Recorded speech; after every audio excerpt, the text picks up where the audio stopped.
Roll another one, blow another one. Mix another one, pour another one. There's been a lot that's on my mind lately. You know I hate when you assume, baby. You think you know, but you don't have a clue, baby. You act like I don't notice you've been moving shady. I know these bitches talk, I never let it faze me. Don't act like you're the only one that's going crazy. Don't assume that it's been easy for me. I know I got options, but it's not what I need. I've been too reckless, I don't want you to regret this. That was not my intention, you know it. Cause ever since we fell off it, I've been lonely. I apologize to put you through these emotions. I ain't shit without you, girl, and you know it.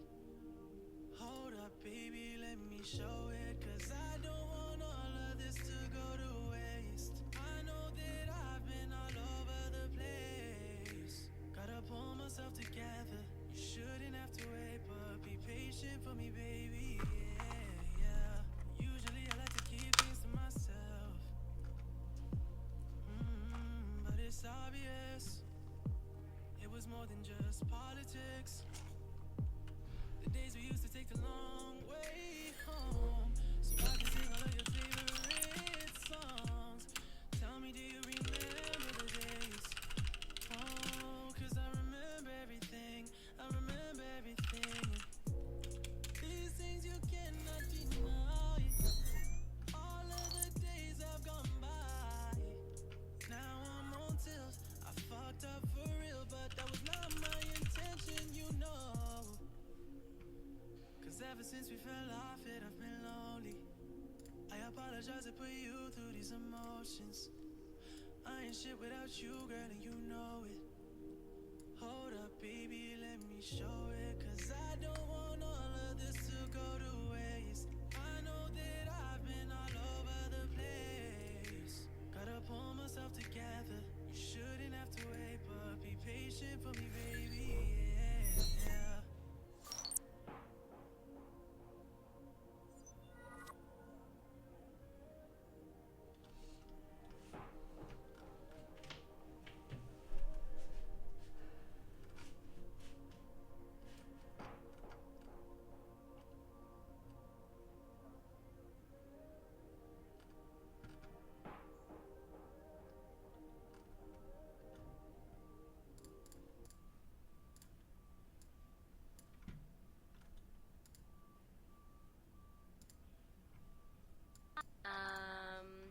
Yeah, Till July sounds like a bunch of bullshit. I'm sorry. But, like, it's a virus. I get it. Like, I respect it. But at the same time, like, even if everybody gets it, like, yeah, people are gonna die.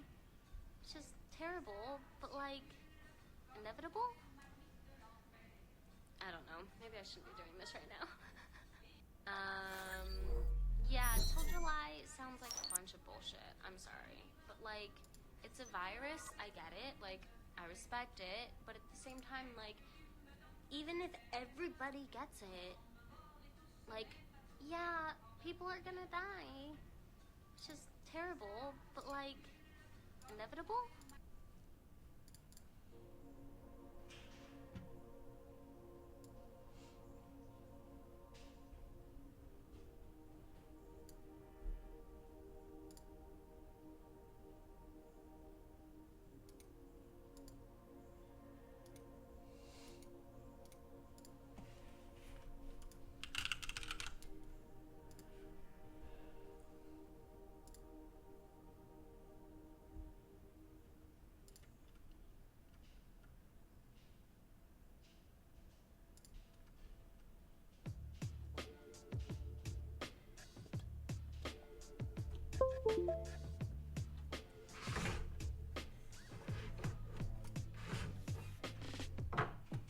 Oh yeah, oh yeah, yeah, yeah.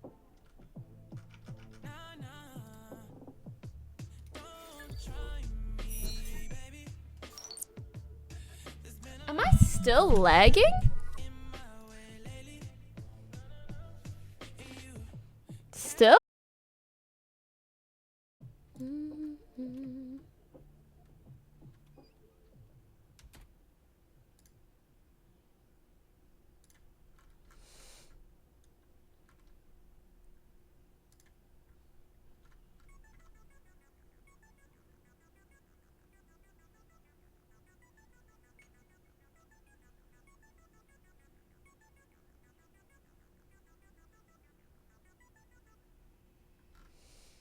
Goddamn, your face, so perfect but not plastic. There ain't not one bump on it. You must have used proactive. Your lips is extra smooth. I wanna taste your chapstick. Your booty juicy too. It look like you do gymnastics. I wanna walk with you where you going. I wanna talk with you, what you thinking. Maybe I could be your Will Smith and you could be my Jada Pinkett. Your bath water, I would drink it. Wait, that's weird, I didn't mean it. I just wanna see you laugh, forget your past, and give you something with meaning. The way you looking in that sundress, it really wanna make me undress. You know, not gonna lie, I'm in a rough sex. Is that too much? Oh wait, you too? I kinda figured you. Hi, baby. You ain't got none, yes, I don't get Oh, Mimi not liking the quarantine. to me, baby, you should with that. Cause I ain't got no plans today, and you ain't got no plans today, so let's do some. And I'm getting kinda hungry too, so I'ma get some food. Oh yeah, you coming. I like the way you move, I'm an outcast. I'm not ashamed to say it, I shout it out fast. I can't lie though, I really wanna see you in your birthday suit. Tell me, baby, is you about that? Baby, you stay on my mind. We texting, sex, and we progressing. Oh yeah, need you all the time. So show me them new. Show me all you. Don't mind if I do. Break a nigga off with a pick right quick, only if it's true. Show me all you. I wanna see you, baby. I might just have to save it. Yeah, so when I'm gone, I'ma need your pictures in my phone. Got me in my thoughts, can't wait till I get home. You ain't gotta worry, I swear I'm all alone. Look all by myself, nobody will know. In my zone when I'm out here. And then I come back home, they know I'm out here. And everything that I'm doing don't seem right if you ain't with me. And I know that it sound weird, but can you make that pose that I like? Baby, can you make that face that I love? Make a nigga wanna go crazy. If you falling, then you know I'ma catch you like a glove. No scrubs like TLC. We don't need ID. We in the club, all drinks on me. No happy when you feel just like I lead. It's 23, you can ball when you on my team, even overseas like drill. Send me a pic, I might drop everything and say I'm on my way. I'm trying to get in that thing that's right below your waist and in between your legs. I know that you'll never say no. I just wanna keep that thing close. Send me a pic, I'ma judge that like I'm on a jury. It's about to be case closed. You stay on my mind. Wow, okay. We progressing, oh yeah. Need you all the time. So show me them new. Show me all you. Don't mind if I do. Break a nigga off with a pick right quick, only if it's true. Show me all you. I wanna see you, baby. I might just have to save it. Send me them news. Send me them news. Send me them news. Break a nigga off with a pick right quick, only if it's true. Wait, why am I lagging? This is so weird. Because I am not really having any problems. Wake that ass.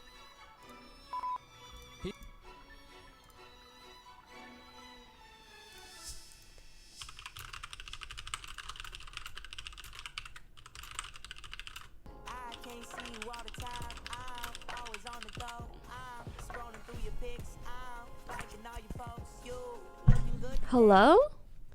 I don't know why my OBS is boom. Hello, how's this? Because I'm not dropping frames. Like, my internet is fine.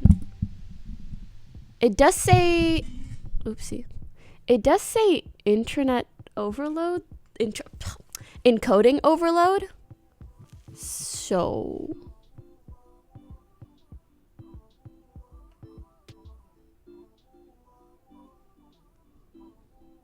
I think she loves me. Oh, me.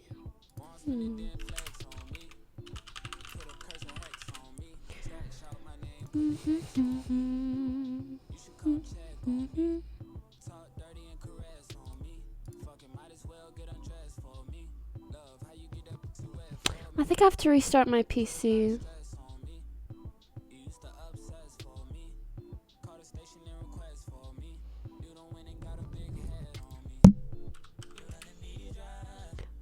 girl, you're running me dry.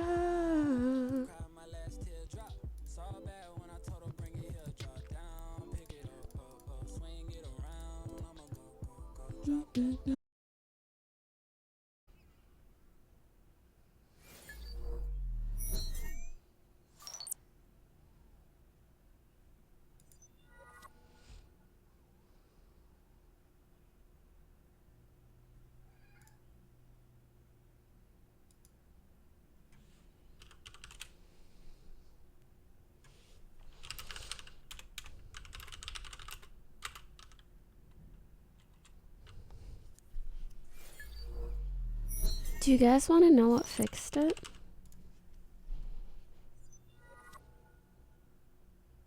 Oh, never mind.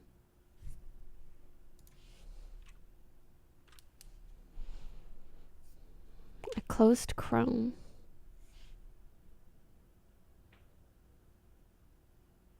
I repeat. I closed Chrome.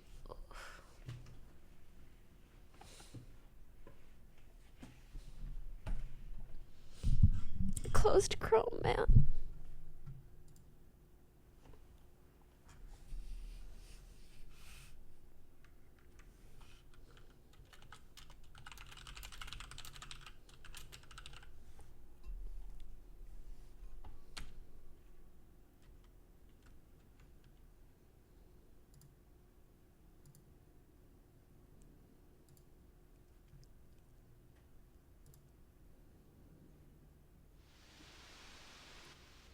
Okay. Okay. Are we safe? Okay. I opened up Chrome. Oh no. Are we okay?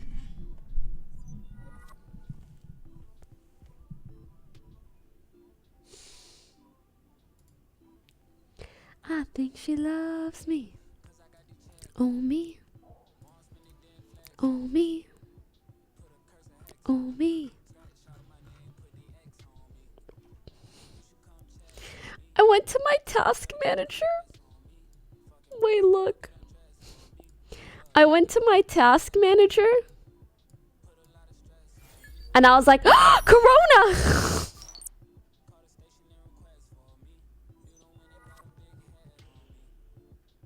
Like, no. That's... Nah.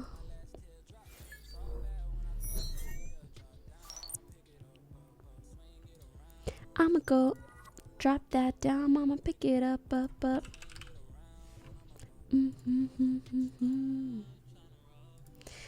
I do think my PC just needs like a wipe. Maybe I'll do that tonight or something. I'm fucking lazy though.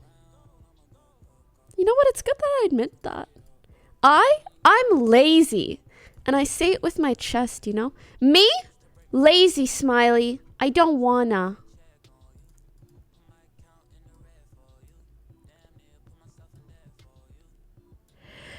Thank you. Oof. Anyways, are we okay now? I could care less for you. Yeah? Yes, no lag. Nice. For you.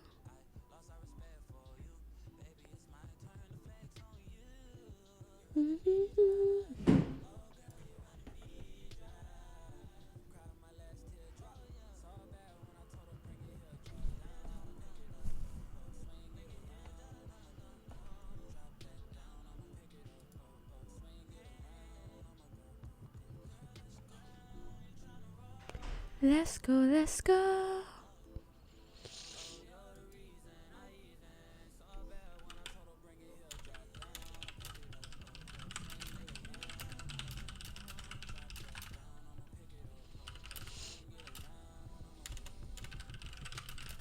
One sec.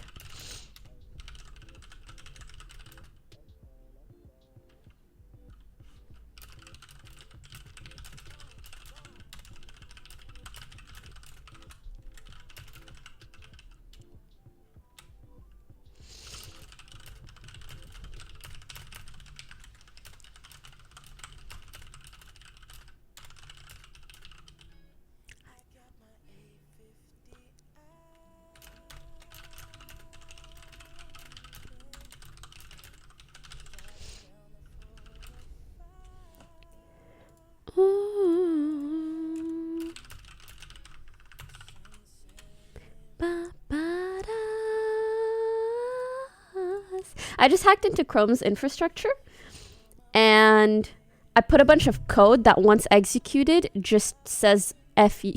Just kidding. Okay, I'm Gucci. Ooh, ooh, eh. Wait, can you not hear the music? Well, yeah, you can.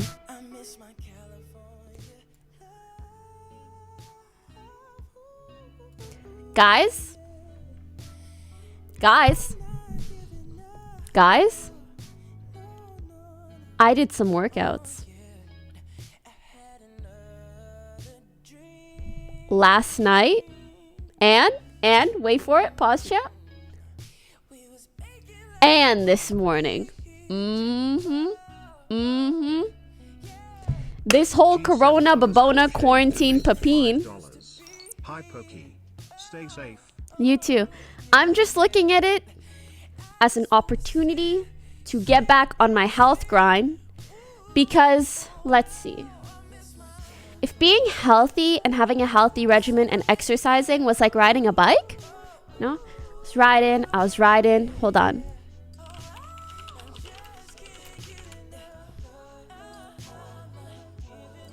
I was riding.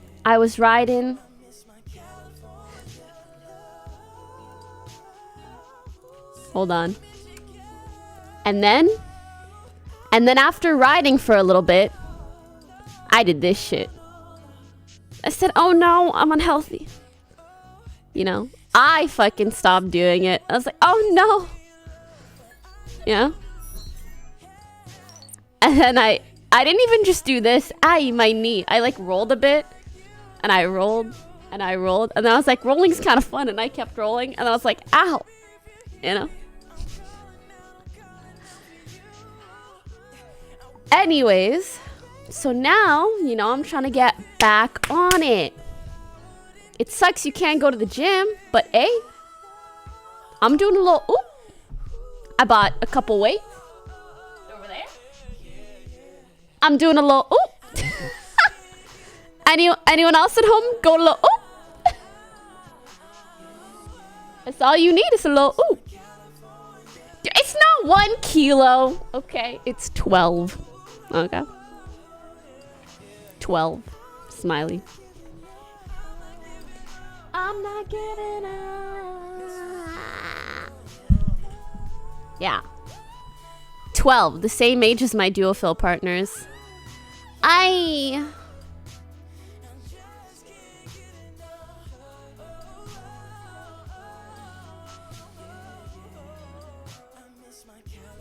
Man, I got my attachments.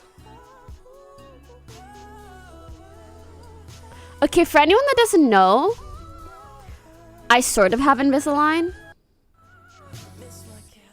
And it means I have these like sharp things installed into my teeth in the inside.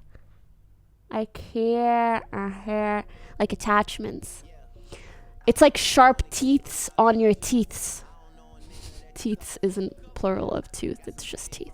Anyways. And holy shit, one of that is just effing up the inside of my mouth, man. Oh my god, you can see how red it is. High def camera, wow. Wow. Wow.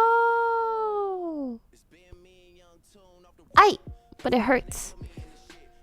Aye. Anyways, so now what?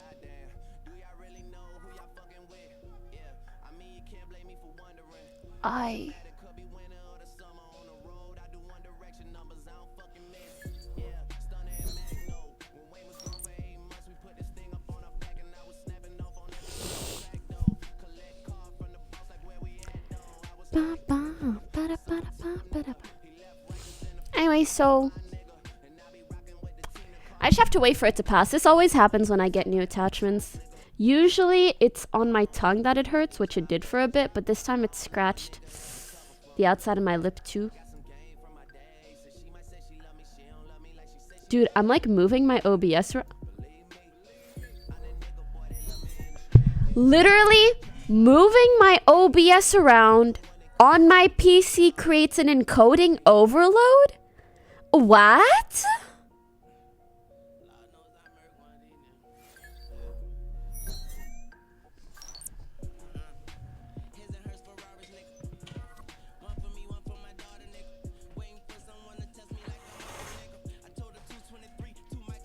Oh, Mimi runs it.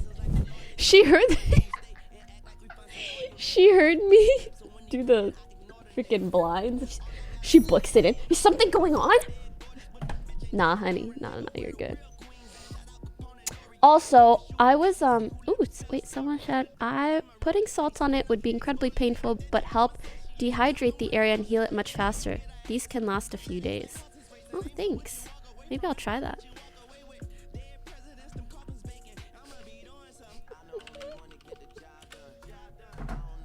That could come for me.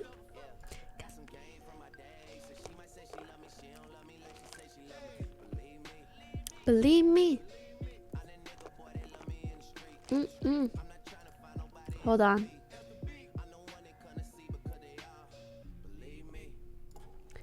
Oh, fuck.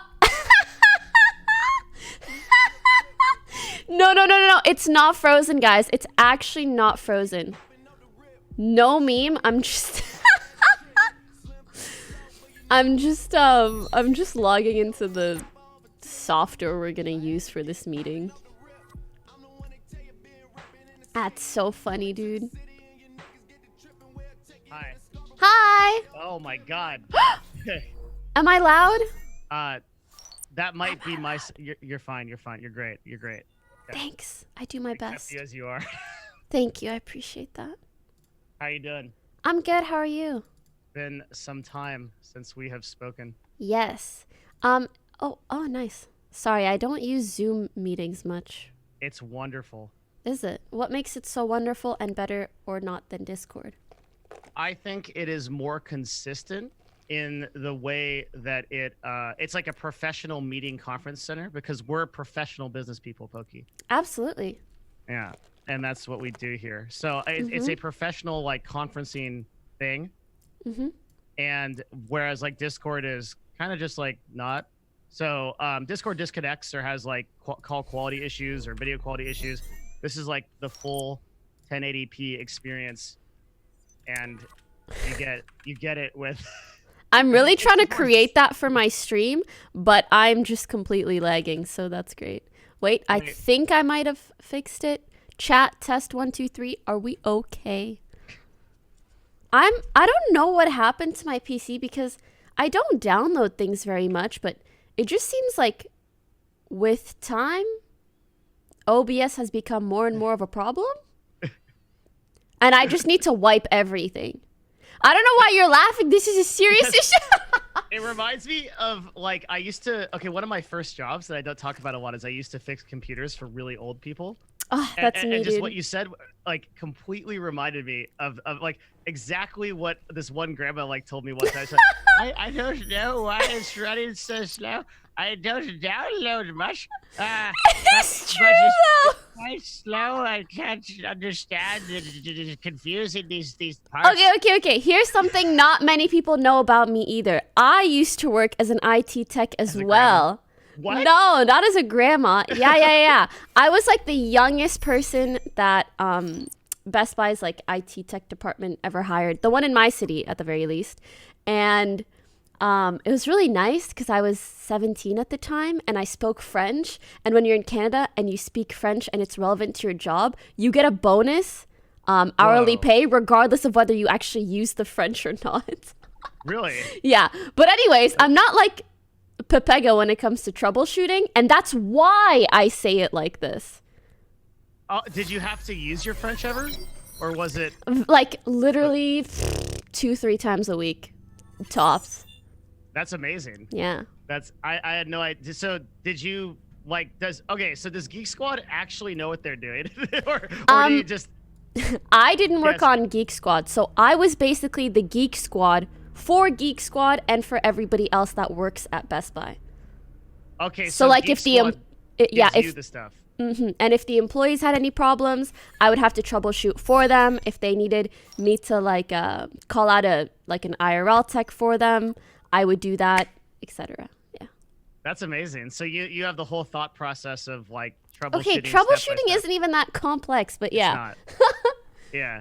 Dude, I made so much money off of Google. Off of Google? Yeah, because I would just literally sit at their computer and Google the solution and then do it. Exactly, though. That's literally what troubleshooting is, and then knowing how to implement those steps, which in and of itself isn't very complex. No, it's just fear. A lot of people don't want to like it's that's what I would encounter. So when I started this business, like I started myself just going to houses and stuff, and then I eventually had like 2 people going around with me to fix stuff, and it was just like they could have done it themselves, but they're like, I don't want to go into those settings, you know. I'll mess something up, you know. Yeah. It's that kind of mindset, right? It's true. It is really just not trusting yourself enough, but I mean, it was a learning process for you, and it can be for them too. Yeah, I used to teach classes for free. That was actually like the way I got clients. Is I would go to like recreational centers and old folks homes, and I would teach like how to use Windows. That's so cute. I mean, it was like a business thing though. It wasn't like Yeah, it wasn't like but wholesome. that's It was, so cute. you think so? Yeah, old people being like, where do I add a user That was how it was. Yeah. Well, it was always things for like my grandson? exactly. He comes yeah, over sometime. They have so much time.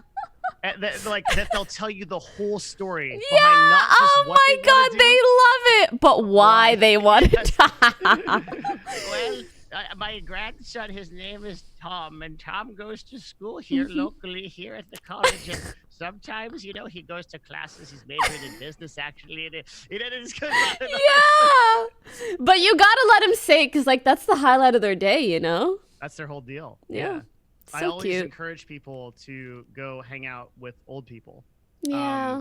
Not now. After the pandemic. Yeah, right now it's not good, but usually it's good because not only does it make people very happy, but it also gives you a lot of context into the mortality of things. Yeah, Makes you more that's grateful. true. That's true. Yeah. All right. Have you spent any time with old people before? In my life, yeah. Like specifically, like to volunteer or something, or No, I actually feel like where I grew up, I don't recall there being like very specific opportunities to do so. Like, I don't even remember hearing about like retirement homes and stuff. Straight up, it was most people just like have their grandparents at their place. So not in particular, no. So one of my mods says this is the second time that you've talked to me on stream, so this qualifies as spending time with old people. Thank you, Andy. That was very, very nice of you. You got to do some charity work every now and then, you know? Yeah. Does this count as a charity stream? I hope so. Because you're spending time at the retirement home. Okay, wait. How old are you? Can I guess? No one knows. Oh, really? Yeah. You don't say your age? No ages, no birthdays. Yeah. For a while, I didn't Amazing. For my first year in esports, I didn't even use my real name. I mean, that's good. I didn't have a reason for it, honestly. It was just like, okay, I'll tell you. I wore all black up until I was like a short time ago. And I had started it in high school because I thought I was cool and like super goth emo. And I just never gave it up. Like, I don't really have any kind of principle behind it. So for many, many years, you just wore black? Yeah. The colors were insane to me.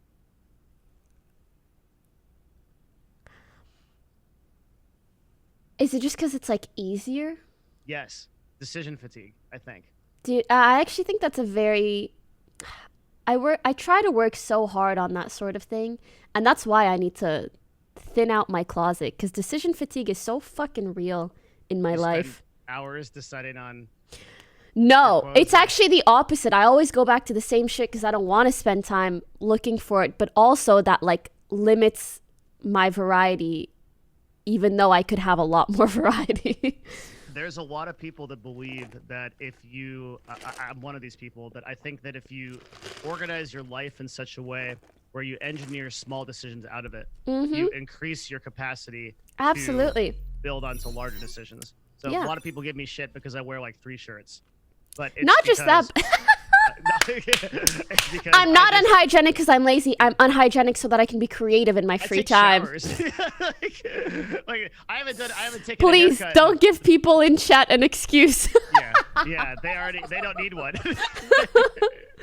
They're already there. But yeah, you get it, right? Like Yeah. I think it's a serious consideration if you're making a lot of high level decisions. Absolutely. I feel like anytime I give my brain space to just think about stuff, that's when I come up with like the best content ideas or the best ways to build upon what I do. All that. And yeah, I just don't do that enough. I have a story about that. So I would in Los Angeles when I was running CLG, I would go to this like you know, are you into tea at all? This is a big leap. Probably not. Tea? Oh, Yeah. into tea. Not in particular, but maybe I know more than most. So tea is like wine, in that like there's a depth to it. There's all these different like levels to it. There's ways you can farm it. There's plants that have been alive for hundreds of years, right? Same type of thing. And really high quality teas is like a big passion of mine. I would go to this, it was like this old style tea serving Taiwanese place where they would do like a tea ceremony for you, like prepare it. They would have like the whisk and everything, and they would make it for you. You hand them your phone at the door, okay? And they take it, and then I would sit at a table for 3 or 4 hours once a week. And they would, for some reason, they'd bring me goldfish.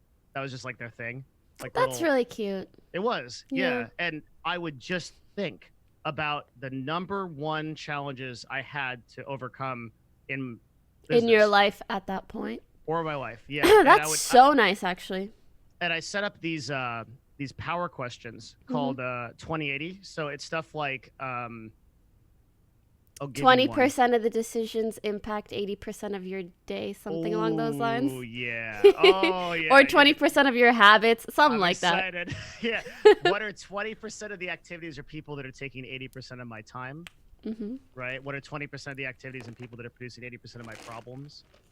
Right. I would go through those, and that was by far the most useful time that I spent every week, and where we produced all of our results. Everything happened in those few hours. I've actually never thought of doing that. Setting aside like weekly specific thinking time. Yeah, shut That's yourself very nice. out of content. Yeah. Like, because there is so many things that are trying to distract your attention. This is when everybody memes about meditation. This is actually that meme. I think meditation. No, but meditation is actually so freaking nice. Do you do it? Yeah. Every day. This is also Really? probably going to sound like a meme. Yeah. Well, like, obviously sometimes you fall off and you go a couple or a few weeks without doing it. But since 2020 started, it's been almost every day. Yeah. I'm on like a 50-day plus like session thingy. So anyways, I swear to God, especially when you're playing League, meditating helps so much. So freaking much, because no, let me explain. I'm the kind of person, my brain is always fucking zooming. Always. Zoom, brain, Yeah. okay? Yeah. And meditation is that one thing that, like, you're basically training your brain to try to focus on one thing for as long as you can. And I found that out of all the games that I've played, League is the one that benefits from that the most, because you literally have to focus on the game the entire time. Like, so often you'll be like, oh yeah, I'm pretty into it. 20 minutes in, you're thinking about whatever the hell, you're alt tabbing to Twitter, you're whatever, right? Yeah. So yeah, I found it, it benefits that a lot. With meditation, you're just totally I mean, obviously it's not like absolutes, like I'm super good at it now, but I just, maybe it's placebo effect as well, but I feel some effect. it's real. I had an inadvertent thing like this. So you know how like in League you're like clicking like crazy? So my girlfriend has a real job, so she goes to bed at like a real humane job. time. Yeah, unlike us. Like, this is, where I've been the last 5 days of my life has just been potatoing on Path of Exile till 8 in the morning. So that's and then you dragged me out of my cave to do this.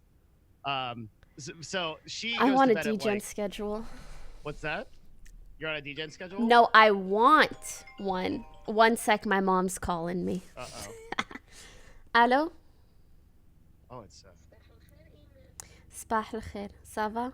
Je stream. On peut se parler plus tard, mais tout va bien. Je me sens bien. Yeah. Yeah, Mimi's doing good. Yeah, I'm eating, and yeah, we closed the door.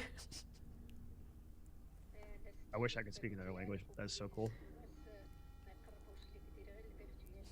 Wacha. Love you too. Bye. Dude, every day my mom's just like, are you okay? Do you feel sick? Is your cat okay? Is your door closed? That's it. Okay, bye. It's a checklist. Literally, she's like, okay, tell people not to go near you. Just do your like virtual stuff. I would be scared. How many people are in your house? It's a lot, right? 5 others. And Yeah, yeah, fuck we that. decided to quarantine Oh. completely. Like, what does that mean? You just go to No grocery one stores, in, or- no one out. Not grocery stores. Nope. No contact, delivery only. Oh my God. Well, you live with Lily, right? Yeah. Lily is always sick. Sorta. I think yeah. she's been better this year.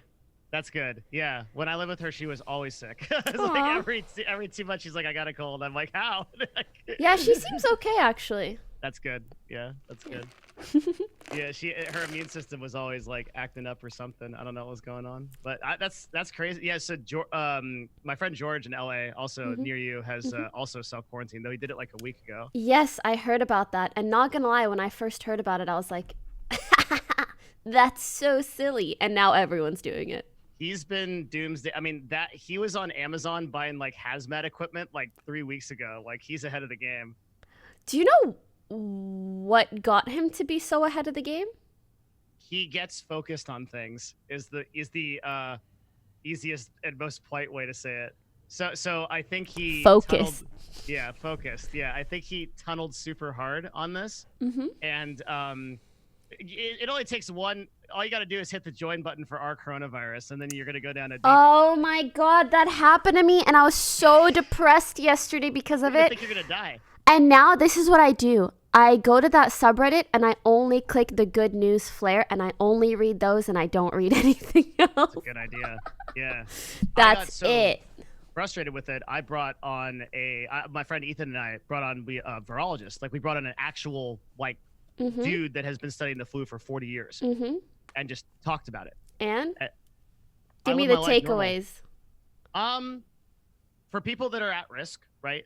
For people that have pre-existing health conditions like respiratory issues or they're old, they should be concerned legitimately because the mortality rate is quite a bit higher in those groups. Other than that, people that are outside of that risk factor should live their lives pretty much as normal. Don't you think quarantining yourself is very helpful though? So the idea of a quarantine on a macro level is so that we can limit the strain on the healthcare system. Yes. Right? Yeah, because the idea is that if we influx a huge percentage of people into the hospitals, they become overwhelmed. There won't be enough beds to take care of everyone, etc. So if everyone's gonna get sick anyways, you might as well try to spread it out over time. Yeah.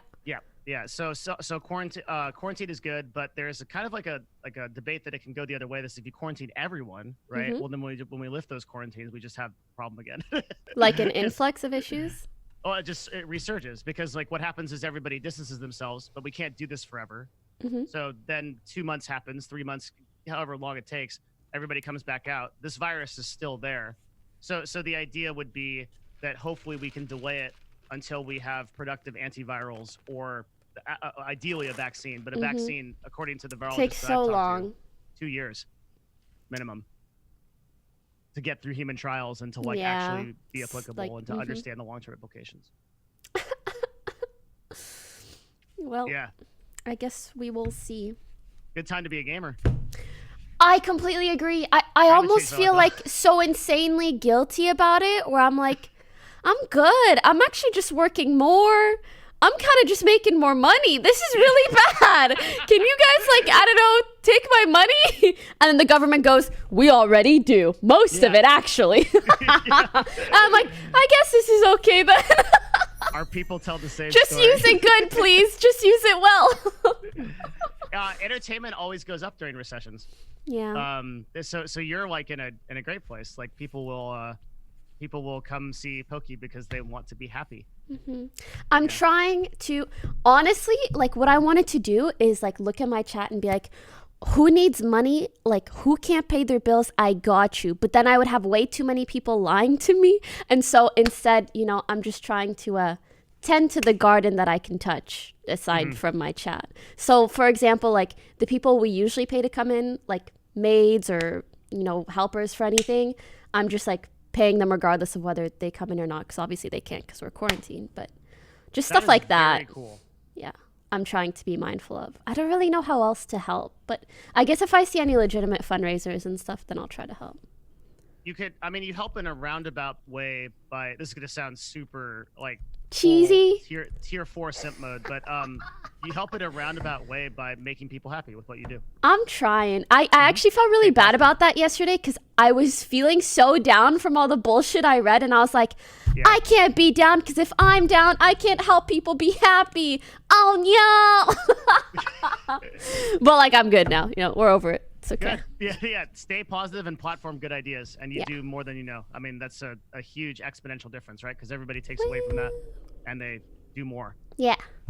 I am a big fan of platforming good ideas. I don't think there's a lot of it on this platform. There's platforming a lot of different things. Yeah.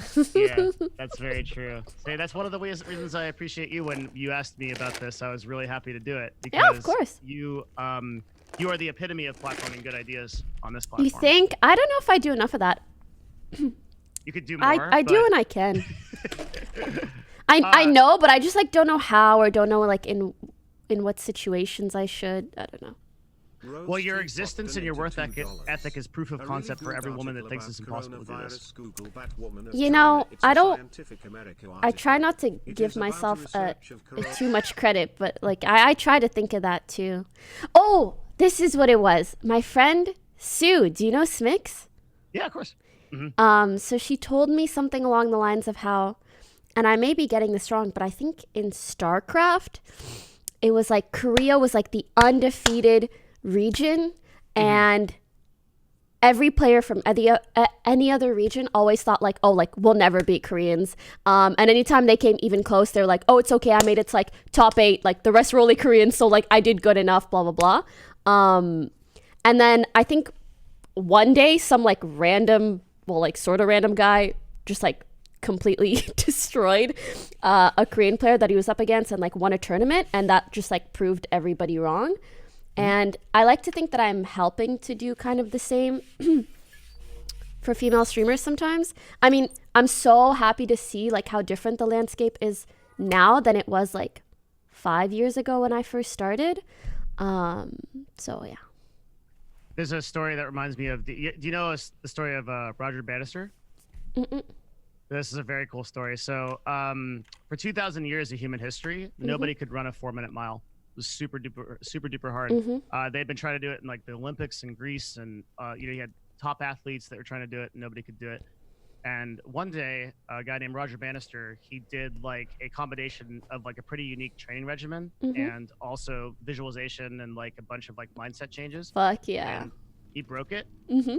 And was the first human being to run a 4-minute mile. Holy shit. What's cool about this story is that a year after he did it, 36 people did it. When no one in human history had done it before.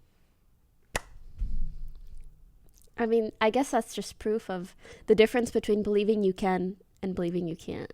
Once you set a standard and you make people believe you can do it, it's the reason why I think the importance of what you do on this platform, and I don't say this stuff lightly. I have a lot of people that I interact with, but what you do, I think I've said this a lot about you.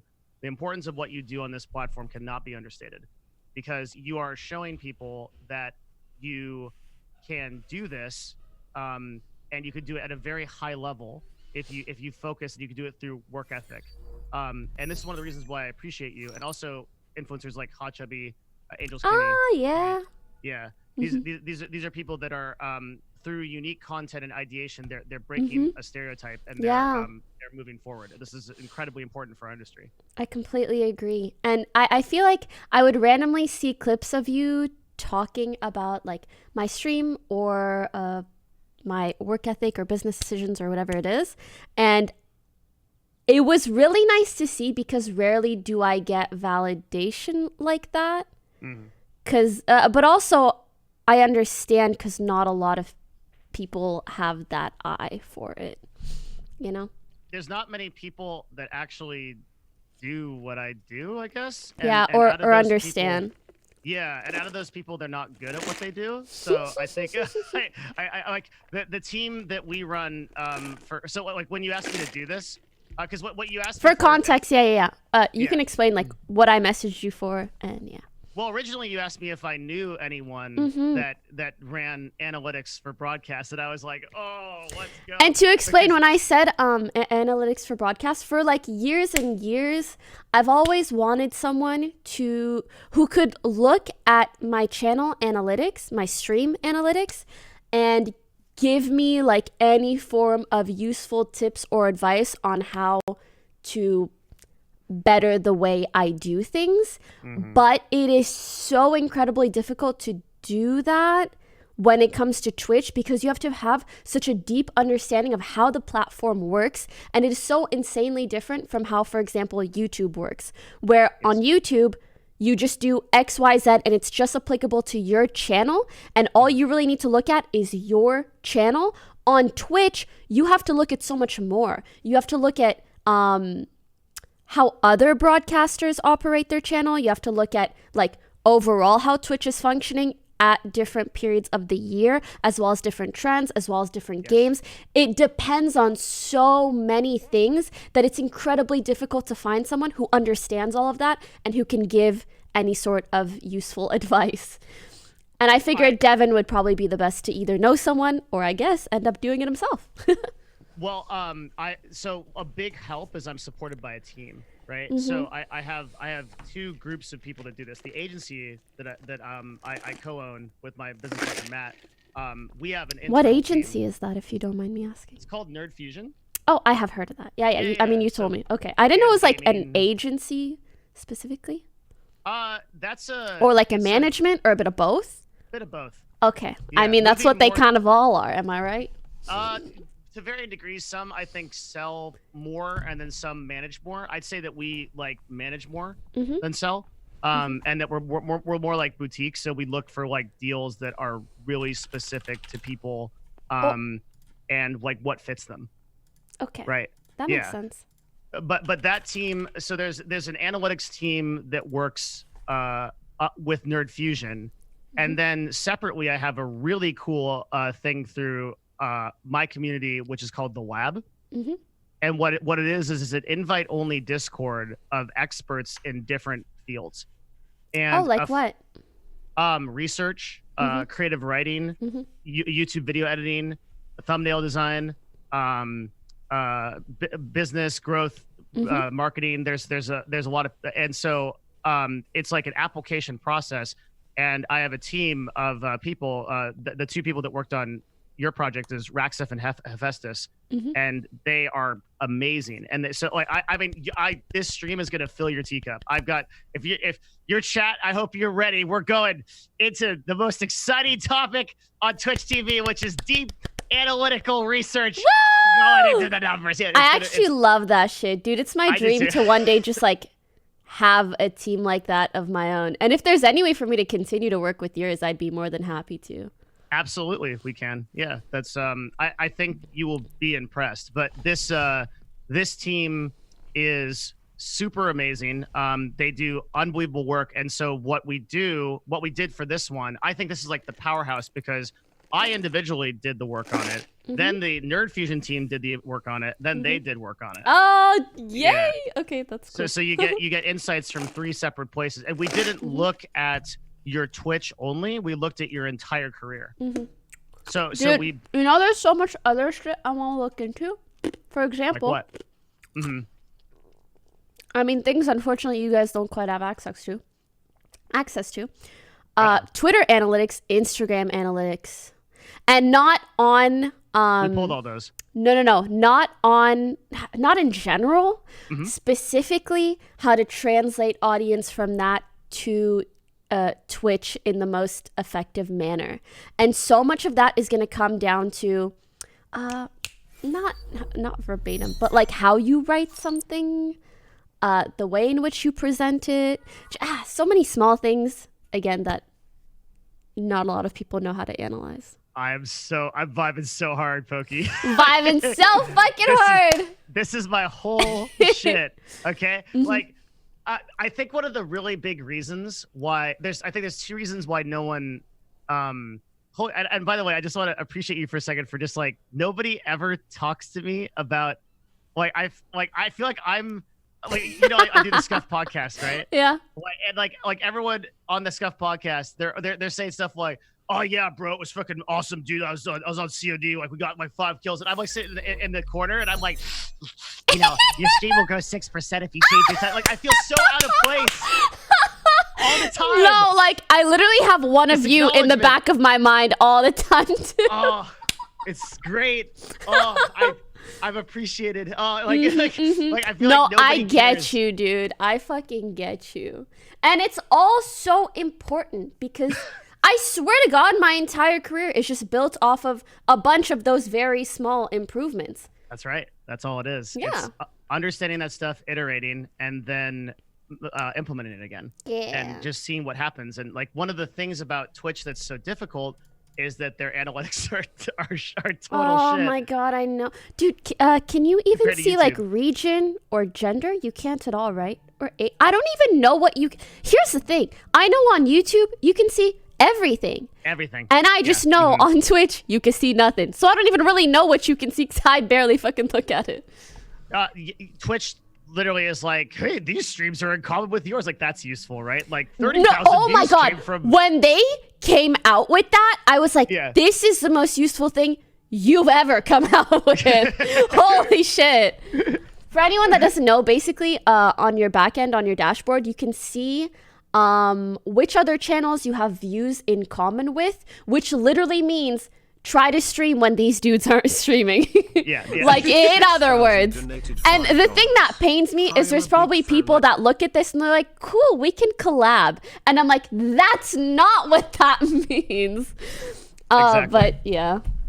Exactly. Yeah. Do you stream on a consistent schedule? No, I was considering doing that or testing it. It is the number. So we have a bot that lives in every Twitch channel above 12 viewers. And it's a secret bot. And it collects information on all manner of things, a great many things. And it builds profiles of like macro trends on Twitch. And the number one growth, I guess, hack that we have for anyone is a consistent streaming schedule. Bar none, it is the greatest thing you can do for viewership. What would you consider a consistent streaming schedule? Be on at the same time when you say you are going to be on. So is there like a set amount of days per week that makes that effective or not effective? Yes. What is it? And there's also a set time. So the best time to stream on Twitch is around 12 to 3 p.m. PST. What's the worst time to stream? I'm just guessing. Yeah. Is that when most people are on? And that's why it's bad? So let's break it down, Poki, because you appreciate. Also, I only said that because that's when I start usually. I know. Yeah. We'll break down the details, right? Okay. So you would want to have a stream online when the fewest amount of competitors are online and the most amount of viewers are online. Does that make sense? Yes. Right. So Asterix. Oh. Yeah. What's the asterisk? I guess it depends what your goal is at the end of the day. In what sense? I guess that's like the way in which you expand your viewership as much as you can. Sorry, I'm having a hard time explaining my thoughts real quick.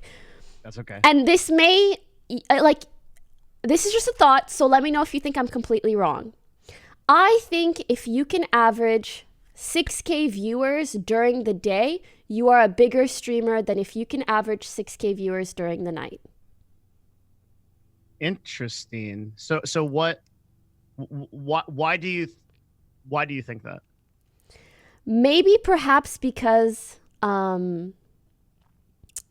if you can retain that 6K during the most competitive time, then your audience and community is very strong. Whereas if you have 6K because no one else is on, depending on how much you can make those people very loyal to you, like it feels like more of a, I call them like loose viewers.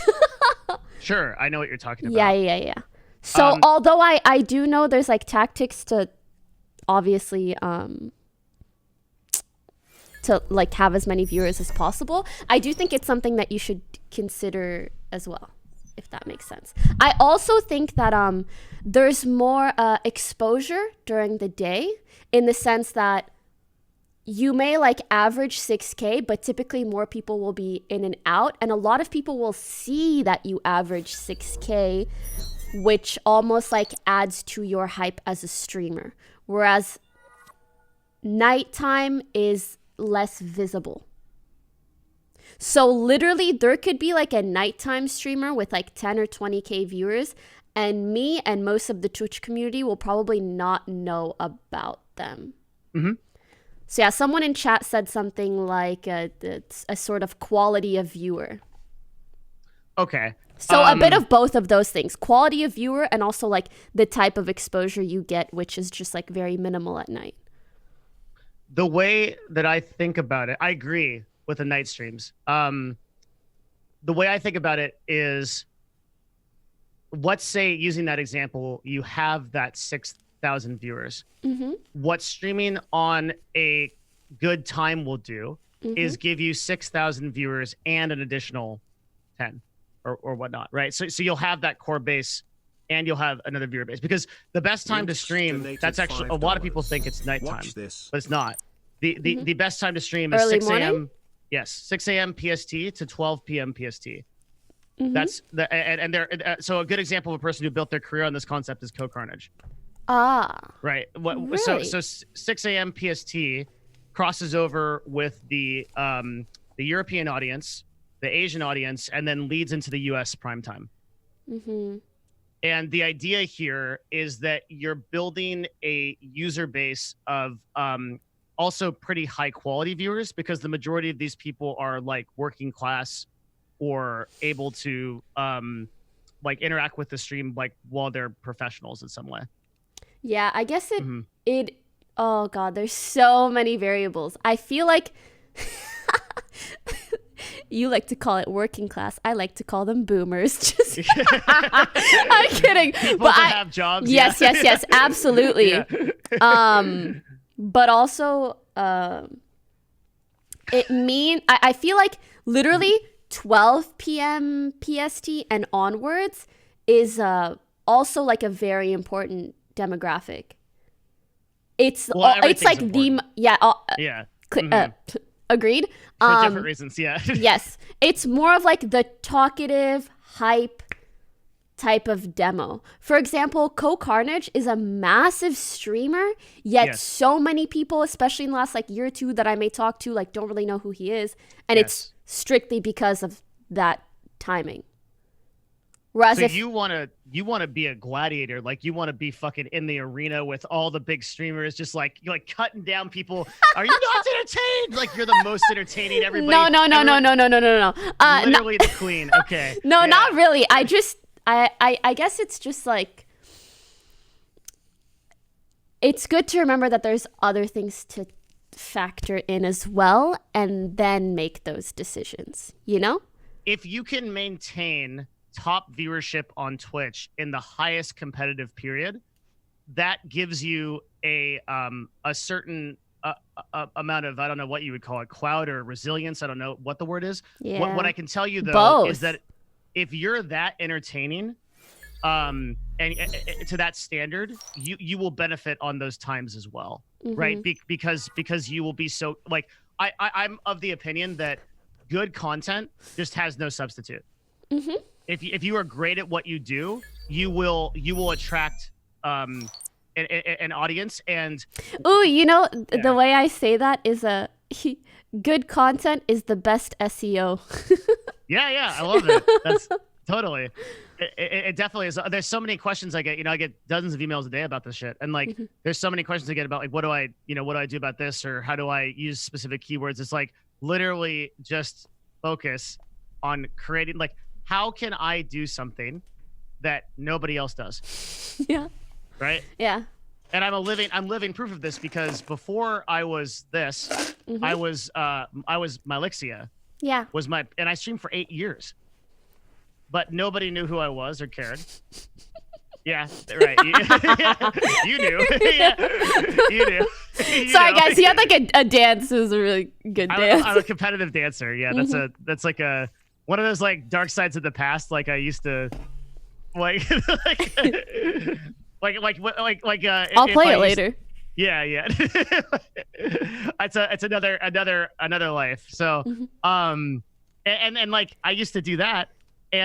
But no one really knew who I was until I completely changed genres, and I became really the only person that does stuff like figuring out why people are successful on Twitch and YouTube, and learning about digital media and marketing.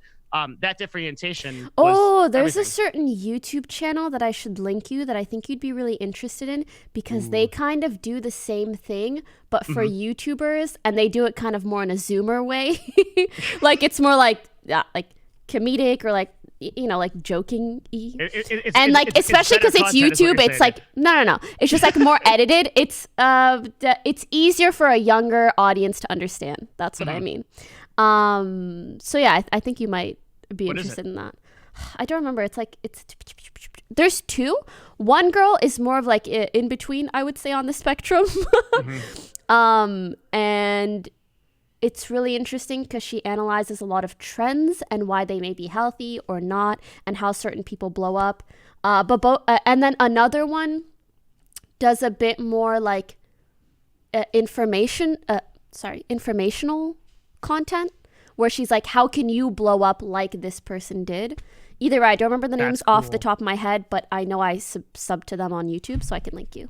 Yeah, please. That would be. I'll put it in my notes. That'd be cool. Yeah.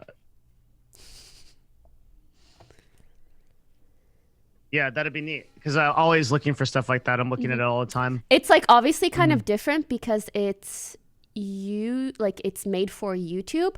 But what I figure may be good for you is if you literally implemented those things into a live stream, and so you can cut up those important bits and turn it into a YouTube video, so you're being as efficient in both ways as possible. That's that's a lot of what I do, and what you do as well, right? Like, yeah. I looked into all that stuff. Actually, like, I already know so many ways in which I can improve. I just need the right people to work with so I can delegate the right tasks to them. What do you want to delegate? I'll give you one idea real quick, because I don't like to talk about stuff too much on stream, especially before actually doing it. Yep. But for example, I wanted this is gonna sound so fucking troll. I wanted someone who could like literally create a list of content I can react to that is like constantly like updated in a sense, which can be both like, I mean, obviously there's like funny videos, yada yada, but you could create like a daily news show so easily. And it's such a popular thing nowadays, like recapping. And so often I come on stream, I literally sometimes have notes on my phone where I'm like, oh my God, I saw this funny thing and I want to talk about it. I want to talk about this news thing. I want to talk about that. And if someone could just do that for me and I could have it automatically in a Google Doc every day, life would be beautiful. Chef's kiss. But like, you know, the thing is, I don't want to spend all of my off time every time I see something wanting to translate it over, or spending 2 hours every day researching things that I want to put into this document or whatever. Yeah. I think so at your level, and a lot of what I think we're going to talk about is process. right? So you're at a really different point because your career is super fleshed out. So what you have to do is you have to do two things. One is like very detail oriented thinking about like what are the things that I can do with low time investment that are going to advance me forward. And secondly, it's things like, okay, what is the actual process of automating something like that? So the way that would look to me for the least amount of time if possible is like create a private Discord chat, right? Assign people roles based on like what you want them to do, and then have them deliver that every day, automated. Anyone in chat want to be my little workers? You would get my little minions. Careful. You would get dozens and dozens and dozens, hundreds of offers. Yeah, and like the most. I actually think I will make a Discord for that, but then I need one person who's like the brain of the Discord that organizes everything. Do you pay your mods? Yes and no. So a lot of the time, if I ask a mod to do a specific task for me that I know is time consuming, then yes. Anytime my mods like run into any financial issues, then yes. And if they ever need anything, yes. But also what I like to do is have a good, like, enough mods so that people can do it on a volunteer / for fun basis. And then if I require something for something specific, then yeah. Does that make sense? Makes perfect sense. Yeah. You probably have a percentage of moderators that are, I wouldn't say closer, but like just people that are. Yeah, there are some people that like I know would probably be yep. available to help. Yeah. There you go. Yeah. So it's this process of, and fuck, I think that this concept messes with content creators probably more than any other concept, like, right? Is like this idea of like, I should be live streaming. And you asked before, is there an optimal amount of time that like in terms of like presence on Twitch for optimal like availability? There is, and it's always. So on a macro basis, it's 6 hours a day if you can do it. Really? Oh, that makes me happy because I'm a bit of a 4 to 6 hour Andy myself. Yeah, it's fine. So we have to look at like do you know a thing called like Critical Role? Yes. Okay, so Critical Role is 60,000 viewers, 4 hours every week, right? They don't run a 20-hour stream, right? They D&D, right? Yeah, Dungeons and Dragons. So for anyone that doesn't know, Critical Role runs a stream where they just play talking to the audience Dungeons and Dragons for 4 fucking hours, and they get a bazillion viewers. So yeah. Bazillion viewers, highest number of subscribers on Twitch, I think. Wow. Highest number of tier 3s. Wow. Yeah. Do you know what benefits they give? If they give any? I don't think there's any. Nice. Yeah, just emotes and stuff. But that's the thing, right? But that goes to show how much people like it. Yeah. And it goes to show that content is king. The best SEO. Yes, right. The best SEO. And there are a lot of other broadcasters that can stream fewer hours and do better. So another example. Ooh, this is also, Raj. sorry, quick note. Yeah. Probably because their audience is much older, they are much more willing to subscribe to tier 3, subscribe to things that they love that much. I think that's a factor. I also think that Dungeons and Dragons is that kind of insular community. But like you also have examples, like let's take one that's just totally not that, right? Let's take Raj. Right. So Raj streams about 20 hours a month. Yeah. Right. And he is one of the most high viewer. And it's fucking good, man. Yeah. Because that's the thing. So like the whole idea of like I always need to be on Twitch, like that's a strategy. But the truth is that if you took 10% of your time to, or even 5%, which translates to some amount of hours per week, call it 2 to 5 hours per week, and you just built things like the process that we just said, right? Your life would become infinitely easier, and your content would become better. And I think that's critical. But instead, I int in League of Legends for many hours. What's that? Oh, nothing. League of Legends for many hours? No, I was going to say, instead I just int in League of Legends for many hours. We're going to talk about your league problem, Poki. That's in the notes. Oh my God. That's in the stats. Okay. That's in the stats. Okay, Let's do it. We're going to talk about the league problem. I had, oh shit, on our talk on meditation before, I had this. I was telling you a story. So my girlfriend goes to bed at human hours, Yeah. and you know how much you click in League of Legends, like left click to move around or right click or whatever.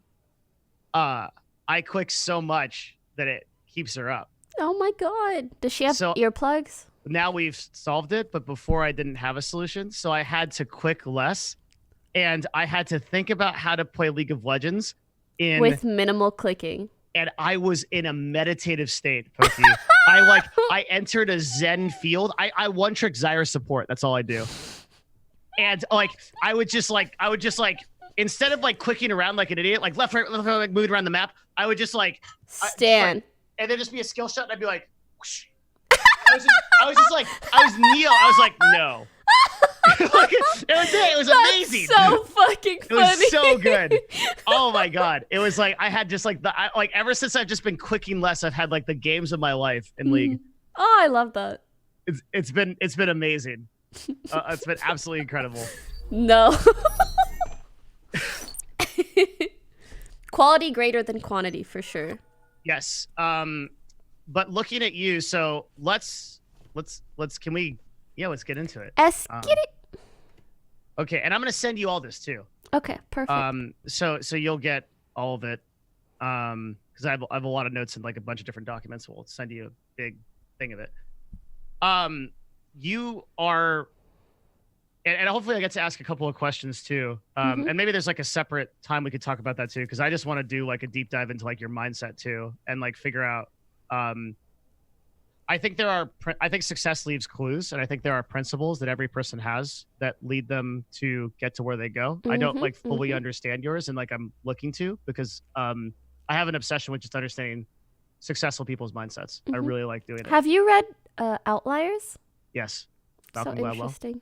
Every time you say stuff like that, I think of Outliers and I think of Tools of Titans. And, yeah. Tools of Titans we talked about in our first show. Right? I remember, yeah. So Outliers is interesting because the argument in Outliers is actually that it's not mindset and discipline, right? That it's right, and certainly kind of luck and then that. Yeah, so for people Sometimes. in chat that are following along, what we're talking about is there's a specific concept in this book that refers to, if you look at the CEOs of like really major tech companies like Apple or Google or Microsoft, all these people, these CEOs and these founders were CEO Andes. CEO Andes, yes. Yeah, they were born in a 2-year period, basically. So Bill Gates, for example, he was able to start Microsoft in large part because he had access to programming on the world's first computer. And and more importantly, he could do it. Wait, sorry to cut you off. Yeah, the sure. CEO Andy is in our chat. TSM Reginald. Oh, what? I'll compete with Reggie for that title. I think Reggie owns it. He's done more than me today. Yeah. Sorry, go on. Reggie and I go way back. Yeah. So the idea here was that Bill Gates basically had more access to a computer, right? To program than other people did. And that it takes like 10,000 hours to master any one thing, and because he was just lucky enough to have access to this way earlier than everyone else, he was able to master this much faster than anyone else. So Tools of Titans is a book that tries to create some sort of a correlation between a lot of people that are successful, and then Outliers almost kind of does the same, or does the opposite, in the sense that it goes to show that a lot of the stuff that they have in common were pure luck or specific timings. In the same way that a lot of a lot of sports professionals, I believe in specifically in things like hockey, or I don't remember any other ones, but hockey and baseball, because the seasons would start at a specific time. Yeah. Kids that were born at the beginning of the year, and therefore when you're very young, if you're born in January and someone else is born in like the summer, you're so much bigger than them at like 4 years old, 5, 6, whatever it is. And so the coaches always think that those kids are better, but it's only that like they're born a few months earlier and so they seem bigger and better. But then those kids get way more attention, way more help, and they end up becoming better players many, many years down the road. But it was because of these small incremental things. And so they did studies and showed that a lot of hockey players and baseball players were like all born within the first like 3 months of the year. Yeah. And stuff like that is just like insane to realize, but very And interesting as well. there's a super interesting transition over because I found that with you. An Oh, outlier. really? Yes. I kind of, sorry, go ahead. Yeah. You know what it is? Yeah. Oh, no, go ahead. I'm sure you know what it is. You are part of a very select number of people that was in the right place and right time for Fortnite. And so you came up during a time where Ninja, Myth, Tfue, right? A very specific time where you were in the right place and right time. And this is not to discount the amount of hard work and but it's very clear in your stats that in 2017 and 2018 Fortnite you fucking experienced boom. enormous Yeah. amount of growth from it. Yeah. And this was an outlier in gaming terms, right? Is because there were a few select influencers who were able to benefit from this, and that opportunity is now gone. Yeah. Like you can't do that now until the next thing, right?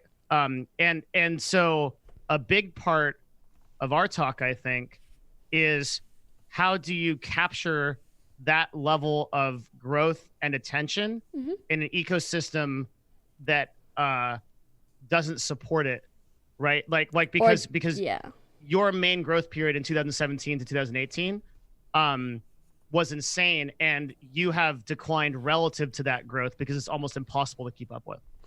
I don't even look at stuff like that. Like, it's almost like I put an asterisk on those years. Like, those years don't even really count when so much of your growth is not dependent on what you do, if that makes sense. Even nowadays, if I stream in the Fortnite category for 6 hours versus streaming in any other category for 6 hours, I'll gain like double the amount of followers. Yep. So stuff like that, I don't look at unless it's like very valuable to me in some way, and having a few extra 1,000 followers in a day isn't like, I don't think will really impact my career overall. So. Oh, I don't know. I disagree. Maybe. So let's look at how that translates, right? I think that the problem with that is you're literally so huge that, okay, so because think if you were a streamer that had just even my fault. I have 90,000 followers right now, right? That's why I say specifically for me. Yeah, but that's what we're about to talk about. Okay, this is good. Okay, because if I had 90,000 followers, my stream would grow by 1% a day if I got 1,000 followers, right? A little bit less than 1%. Please go follow him, guys. Oh, thank you. Oh my God.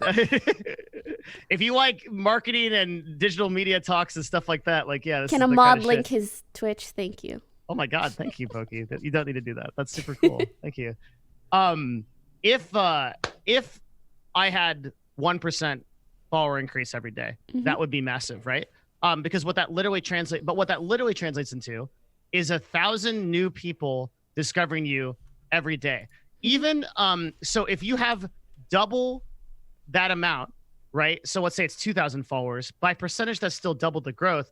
It's just relative to your total user base, so it seems small, but it's not. It's 2,000 new people finding you every single day. And most importantly, right?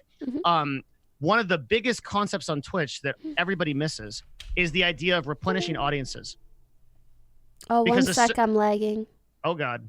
I don't know why. Are you surviving? Why is it my encoding? life like this? Yeah. So I really don't know Chrome? why.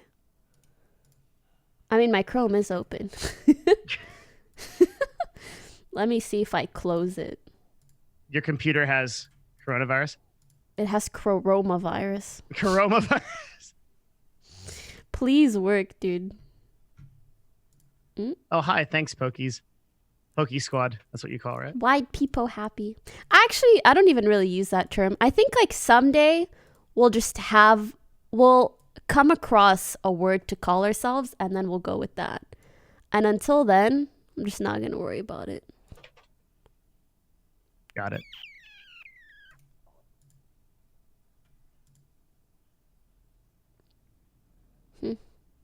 Still? Yeah. One sec. Take your time. Actually, I'll get some tea. Be a good excuse. That's Get more true. tea. Good luck. Chat, what the fuck can I do? I don't want to restart.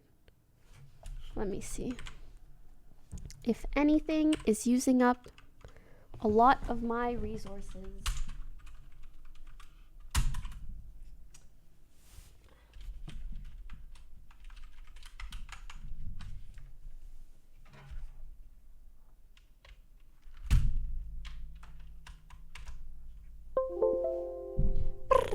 Okay, it's fixed.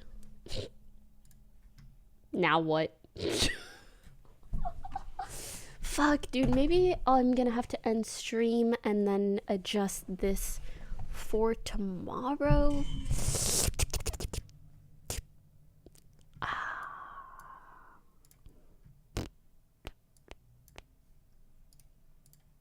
Are we good? Sorry, I don't mean end stream now. I mean after this.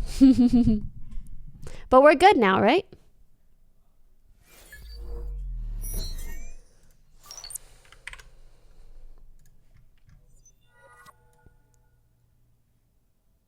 Dude. My display capture is really going boom. Let me remove it and then see if I can... Please, God. Let me remove a bunch of stuff on OBS and see if that's gonna help, because I actually think it will. Hear me out.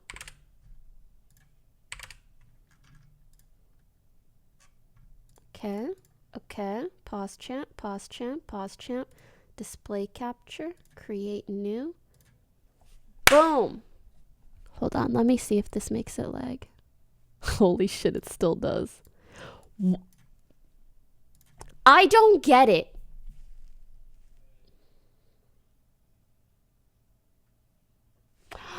Oh, maybe my graphics card needs to update. I have been putting that off. Troubleshoot Andy, by the way. We're good now, right? I can kind of tell every time. It's okay. Aloha. You fix it? For now. For now. For now. We'll figure it out. Mm. I'm not too pressed. Okay. So audience replenishment rates. Back to the... Can we jump in? What happened? Hold on. Oh, God. Okay. Why, You should do 2 streams a day, 1 morning stream when she streams Fortnite and makes it more of a job than after stream at 3 p.m. decides she does her own stuff. That sounds very annoying to do. Yeah, it And does. while technically correct, is shitload of work. Why? Yeah. we don't want to just structure for just most optimal, right? We also want to structure for realistic.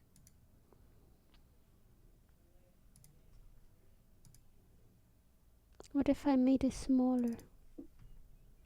What if I removed this?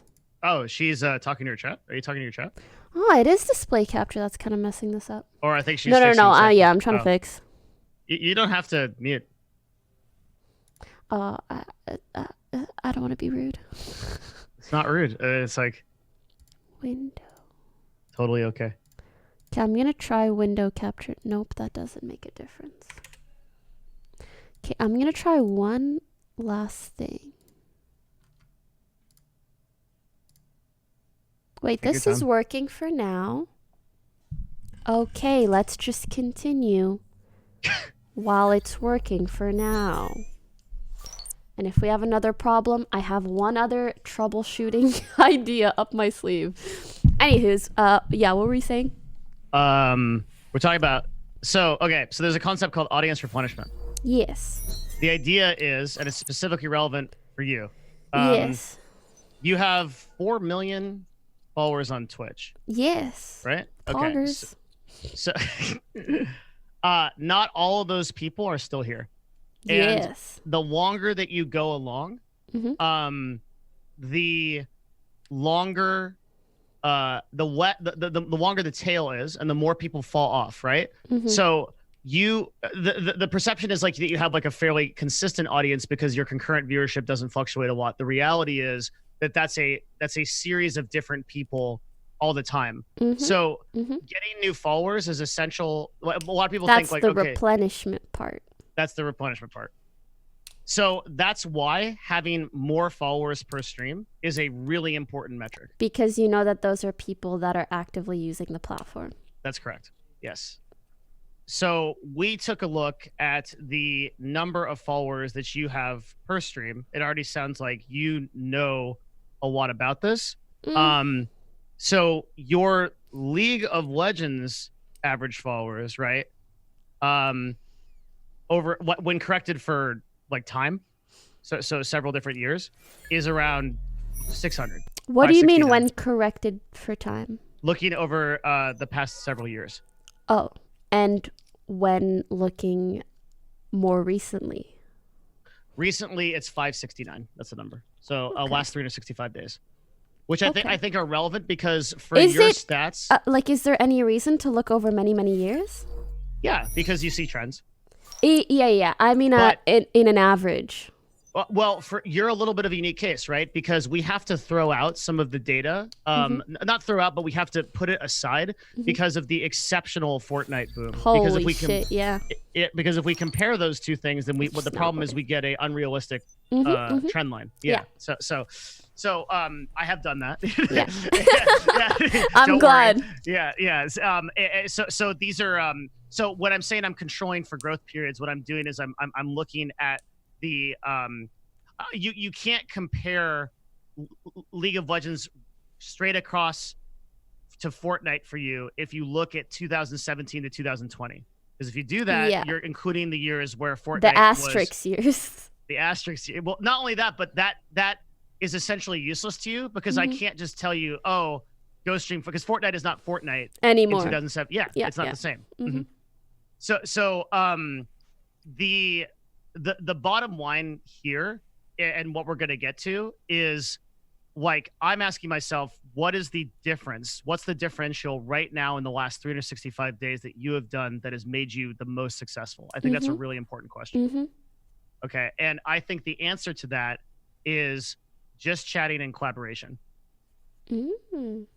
So if you look at your streams, the most successful growth spikes that you've had over the last year, and the ones that are keeping you competitive, are your collaborations with other broadcasters.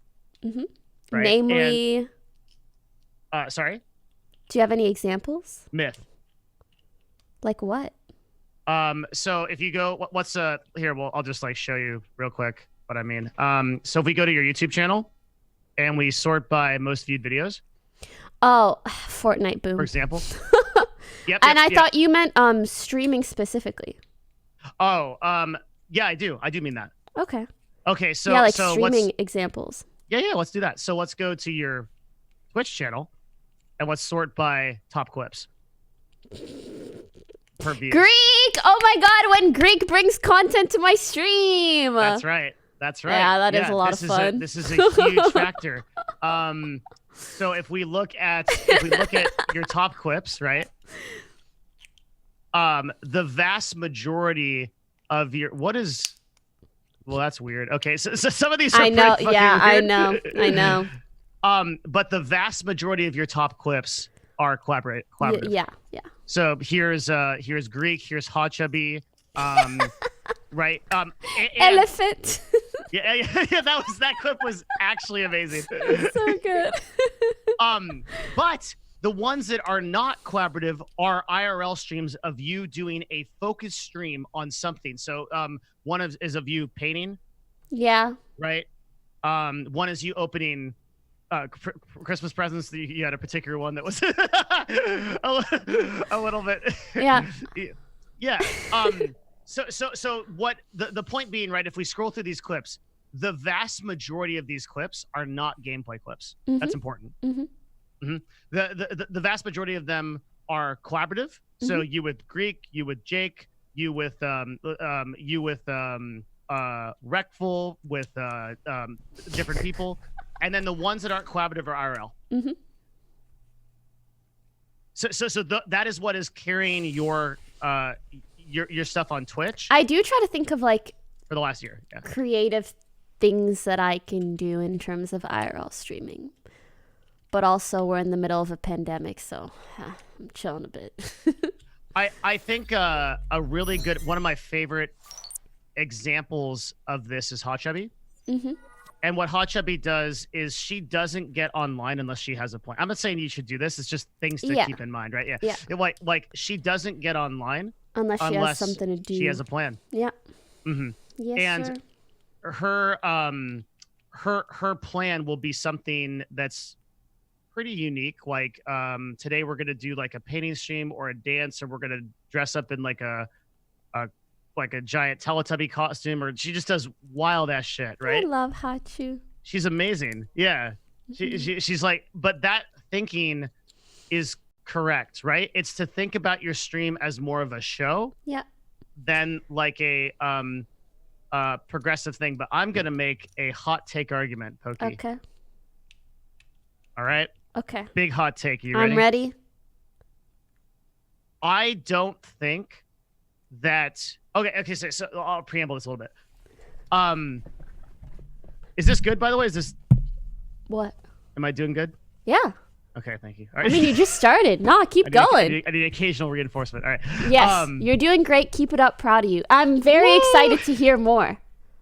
Oh man, I'm intrigued. Right. The whole chat's pause champing. You got us all waiting. What's the hot take, man? I don't. So I'm very. The number one question that I wanted to ask was, what is? This is number one. This is the number one question that you asked me. What is the best direction or content direction for my future? Right. What can I do? That will continue to keep me relevant and also help me grow and also build my brand. I don't think it's Twitch. Oh, dude. Okay, go on. Okay. Doesn't mean stop streaming. That's not what I'm saying. But live Jasmine. No, I'm just kidding. Based on the analytics,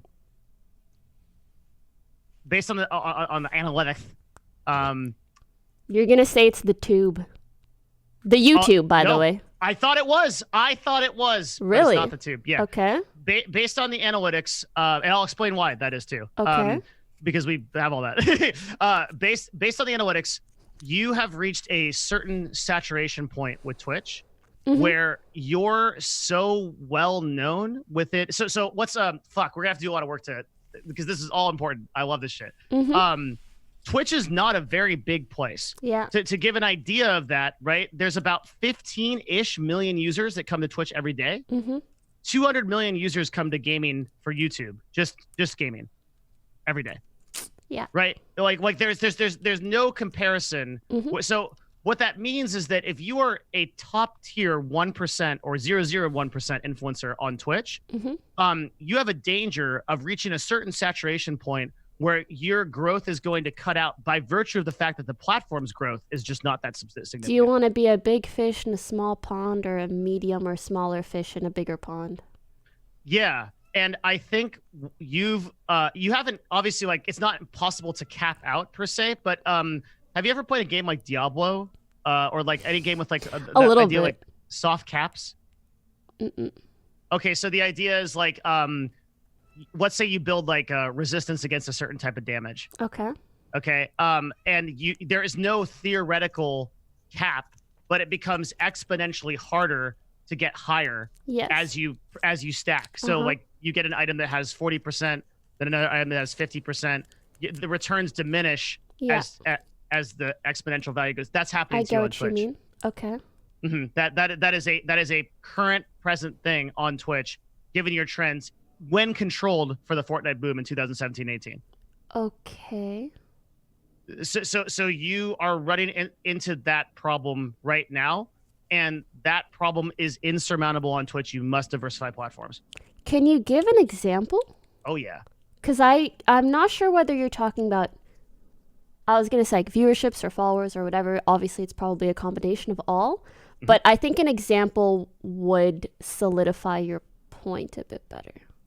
When you say example, like, what are you looking for exactly? Of like these diminishing returns or why it's not worth it or whatever it is. Yep. Okay. So to do that, we need to look at your follower to concurrent viewership curve over the last year. Mm-hmm. Control for Fortnite out of 2017 and 2018. Mm-hmm.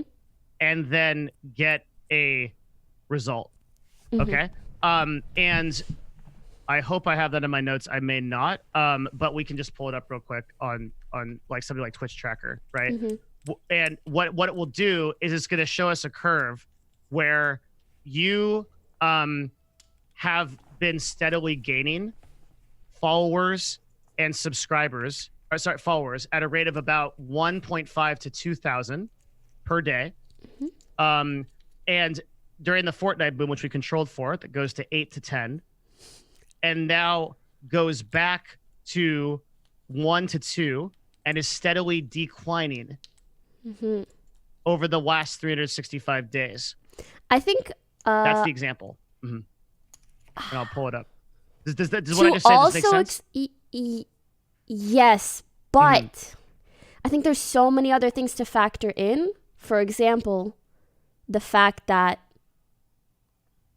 I am not doing a consistent thing and that I've made a very deliberate effort to not do that, in the sense that I wanted to kind of diversify because I knew I could stay in whatever category grants me the most followers and continuously build on that if I wanted. But what I preferred to do was try to more build out a community that I enjoy more and am able to do anything that I want to do with. That's not wrong at all. Mm-hmm. But the stats don't care, right? So the numbers are Yes. the numbers. Yeah. And so the fact is, like, you are No, even what if I you mean is like did- I understand I will be less successful doing that. But we're not just talking about so what my advice isn't just go play Fortnite and get the maximum, because like there's a guy in chat that just scrolled by that said something like, well, what Poki should do optimally is do two streams per day at 5 to 6 hours per day. I heard you say that. And that's correct, right? So if you wanted to get the most amount of followers and the most amount of viewers, here's what you should. It's really easy, right? 6 to 12 p.m. stream, sleep for 3 hours, cram some food in your mouth, stream again, get the nighttime schedule, sleep for 3 hours, stream 12 hours a day. Make sure you only play Fortnite that entire time, and within about 3 days, you'll be completely fucking insane and yelling at your chat, right? Yeah, yeah, of course that, like, so I literally vibe with you so hard on this because I used to have 3,000 concurrent viewers, and I had over 1,000 tier 1 subs. I played League of Legends every day, and I fucking hated my life. Yeah. And the day that I woke up crying under my desk was the day that I knew I had to become Variety. I went from 3,000 concurrents to 200 for 6 years until I did this. Mm-hmm. And I would not take that decision back for the world. Oh, I'm glad. I totally get it, right? Yeah. I completely agree with it. I think the difference is we need to understand what the stats say so that we can make informed decisions, irregardless of, because you can always consider that. Agreed. Mm-hmm. Okay. But my argument isn't even that. I think what it comes down to is we need to look at you as a total brand encompassing all of the platforms that you exist on. Mm-hmm. Because there are certain platforms that are absolutely overperforming for you, and that if you focus even 10% more on them, you will dominate as an influencer. Okay. So your cap, for example, on Twitch, you're at least as far as the platform, if the platform grows Yeah. 50% next year, I know a lot of streamers who have discussed saturation with me. And I mean, not just towards me, but in regards to themselves as well.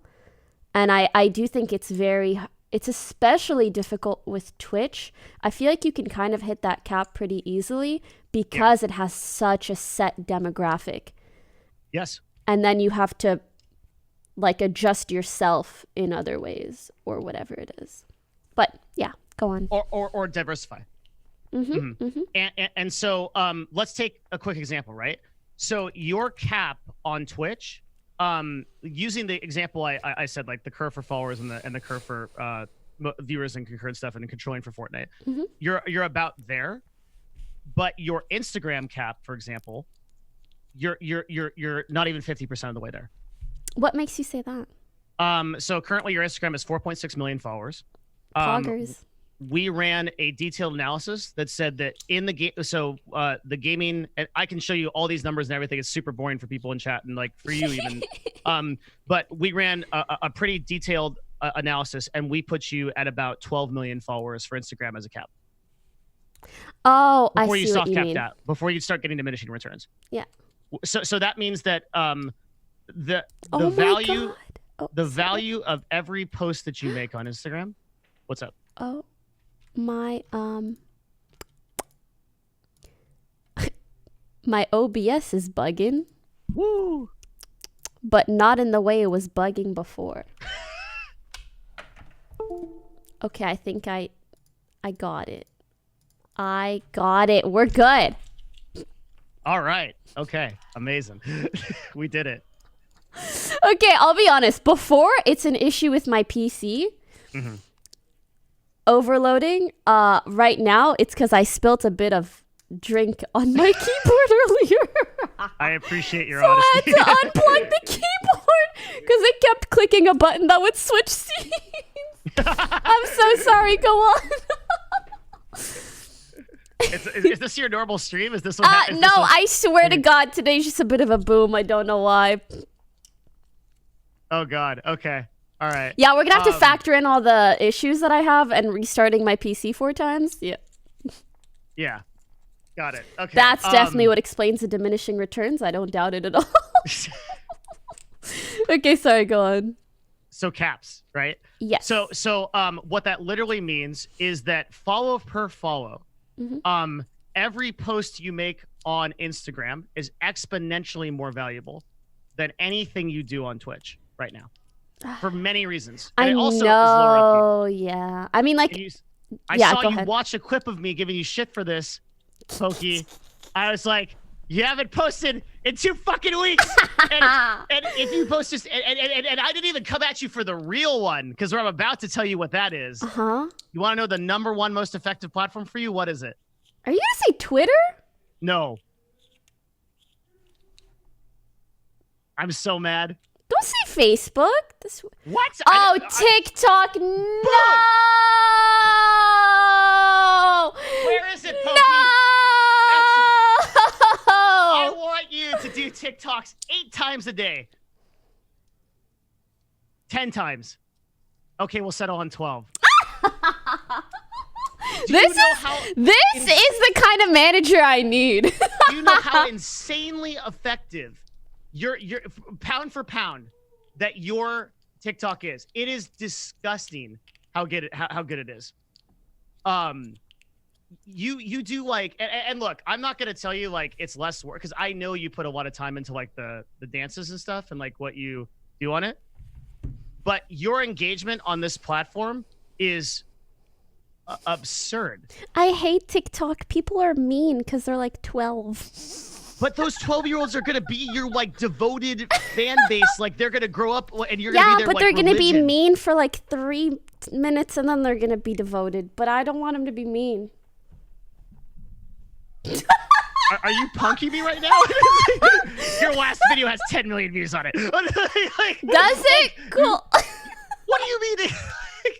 Like, I didn't know. Literally, I posted that and I just stopped posting because I was like, ew, like the comments are just like, they're not what I'm used to, you know? I'm used to fucking Twitch chat memers, not people being like, oh my god, look at this, look at that, look at. And I also understand that like because like that's part of my job to some extent. It's definitely not. I mean, it kind of doesn't have to be, but if I don't do it, someone does, and or like someone has to, and it also kind of like it's a way to like manage perception as well. And so I'm like, oh, I'm just not gonna even comment if that's all people are gonna say, sort of. Okay, I am butt frustrated. I'm like, this is a problem of scale. I'm gonna take you to a TikTok. Okay, we're gonna go to tiktok.com/Devin M Nash. Okay, and here's a tick because I'm running a tournament right now. Don't follow this. I'm never posting it again, probably. But like, I'm running a tournament right now. It's a $500 tournament for people that create TikToks in the last 30 days. If you get one that has the most amount of followers, likes, you win $500. My keyboard isn't connected. Okay. So you're running a tournament for people to post? Yeah, because the idea was, you know, because my channel is all about like marketing and teaching people how to do cool shit. Yes. So I think one of the coolest platforms to do that, and one of the ones with the most organic discovery right now, is TikTok. So I gave everybody the opportunity to win $500 if they build the most successful one. And then they come on stream and tell us how they did it. Okay. Okay. That's interesting, actually. Oh, thank you. And so I entered my own contest, right? Of course. And I posted the super boomer, like, hey guys, do you want to learn about investing? Did you know that you can invest in ETFs? Okay. And my total TikTok right now has a grand total of 1,000. Can someone in chat link it? Because my keyboard's boomed, so I can't type it in. But if someone could link it. Well, and so the point is that, okay, listen, Poki, your fucking cat has more followers on Instagram than my entire platforms combined. Okay, so you just have to look at the scale of this. Like, actually, can I tell a story about this? Yeah. All right. Do you know South by Southwest? Yeah. All right. The event, right? Yeah. Like for people in chat, South by Southwest is like one of the biggest, when I think about like one of the biggest like business events like out there. And I was feeling pretty good because I was like this esports guy, right? Was running CLG, like #2 NA team at the time. #1 if you just casually put TSM in the dumpster where they belong. And casually. Yeah. just toss that aside. Then we became #1. We beat him at MSG at 2015. But that's not important right now. Sorry. What is important is at South by Southwest, we were feeling pretty good because esports is like this new thing. And then I learned I was at a bar and I looked up in the sky and there was an airplane and it had a banner like trailing behind it of Grumpy Cat. And so I looked into this and I learned that Grumpy Cat at the time had more total followers than all of esports combined. If you want to have an audience with Grumpy Cat, Poki, you think that it's hard to get in front of you at TwitchCon? You've got to wait a day in line. $2. And then wait, you sorry, don't even what? get to touch. You have to wait a day at South by Southwest in line. You don't even get to touch Grumpy Cat. You can see him. He sits on a pedestal. It's like a red pedestal, like a cushion. Wow. You go to the front of the line. You witness Grumpy Cat. And then you leave. Witness. Okay, that's Imagine, power. but it's That's just power. me sitting on a throne. People come, it's a Pokimane, and then leave. I'm Holy telling you, if you shit. update your TikTok, you're gonna get there. 100, because it has that kind of, yeah. special power. I realize. Like if we are really talking, because here's the thing, okay? I think that Ninja did something really interesting that a lot of people missed.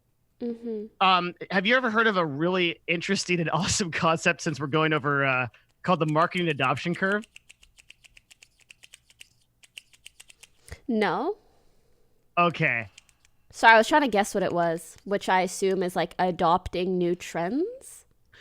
What it is it's a marketing concept that follows the psychology of how people relate to products and services, or that's like really badly explained. It shows you how many people are going to be interested in shit. So I don't know if you can see this, or I'll just Google it or send it to you. Here on Discord. Yeah. Wow, already encoding overload. Wow. Oh, well, whatever. I'll just open it up on my phone. I'm so sorry, chat. Okay. Yeah, Grumpy Cat's dead now. F. That's the curve. Yeah, I also have it on my screen. So the first part of the curve. I'm really trying for my chat. You're doing good. You're doing good with the toolbox that you have. Thank you. I'm impressed. This is the first bit says enthusiasts. I have to be the first to try this. The second one, visionaries. I want to show you this helpful tool I found. 3, pragmatists. Why should I start using this technology? 4, conservatives. I was skeptical, but I should have tried this earlier. And the last one, the skeptics. I guess I can give it a try, but I need help. Boomers. Yes. But really though, yeah. So the way that this works is this is kind of the basic way that all people interact with anything. Okay. So what we're gonna use Twitch as an example. When Twitch starts, at first, a couple people think it's cool. Try it out. These are the guys that are like literally streaming before there's OBS. Like they're on Xfire. Right, yeah. They're on like the first. I streamed on the first version of XSplit. Right, and like they're like configuring the wires to build the server. Like that. That's these people, right? And then once the enthusiasts are through it, you get these people that are visionaries, and those are people that are like, I see the potential of this. I think it's cool. Yeah, that's like whenever anything kind of starts out as like a niche, and it's like gaming used to be. Say everything used to be, right? Yeah. So the thing about Twitch is it's in the first 15% of its total market share. Okay? Because Twitch has not the biggest problem at Twitch. And if I go into the office with the CEO and the CMO, with Emmett, and I think they just hired a CMO, and I go, what is your number one challenge? What they will say is, we can't jump the curve from visionary to pragmatist. And that is why they rebranded this year. That's why their branding is, you are already one of us. That branding, that means literally they're trying to get normal audiences to view this shit. Because right now it's very hard for somebody who doesn't play hardcore. You know what I'm talking about. I was so mad at them for their most recent marketing thing, which I was also a part of. Yeah. Ambassador. Yeah. Because it just like it does not make sense for acquiring new audiences, in my opinion. Where they like show. The ones where they made billboards of like a bunch of their creators, it's the kind of thing that is really cool for the creator and their audience, but does nothing for people that don't know who you are already. They don't know how to do this internally. I know, but like, I'm not even them, and I know how to do it. You could be a legit CMO, like they could hire you and you would do better. But that's because that's the thing is that, oh my God, I'm so glad we're talking about this. The whole problem at Twitch is that nobody's doing what we're doing. Yeah. Nobody's actually streaming. Yeah. So they have no idea how to apply it. The thing is, I don't even think you need to stream, because you need to stream to know how to make a better streaming service or streaming product. Their issue lies in marketing. You need to have a good eye in order to know how to do marketing. You need to have a very good understanding. You need to fucking be on Twitter and every other platform to understand marketing. And if you're 52, you're probably not, because you're taking care of your kids as you should be. So, therefore, hire someone younger. At least like a couple people, okay? That is my jam. I think you know who's good? Literally the social media marketing people that esports orgs hire for like their Twitter accounts. Those are people that understand marketing. They're mostly young girls that consume the content all the time. And young dudes that are good at memeing. Yes. Yeah. Yeah. Corsair has a dude whose entire job is chief meme officer. All he does is go on Reddit and shitpost. Yeah. And they've gotten more sales from it than probably anything else they've done. Exactly. Yeah, the guy's name is Dan. He's literally just a dude that Good job, sits Dan. Yeah. Dan, you're looking for a hire? Yeah. It's actually crazy. Yeah. It's like, it's ridiculous. But that's real shit because, Poki, one of the reasons why I decided, because, you know, I could just be a dude. I don't need to stream. I literally do all my, like, all the stuff that I do is either through my esports stuff, consulting, or my agency, right? I don't need any of the stuff from this or whatever. I stream because I want to be in the hand-to-hand combat. I want to understand this at a fundamental level because I understand that separates me from everybody. And it literally gives me another job to do, but that's the difference. I see. That makes sense. So this is such an important concept because Twitch has not been able to cross this barrier from visionary to pragmatist. And that is why their growth is slowed. Now, the platform itself, by virtue of that, takes every one of us with it. And no one has been able to break it but one.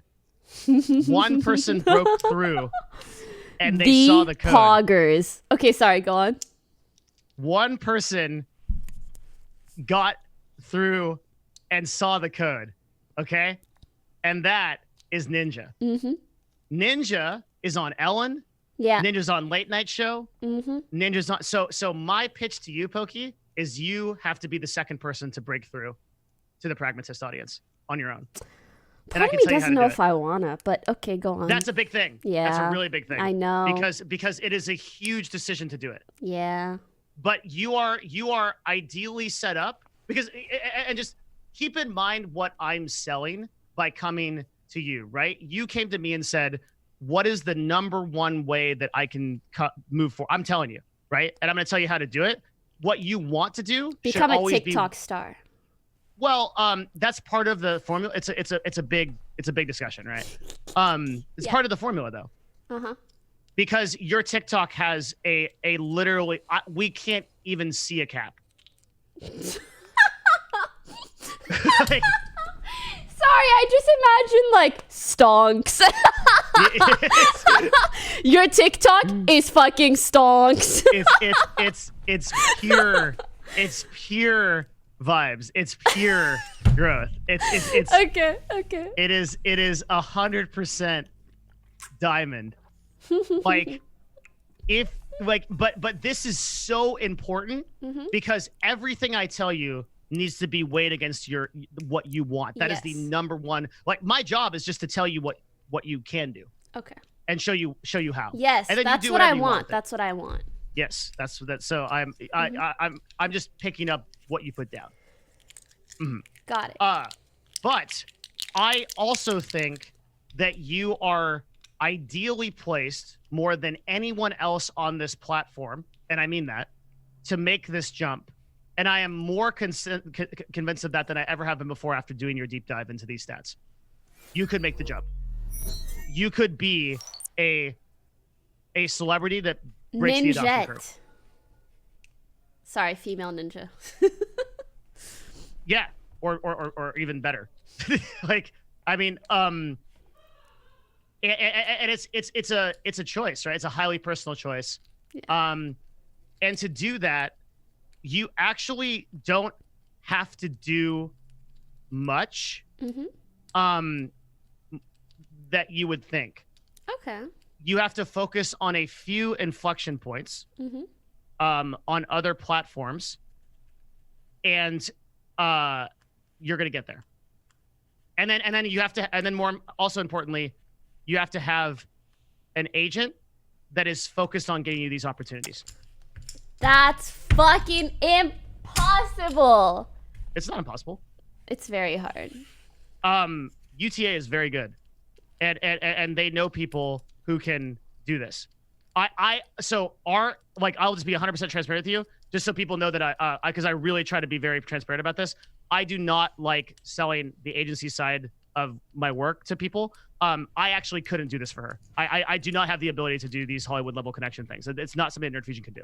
So I'm not selling like go join our agency or whatever. That's not a thing. Yeah. I'm saying, in addition to who you already work with, you could find a manager or an agent somewhere, and I don't know how to do this. I could probably reference a few people or start some conversations. Actually, I have an idea of someone you could talk to, but getting those opportunities to be on Ellen, on Jay Leno's show, or whoever it is, I don't know who's cool now on TV or whatever. You are literally like one touch point away. You have all the qualifications, all the ability already to do it. I actually think that UTA is so good, because I've worked with a lot of those people, that you could call them and be like, I want to do this. Let's change our focus this direction, and they would produce results. I guess I will see. I really like my agent. Sometimes it's just very hard because like UTA has so many. It's almost like they have too many possibilities, too many things on the menu, so you never know what to do or ask for or whatever. And rarely will there be some kind of mastermind behind all this to come to you and be like, do you want to do this? We can't do this thing. Yeah, you can correct. So I have to obviously be very careful talking about other agencies, because I want to be respectful of everybody.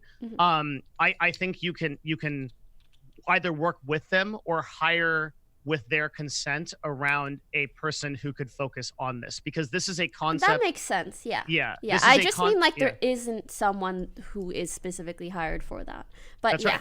Yeah. And I think that if you started thinking about that problem, it would produce very interesting results. Okay. And we could talk more offline about it.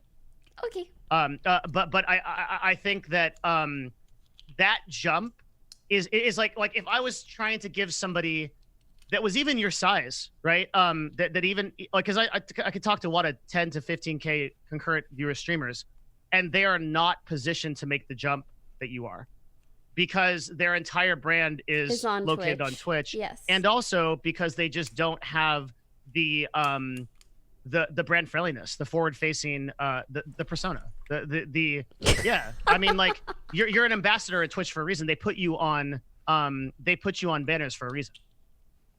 And no chat, it's not because she's a pretty girl. It's because there's a lot of pretty guys on there too, and it's because she presents herself in a way that is professional and mostly brand friendly. My swear per minute is lower than others. It counts. Yeah, it counts, right? Yeah.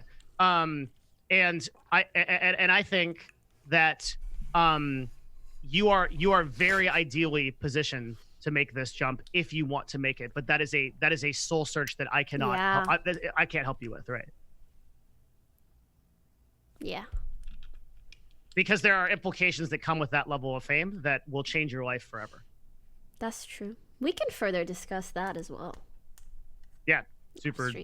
Super happy to do it. I think, I mean, there's already things that have changed your life in that way, right?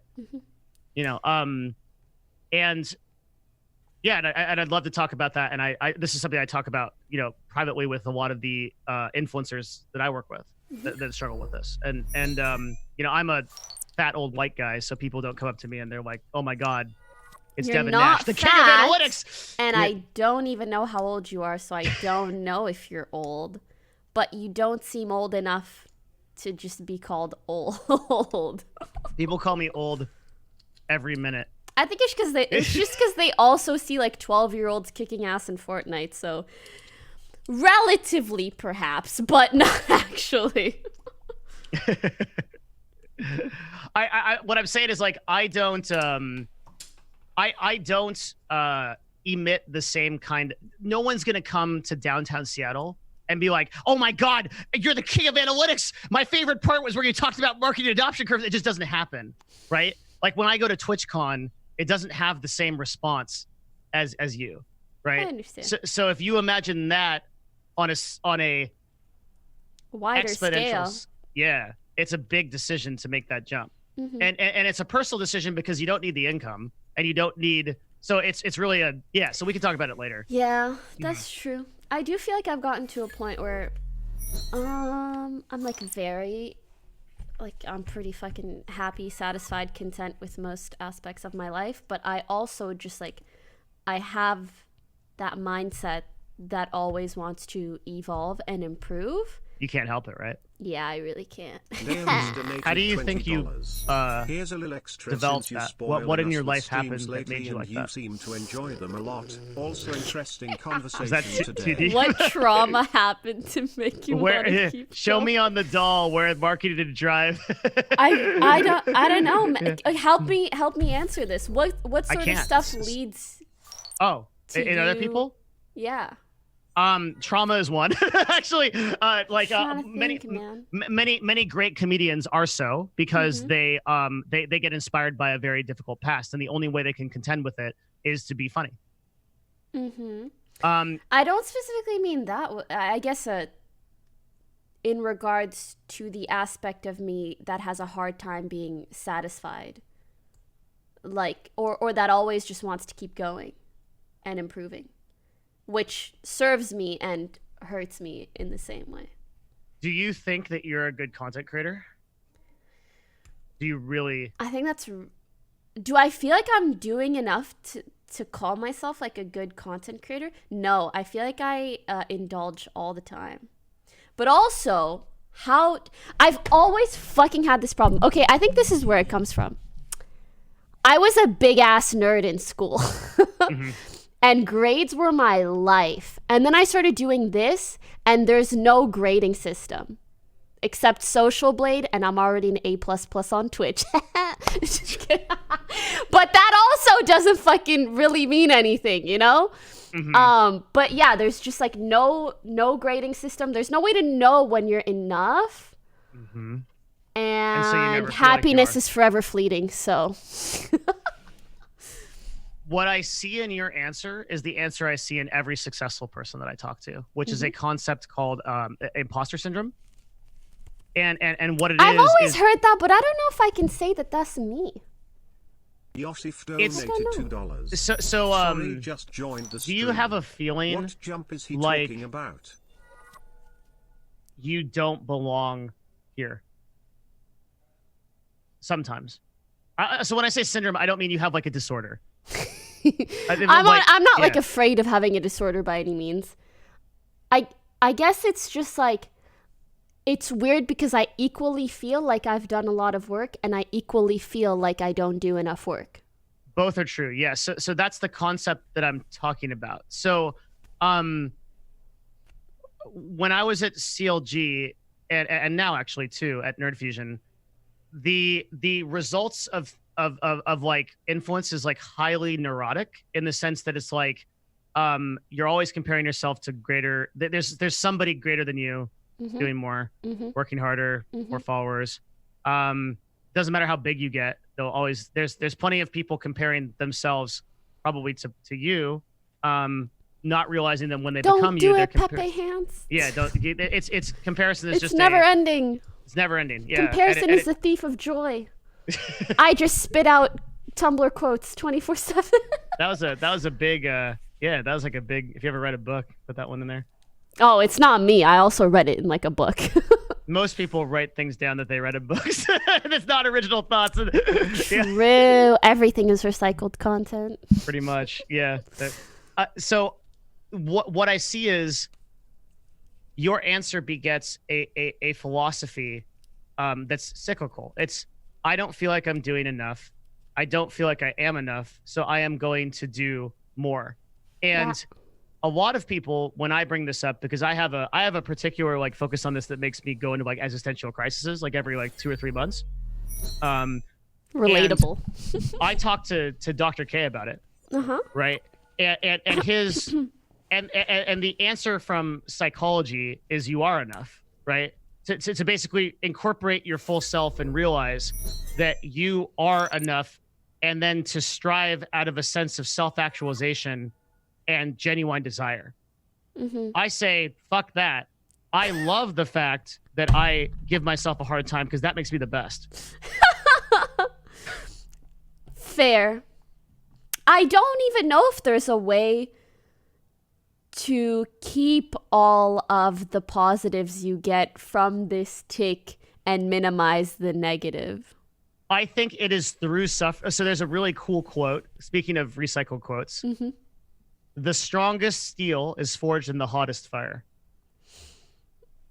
The greatest trauma makes the funniest comedians. If you look at the history of our best comedians, that is absolutely true. Freaky. Robin Williams, right, was one of the most tormented souls, brought happiness to billions of people. Yeah. Right. And so your self-imposed suffering causes you to strive to be the best, but it has to be tempered healthily, because if it gets out of control, you're just a wreck all the time, thinking about your stats and thinking about everything. Right. That the weight that you put on progress and acceleration is always relative to your personal happiness. And that is that image of two scales. Yeah. That It's a balance. It's a balance that you personally have to make every day. I can tell you how to get to the maximum, right? And then I decide and then if you that's decide. what I want. How does one decide what they want? We'll get into that after. Give your phone to an old Taiwanese guy and go sit down for 3 to 4 hours. Yep. every week. Yeah, and then Truly. you'll figure it out, because you have that answer. It's just Flip it's a coin. Don't look at chat. Don't look at chat, man.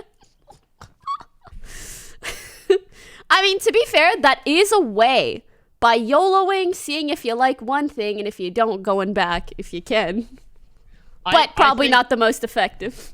I think if you're a young person, right? And I get that question a lot, which is like, how do I find a passion? Am I young, by the way? I'm 23.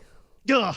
I've been doing this since I was 17, so I feel old now. Oh, because I've been doing this physical 6 years. pain in my chest. Guys, he's at least 35.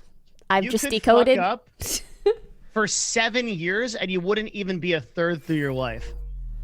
You know that. Hopefully, though. You're a baby. Ah! Baby Poki. That makes me happy. Look. I kind of still look Poki. it. If you made a baby Poki doll, like Baby Yoda type of thing, you'd be a millionaire. That's so cute! Someone that's watching can make that, but not me. I don't know. If you sold it, okay, remember me when you're a billionaire. You get royalties. I'll give you 2%. I would be. It's like, I can quit my job. I'm done. Pack the Listen. up, boys. Let's go. No.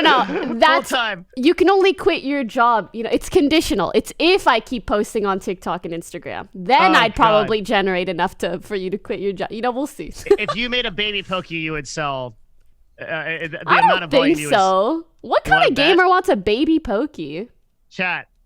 How many of you would want not a Poki as a baby, but like a chibi? Because that's kind of fucked up. That's weird. There's some people that would want that too, though. But like, but you as like a little chibi plush doll. You know, All right, you saw some of me- them. You saw me looking at the pillow of you on Amazon. Right? Yeah, Somebody Greek has photoshopped that. I didn't buy that. Somebody Sure. photoshopped that. I didn't buy the Poki pillow. I didn't buy it. Listen, it's cool, and I'm You know sure why I you didn't buy it? won't buy the Poki baby either. You know why I didn't buy a Poki? Why? Because I only support authentic merchandise from creators. If you make a Poki pillow, I'll buy it. I really do wonder, like all those random things with like my photo on them. I wonder if they actually make much. Yes, You they think? make a ton. Yes, they make so much. No way. Yes, they do. They do, because there are people that are searching for you. I mean, you can figure this out, right? You can just look at Amazon trends for how much I haven't done this, but for how much your name is searched. I know for other influencers, Oh, it's a I lot. actually don't know how to do that. You can do it through Amazon affiliates. I can do it Okay. later. Okay. Yeah. Oh, I do have that. Yeah, and you could look at the search volume, and I guarantee, because I've done this for influencers your size, it's tens of thousands. Interesting. If you made a T-shirt and you put it on Amazon, it would sell a great deal. I was thinking of I'm kind of looking into doing that. Anyways, we'll figure it out. So this idea, yeah, the baby Poki is such a good idea. Oh my god! But yeah, you are so young. Baby Yoda, but it's me. Yes, with the big ears and everything. How old is Ninja? Some kind of insultingly young age. Let me see. Ninja age. 27? 28. 28. Good. I got a couple years. I'm good. I could still go on Ellen someday. Your brand is insane for how young you are. I don't Also, know your about knowledge that. is insane. Like, I really want to like do what we're gonna do a separate talk where I just ask you questions about your past. Okay. Because I want to know how at 23 years old I was a living potato. I played EverQuest for 16 hours a day. My mom had to put quesadillas under my door, and yes, Oh I my was still god, I living at love home. quesadillas. I love quesadillas, dude. So good. It was That's the only food- thing Fed can make. It's also the only food flat enough to fit under a door. Genius. So she Oh, would your put it under mom there. loved you a lot He loves me very, very much. to figure Yes. out, oh, that's really nice. I have amazing parents, and that is actually when you ask the question of drive. Me That is- too. Me too. That's my answer is I believe I have an obligation because Me I was too. literally so fortunate. Oh, that actually makes me realize, and I've thought about that a lot, especially after I moved out at around like 18, that because my parents are immigrants, I've always felt an insane amount of debt to them and obligation to do well in my life. And there are Yes. so many things that like even like fucking drugs, when you're young, you want to try some fucking drugs. Me, I can't. If my mom ever, not just if she found out, if anything happened to me, I can't even picture my mom being sad. Like, it pains me physically. I would be hurting myself to know that I've disappointed my parents for even a split second. It's just, basic survival. I'm hurting her. I'm hurting me. I can't, dude. I can't. So, yeah. I love that. Yeah. That sounds to me like you feel like you have an obligation to do well by your family and Yeah. represent yourself well. Yeah. And also, my mom's a teacher. So I think she knew she's like a second grade teacher. So I think she knew like the exact amount of like love to give me. So it's enough that I feel reassured, but not too much that I become entitled. So it's like, you got an A, good job. And maybe next time you could even get a perfect score. Good job, honey. And maybe next time. Reassurance, but also motivation to do better. Do you feel like she had a good insight into what would be like sort of the perfect formula to get you? I mean, have- no parent is perfect, but I do think she knew how to do a really good job. Yeah. Like to always make me feel like loved, reassured, and like I had a safety net, but also to like push me to do better and further myself. Yeah, I love I think my that's- rents. A huge factor of answering that question about drive and obligation, right? And I think that's one of the things that makes me think of Outliers the most, just that I was really lucky to have a very good set of parents. Well, you are. There's absolutely no denying that. Yeah. Then the question becomes, what do you do with it? Yeah, I think I just spend a lot of time thinking, I'm so sorry for anyone that don't have nice parents. I'm so sorry. I'm just like, oh, poor them. I want to give love. That's what I do. I just fucking do nothing and think about everyone else. I grew up with a friend in college that he got a new car for Christmas every single year. And his dad ran a Fortune 500. He currently owns a bookstore that his dad bought him, and he literally sits and does nothing all day. Is Right, he it's- doing well? No one goes in. It just chills. It's because for every effort that his parents made, right? He had everything. So he never built the fire to actually I've heard something. so many stories like that at the literal age of 23, I'm thinking about, oh, I've made a good amount of money and I hope to continue to make at least a decent amount of money, even if it's not this much. How do I raise my kids to not be entitled assholes? That's a good like at question. fucking Yeah. 23, I'm thinking about this. You're gonna have kids 100%. I would like to, yeah. Family vlog time. Just kidding. Just kidding. Just none of that. Okay, none of that. Just a meme. just a meme. So chat, don't you dare ask me about this bullshit in 5 years, okay? Don't you dare. I think it's a very hard thing to do. To what? To have kids? I mean, yeah, but to have them on the internet? To teach your kids correct principles if you have a lot of success. Oh, agreed. And you have the added problem of being an influencer, which is. I hope that by the time I have kids, that won't be as much of an issue. A person with 5 million followers on Instagram is going to have that issue for. Not forever. A lot of people fall off real quick, and if you stop posting, it's. Yeah. I wonder. So you're saying that you envision a future where you just like go back to being or become a hermit, basically, like you just live a normal life and you're like a. Not necessarily, but I do think at some point I will want to be a lot less forward facing. Why is that? Because I'll get old and wrinkly. I don't know.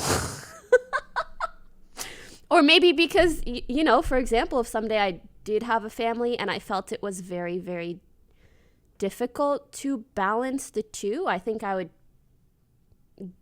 would find a lot more fulfillment raising my kids than I would making another TikTok.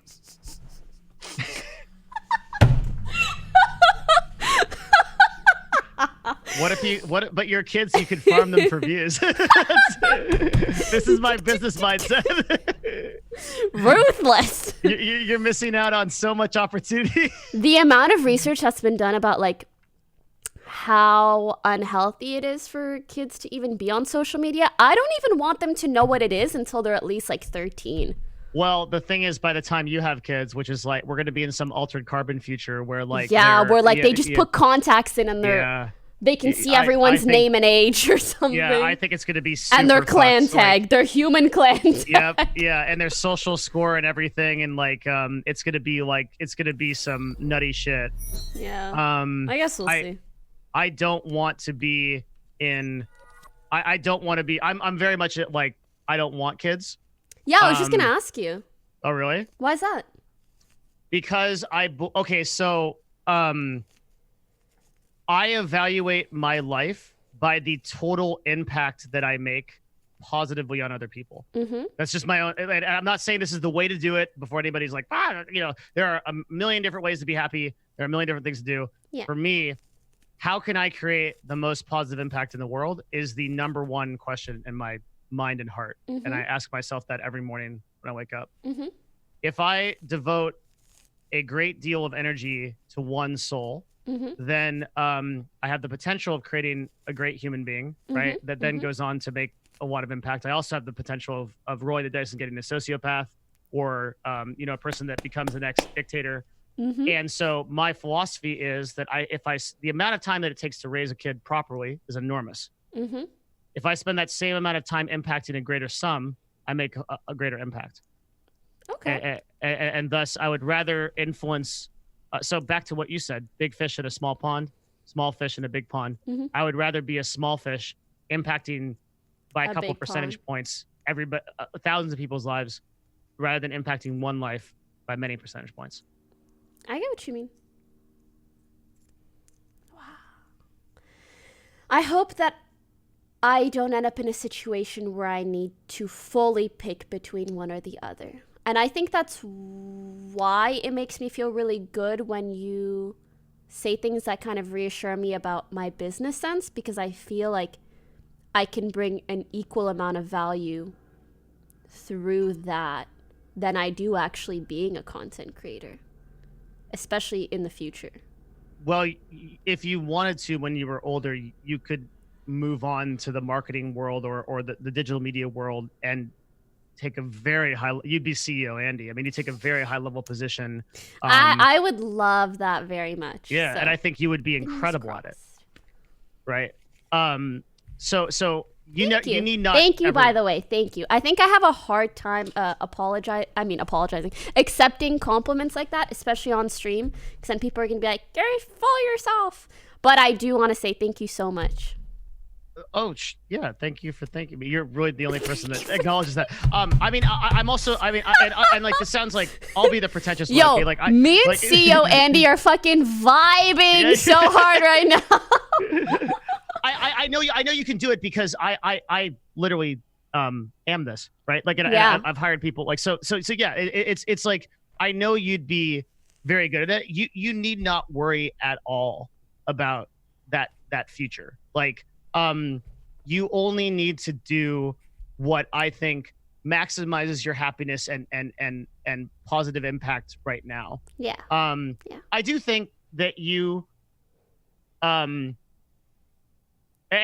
I believe this of every content creator, so I don't want to mean like I'm imposing this upon you, because but I do think that every content creator, especially at a high level, especially the one has an obligation to do well by the people that listen to them, and you utilize this, and it's super duper important. A lot of my drive and motivation to be a better person is because I feel sort of responsibility to my community to not be an asshat. Though I am an asshat sometimes, regardless, because I'm a human. But I do very much try to be my best as an example to others and to hopefully spread that as well.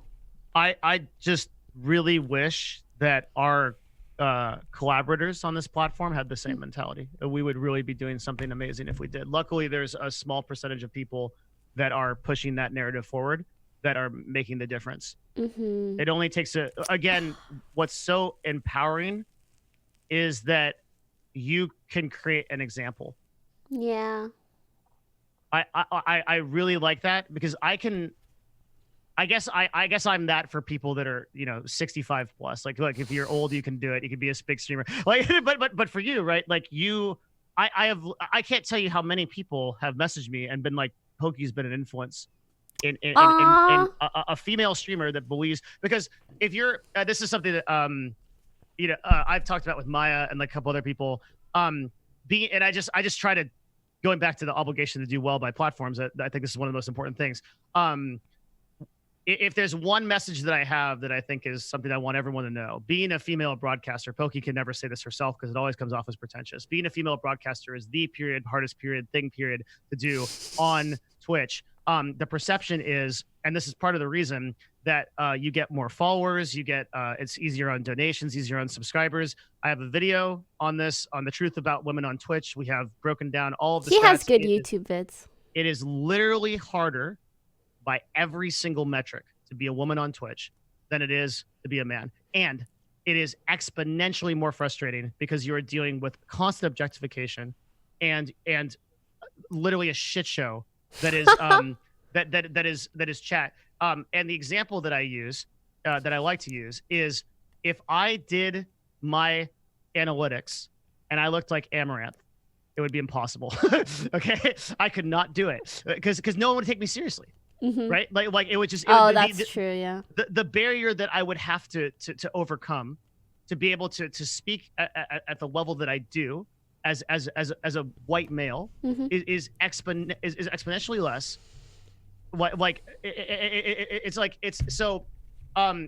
I really try to do a lot of work to dispel this concept, and you are the number one person on this platform that inspires women, because they can. It's you, Hot Chubby, Maya, all these creators that actually like girls look at you and they go, "Oh shit, I can do it."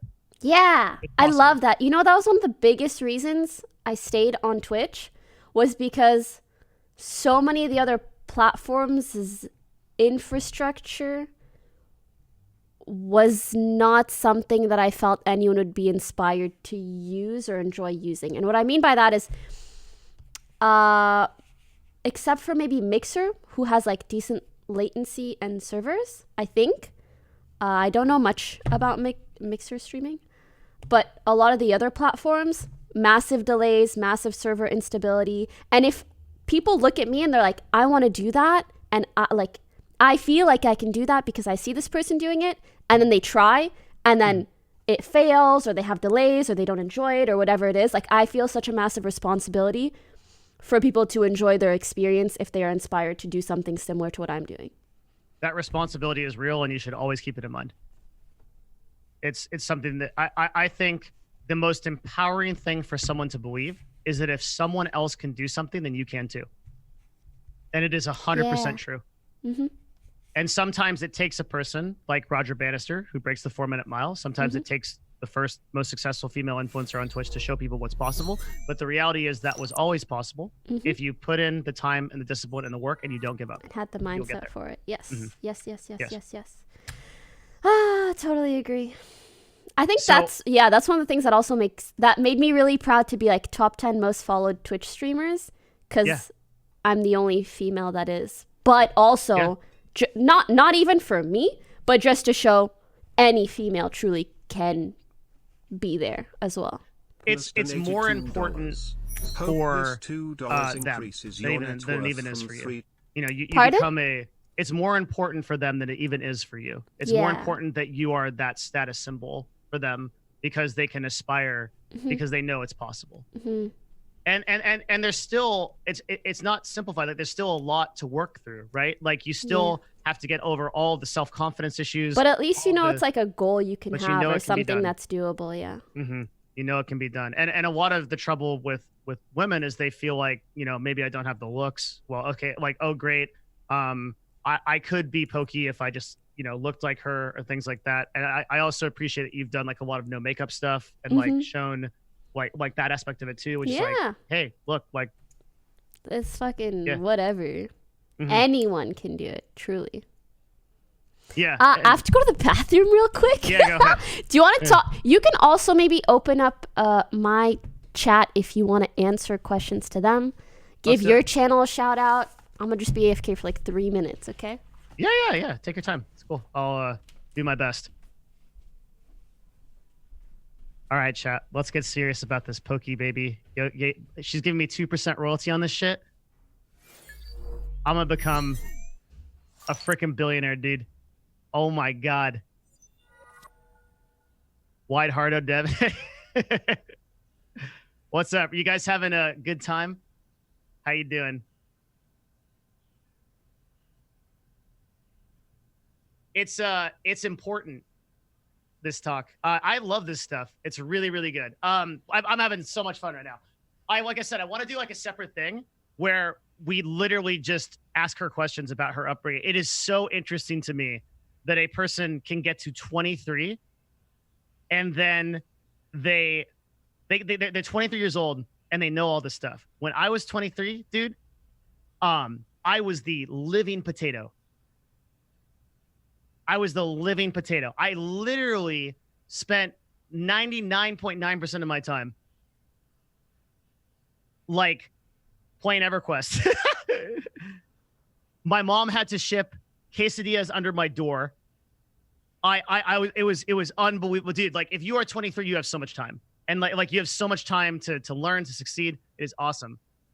Oh yeah, I guess some Poki asked me to do it. If you don't know who I am, hi, my name is Devin Nash. I do two things. One, I run a part-time stream, twitch.tv/Devin Nash of the same name. And what do I do, guys? We talk about stuff like this: success, mindset stuff, marketing, meta stuff on YouTube and Twitch. We learn about marketing. We learn about stuff like that. It's a talk show, runs like every morning or so on weekdays. And then my second thing I do is I'm a chief marketing officer of a company called Nerd Fusion, which is a agency/management company for influencers like Dan's Gaming, Giant Waffle, people like that. So that's what I do. It's very cool to meet you. And thank you for all the people that have been following. Oh my God, that is super cool. It is an absolute honor to be here with Poki. And I really appreciate you guys having me. The Poki community is very devout. You guys are one thing that we're gonna do. I have a little bonus that I'm gonna do for you guys that a couple people will. I'm sure the Poki community will appreciate. Very specific. I pulled up some stats just for you guys that the Poki community specifically will appreciate a great deal. We did some work. I have a specific stat that will blow your mind. So that is my gift to this community. But you guys have been very nice. Oh my God, I've been a guest in a lot of communities, and they are not always nice to me. But you guys are lovely. So thank you for the wide people happy.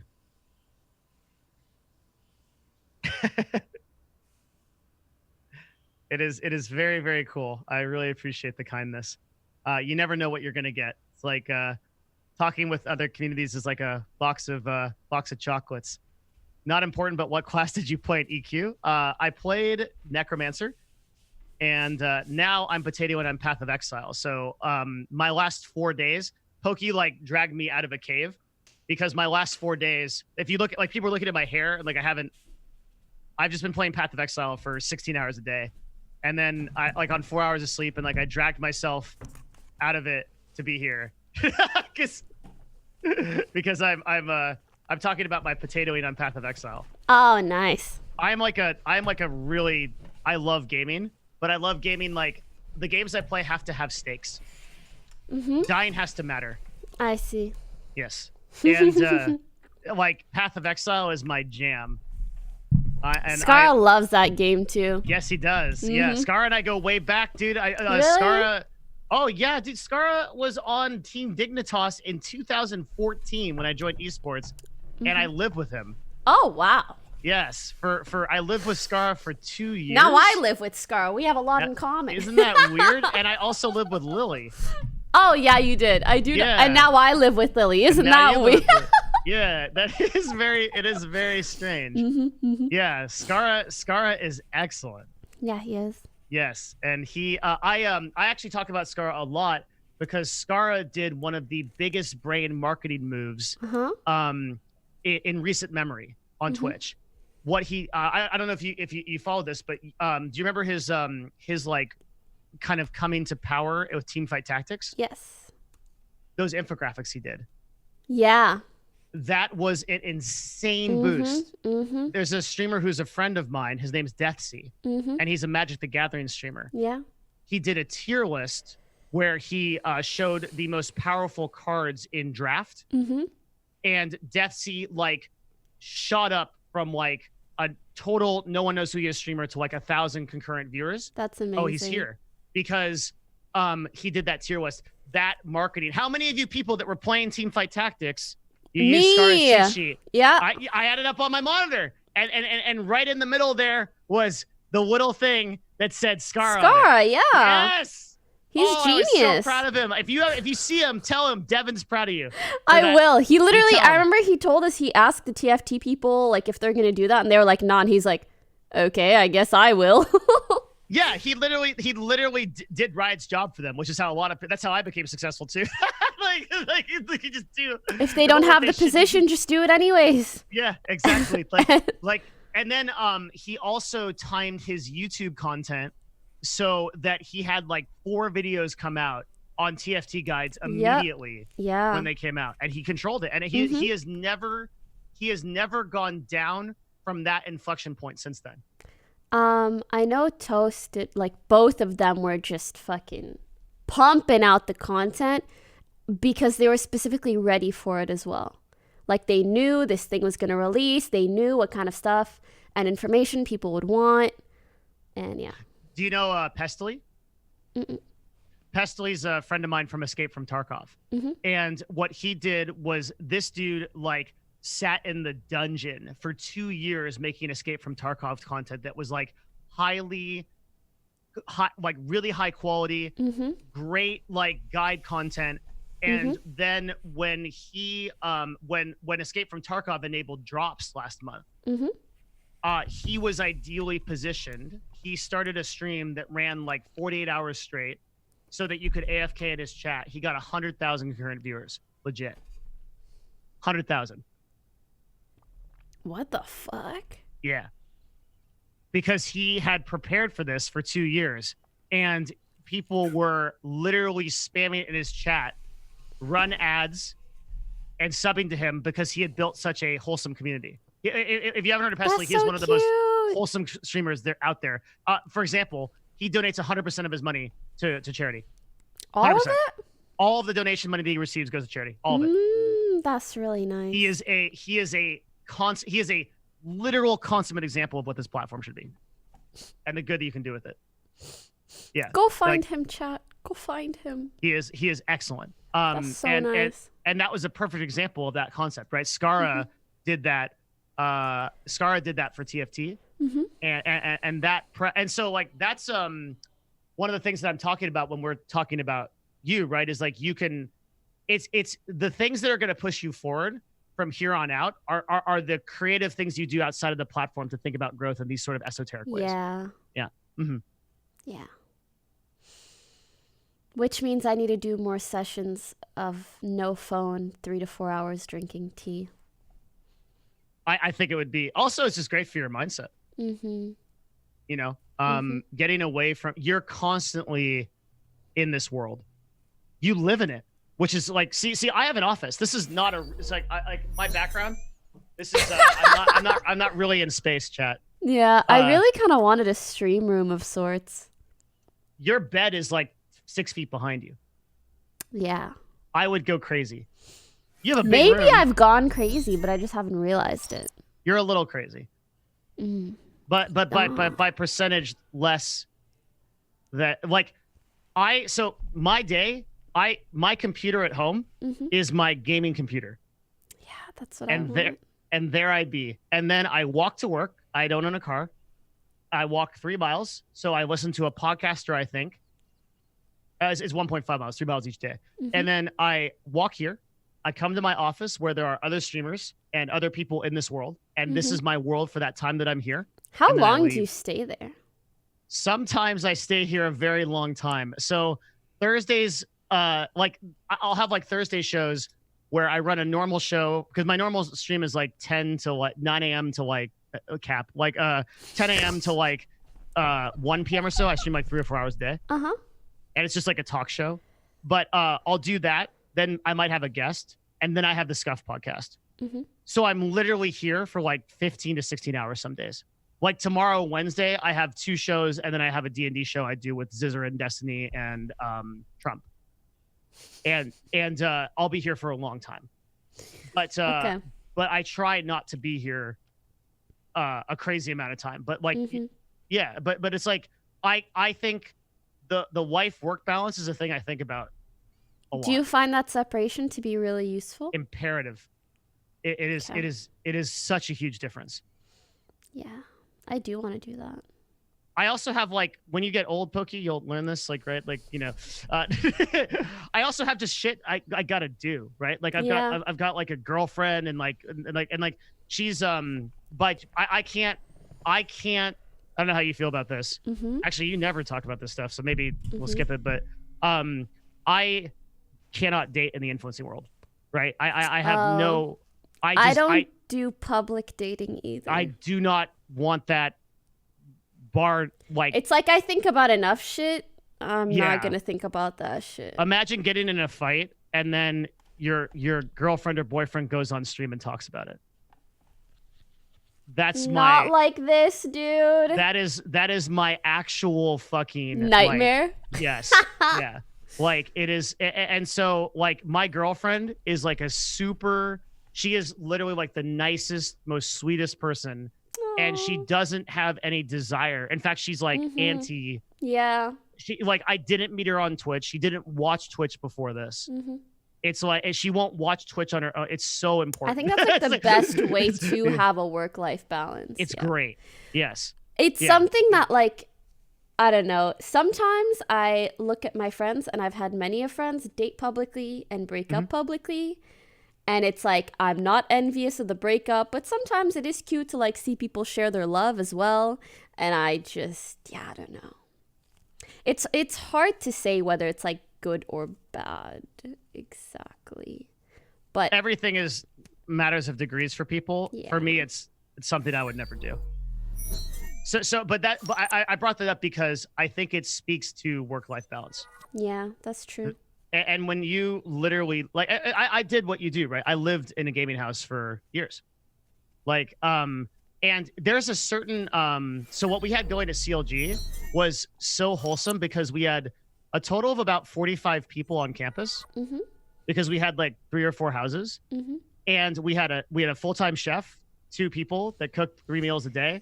Wow. We had buckets of, the guy's name is Andrew. He's a miracle worker. We had buckets of chicken wings every day. It was God tier. And we would have dinners where everybody would sit at a long table and we would have like 20 or 30 people. And we'd chat about shit. It was really cool. And I think there's a certain like wholesomeness to that. Yeah, right? I agree. But I also had to drive people to the hospital at 2 a.m. because they got into some mess or was dealing with like, my bedroom was outside my office. Yeah. Inside. Yeah. Yeah, I'm kind of at that point too where I'm kind of reconsidering all the pros and cons of living in a gamer house. And it's actually been kind of odd because this latest one that we're in, I don't know if it's the way everything is set up, but I feel like we have been the least interactive with each other. Why is that? I haven't been to your new house. I was at your last one. Again, I'm not sure if it's like the setup of all the rooms or the fact that, or just like coincidentally the fact that people have like found their own groove and like thing that they want to do, and also having like a newborn couple in the house, like, I mean, when you're like honeymooning, you're honeymooning. So I also think like we've all been together for so long, we're kind of comfortable, like we're in a relationship, you get comfortable, you don't really put in as much effort into it. Do you have any like specific plans you do with collaborations with them, or is it just sort of spot of the moment? No, yeah. And I also, I don't know, I don't want to like impose on anyone's schedule too much. I think whenever like I think of a good idea, then I would ask. But also we kind of have preset times to collaborate, which is our videos for offline TV, which is really fun and I enjoy a lot. How does that work? Basically, Fed is kind of in charge of figuring out what we film. Yvonne is in charge of figuring out when we film, and then we just get together and we have a video concept and we do the concept and then we post on our channel.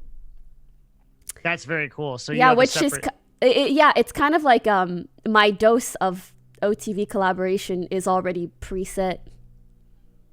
Well, that's how you get anything done, right? You have to. You make it a system. Yes, I'm so big on that. Yes, it has to be a system. Yeah. I'm trying to create more work systems for myself. To do that, you have to spend time thinking about this stuff offline. I don't want to do that. How much hours do you put in per month, actually? Not that many either, but now I'm quarantined, so I just get bored every day and start streaming and start screaming in CSGO. Is your life significantly different than it would be if you weren't quarantined? Because I don't know about you, but I never went outside in the first place, so this is easy. I'm living exactly the same. As of 2020, yeah, I did kind of go out a bit more and stuff. What do you? I just don't think I'm scheduling my life well enough. What do you like do out there? I don't know, like appointments, like you go get a facial, you hang out with your friends. Yeah, I've started hanging out with a lot of girls, just like so many girls. And you just want to like take care of every girl. And you're like, okay, we'll go shopping this day. We'll just hang out at my place this day. We'll order fried chicken and watch a movie on this day. And yeah. Do you have friends that are not streamers? Yes. But also most of them are still in the scene. But I feel like that's such a good in-between. Oh, yes. Yeah. They're familiar, but they're not. Yeah. Yeah. I have the same thing. I love that shit. One of my greatest friends is in Seattle. And the way that I met him was, funny enough, I got in a fight with my girlfriend. It was my fault, which it seems like it almost always is in this relationship. Like in my past relationship, it was usually the other one's fault, but it's usually my fault. I got in a fight and I decided to be like a bitch about it. So we were in downtown Seattle and I'm like, I'm going to take the bus home, right? Like I'm going to, and so I took because I just kind of want to run to ride the bus. I'm going to take the bus. I'm feeling edgy. Buses are pog, dude. Like I like the bus. Not now, because now it's like the virus bus. Yeah, not now, anybody, please. Yeah, now it's like but I took the bus. And then I got back faster than my girlfriend because the Seattle bus system is super good. So then I didn't have the keys to my own apartment because I gave them to her and I was like, oh, I fucked up. and now I have to wait for her to come back. So That's so fucking funny. I'm sitting on this like couch awkwardly in the lobby, and I hear this sound that is very iconic in your household, I'm sure. It's like game, and I'm like, I know that, right? That's Smash. Smash Oh, Ultimate. okay, yeah. When you win yeah. And so Game. Yeah. I was like, I know that. Maybe, and I just had this thought in my mind. I was like, maybe that person wants to play Smash. So I walked over to their door. I knocked on it. I didn't realize, Poki, that it was 12 in the morning. That was important. Guy answers. His name is Ricardo. And he's like, yeah. And I'm like, dude, you want to play Smash? And he like stares at me a moment. And this is like the evaluation of if I'm a serial killer or not, right? Like, check mark passed. He's like, fuck yeah, man, let's do it. Oh right? my God. He's like one of my best friends. And he introduced me to like a ton of people. Like, we just chill out all the time. Watch. That's so cute. It's awesome. Yeah. It's super cool. He was, he's actually a daily watcher of the streamer that I brought up, Deathsea. He watches the stream every day, and I watch Deathsea a lot also. So we just Small world. We vibed on that. It is, yeah. We vibed. I love how much you say vibed. I love vibing. I love vibing too. I love vibing vibe is a really good word to describe. Just like feeling good or getting along, feeling on the or same like page. wavelength. Yeah. Agreed. Yeah, on the same wavelength, which I feel like we've been on. Agreed. I felt like that with you a long time ago. I actually met you 5 years ago, 6 years ago. I think so. At a TwitchCon. Yeah, at an event. Yeah. Yes. Yeah. And then we've stayed in touch since then. It's actually been it's really crazy when you think about your relationships.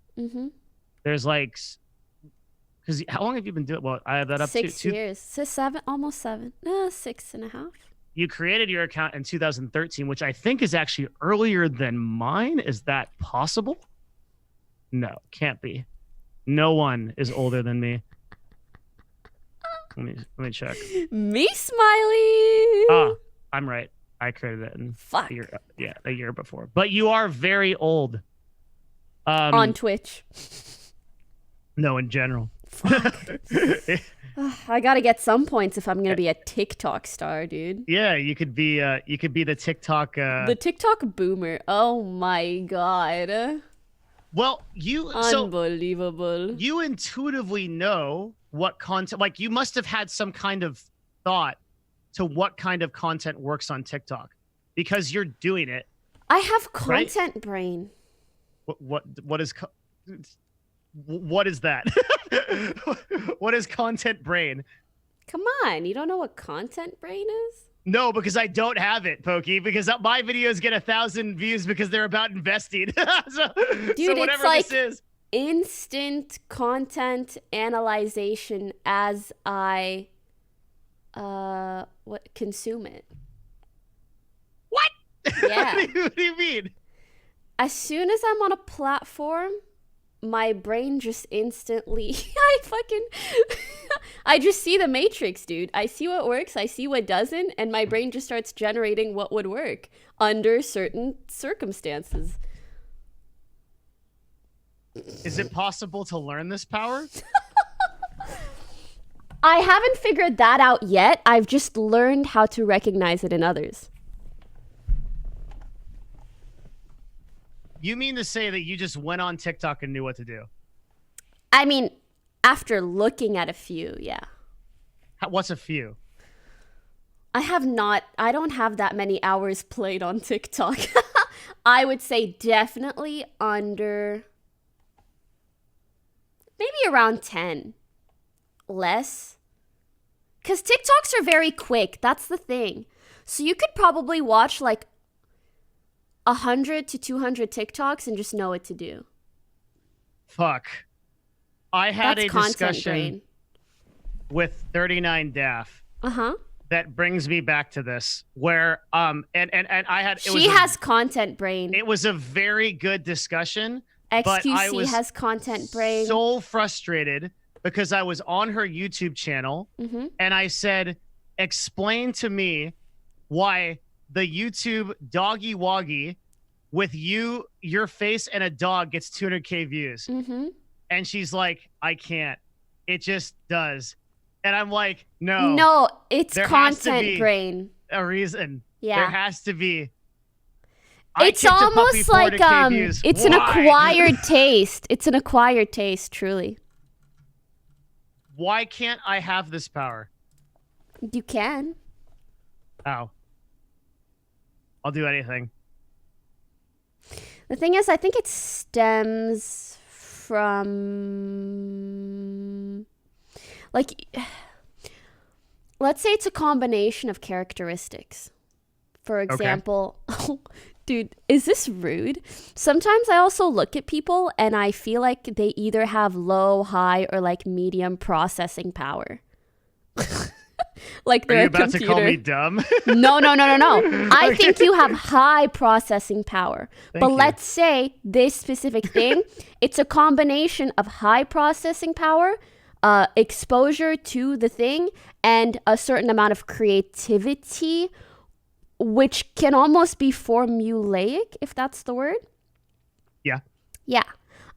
So you have to figure out what area are you lacking. Is it like, do you see the stuff? And I'm sure you process it and you kind of know, oh, this like sort of works and this doesn't. And then the creativity aspect is the connection between knowing what works and knowing how to apply it in your own manner. All right. I think I can. You can help me. Okay. I know what works. Okay. Probably better than anyone, right? Okay, Because yeah. that's all I do. Yeah. I feel like if I go on TikTok and I do this, okay, I'm doing your video right now, okay, somehow I'm not going to get 7.8 million views. But then you're missing knowing what works because you know it only works when you're like a girl. But it's not like or like in the same way. Let's take the guy that does magician tricks on TikTok. There's a guy like that? Oh, I literally know nothing about TikTok. Who's the second most popular TikTok guy? The guy that does magic tricks through video editing. So they'll know immediately. Oh. Who is it, chat? I actually think I do know who you're talking about. Zach King, yeah. Through editing, yeah. Yeah, so Zach King, for example, right? Like he'll do a thing where he's painting a polar bear and then it becomes a real polar bear. That's so dope. Your engagement, by the way, or like this one, he's like mopping a thing. Here, I'll send you this.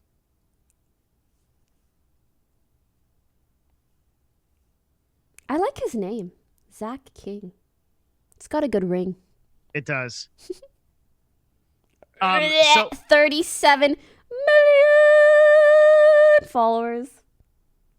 You're not far away from this. Actually. Yes, Yeah. I am. Well, if you don't post, you are. Yes. Yeah. That's, yeah. Come down unless you're a magician.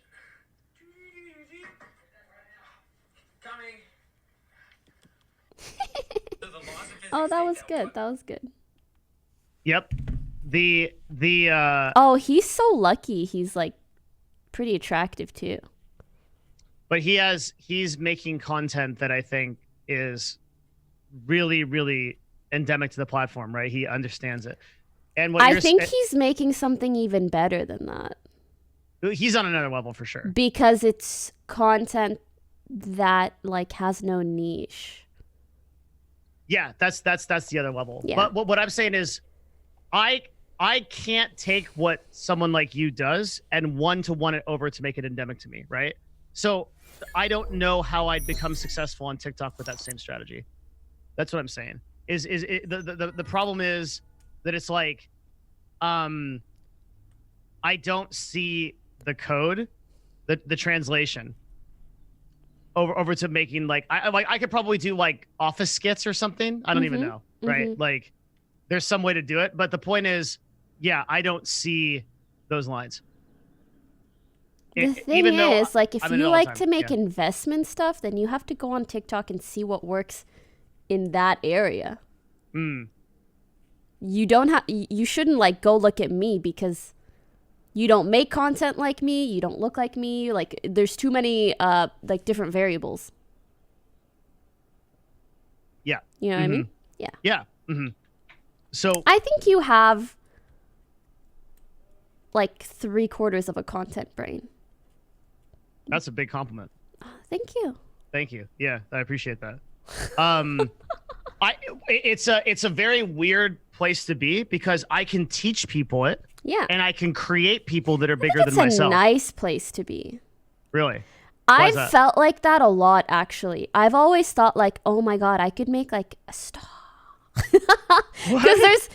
Because like I see and know so many things that like I could do, but just like aren't in line with who I am, though I know that they could make me so much more popular.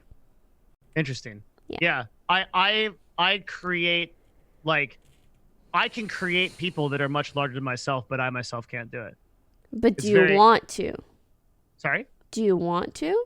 My goal as a broadcaster in doing it for 8 years has been to have 1,000 concurrent viewers and maintain it.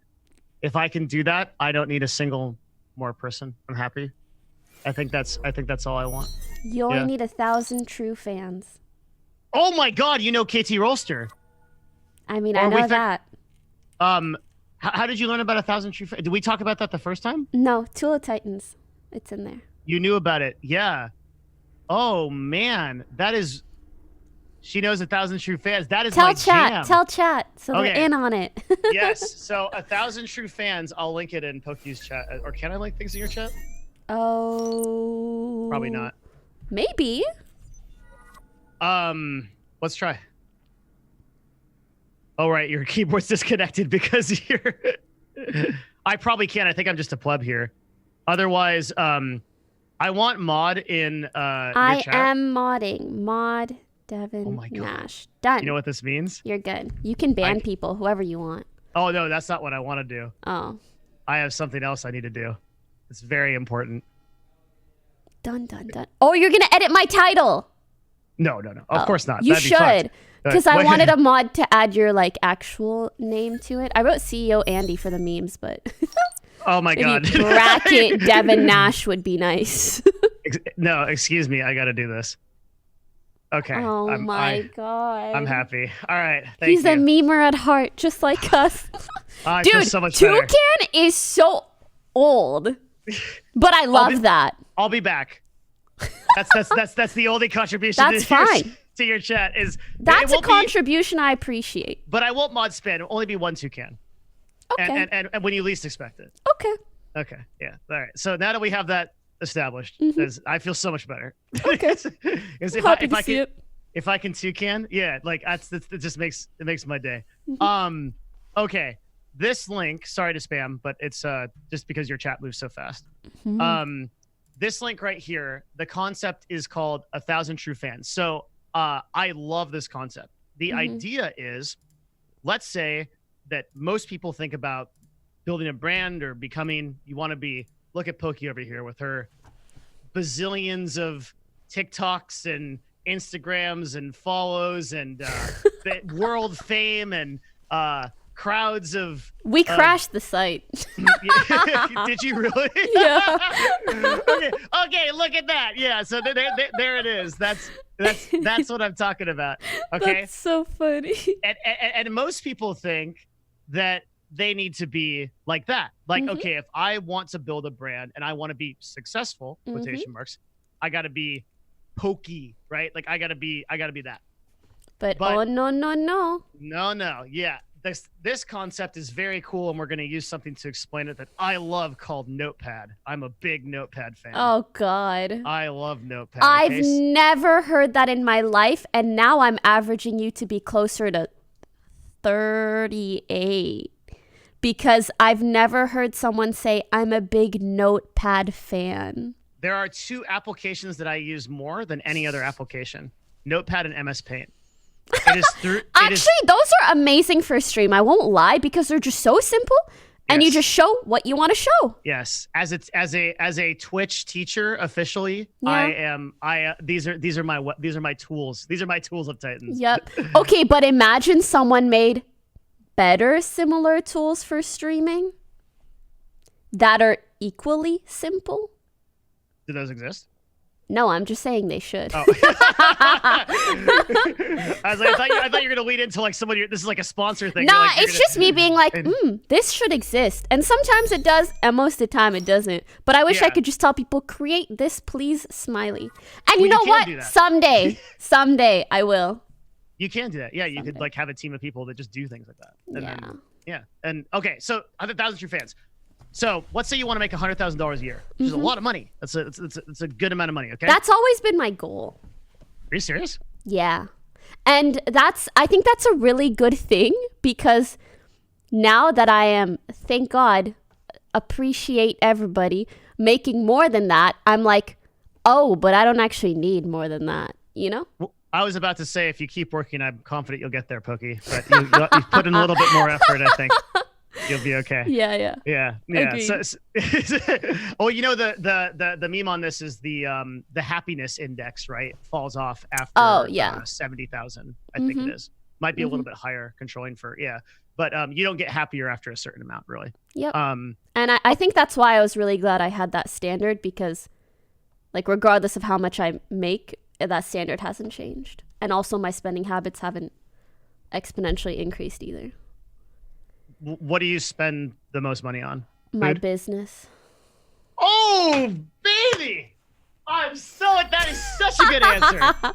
Holy shit. Truly. Woo! Truly. That's awesome. Yeah. Oh, I've never heard anybody answer that question that way. Oh, really? Chat, how many times have I said that the number one investment you make is back into your business and yourself? Yeah. Every day. Every day I say that shit. Which is great, because they're all business expenses. That's true. They're tax deductible. Yes. Amazing. I am so impressed. Oh, okay. 1,000 true fans. Yes. So everybody thinks you got to be a big brand. And let's say you want to make 100K a year, like Poki's goal. Okay.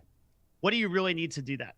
Let's say that you had one customer that pays you $100 per year. So you can do anything that you want to have that customer pay you that $100. Could be products, could be services, could be a sum of subscriptions or donations, any number of things. $100 is not a lot per year for somebody. Get one customer to pay you that. All you need to make $100,000 a year is 1,000 true fans. Because 1,000 times 100 is 100,000. 100,000. Thank you for the backup. No worries. So 100,000. So you may think that you need this brand of millions and millions of people to build a full-time income. You don't. You need 1,000 people that are willing to buy your product or service. And this is extremely easy when you contextualize things in this way. Because $100 a year can be under $10 a month. Yes, exactly. So 1,000 true fans is that how I got that number of 1,000 concurrent viewers. 1,000 people, and there's a caveat there, which is why I'm actually really far from that number. I want 1,000 true fans doing anything I do. If I play Path of Exile and I potato, and I am, you I want am 100 people to still watch, 1,000. I mean 1,000, yeah. sorry. Yeah. I literally want to be growing a beard in real time. I like, and I don't say a word for 8 hours. I want 1,000 people there. Yeah. That is the dream. Doable. I believe in you. Thank you. I have been working for that goal for 8 years, and maybe one day I'll be there. I think you're slowly getting there. Thank you. Yeah. Thank you. Yeah. It's it's been surreal. Like the last year, because I've talked about this shit for a long time, but all of a sudden people just started being more interested. I think it was my brand name change. Because going from Mylixia, which is literally objectively the worst brand decision I've ever made in my life. Why? Try to spell it. M-I-L. Nope. True. Try again. M-Y. L. Yes. E. Nope. I. Wait, there's no E, so you gotta go back. Yeah, no, that's M-Y-L. M-Y-L-I. Yeah. X-I-A. Bam. Got it. That's why. I thought it was gonna be EI, not just I. But The that number makes of people that come into my stream and be like, "What's up, militia?" Or they'd be like, "You sound like a militia. Oh my god. you sound like a laxative." That was another one I get a lot of the time. But then you could have become a famous streamer and then sold a laxative. True, but now I can become a famous streamer and sell whatever else the fuck you want. Yeah, I guess anything. Yeah, Devin branded shit, dude. Yeah, it was a name that was given to me. It was entrusted to me, and so I kept it because I was like a young gamer. But then I always have a quote that's nobody cared who I was till I put on the Nash.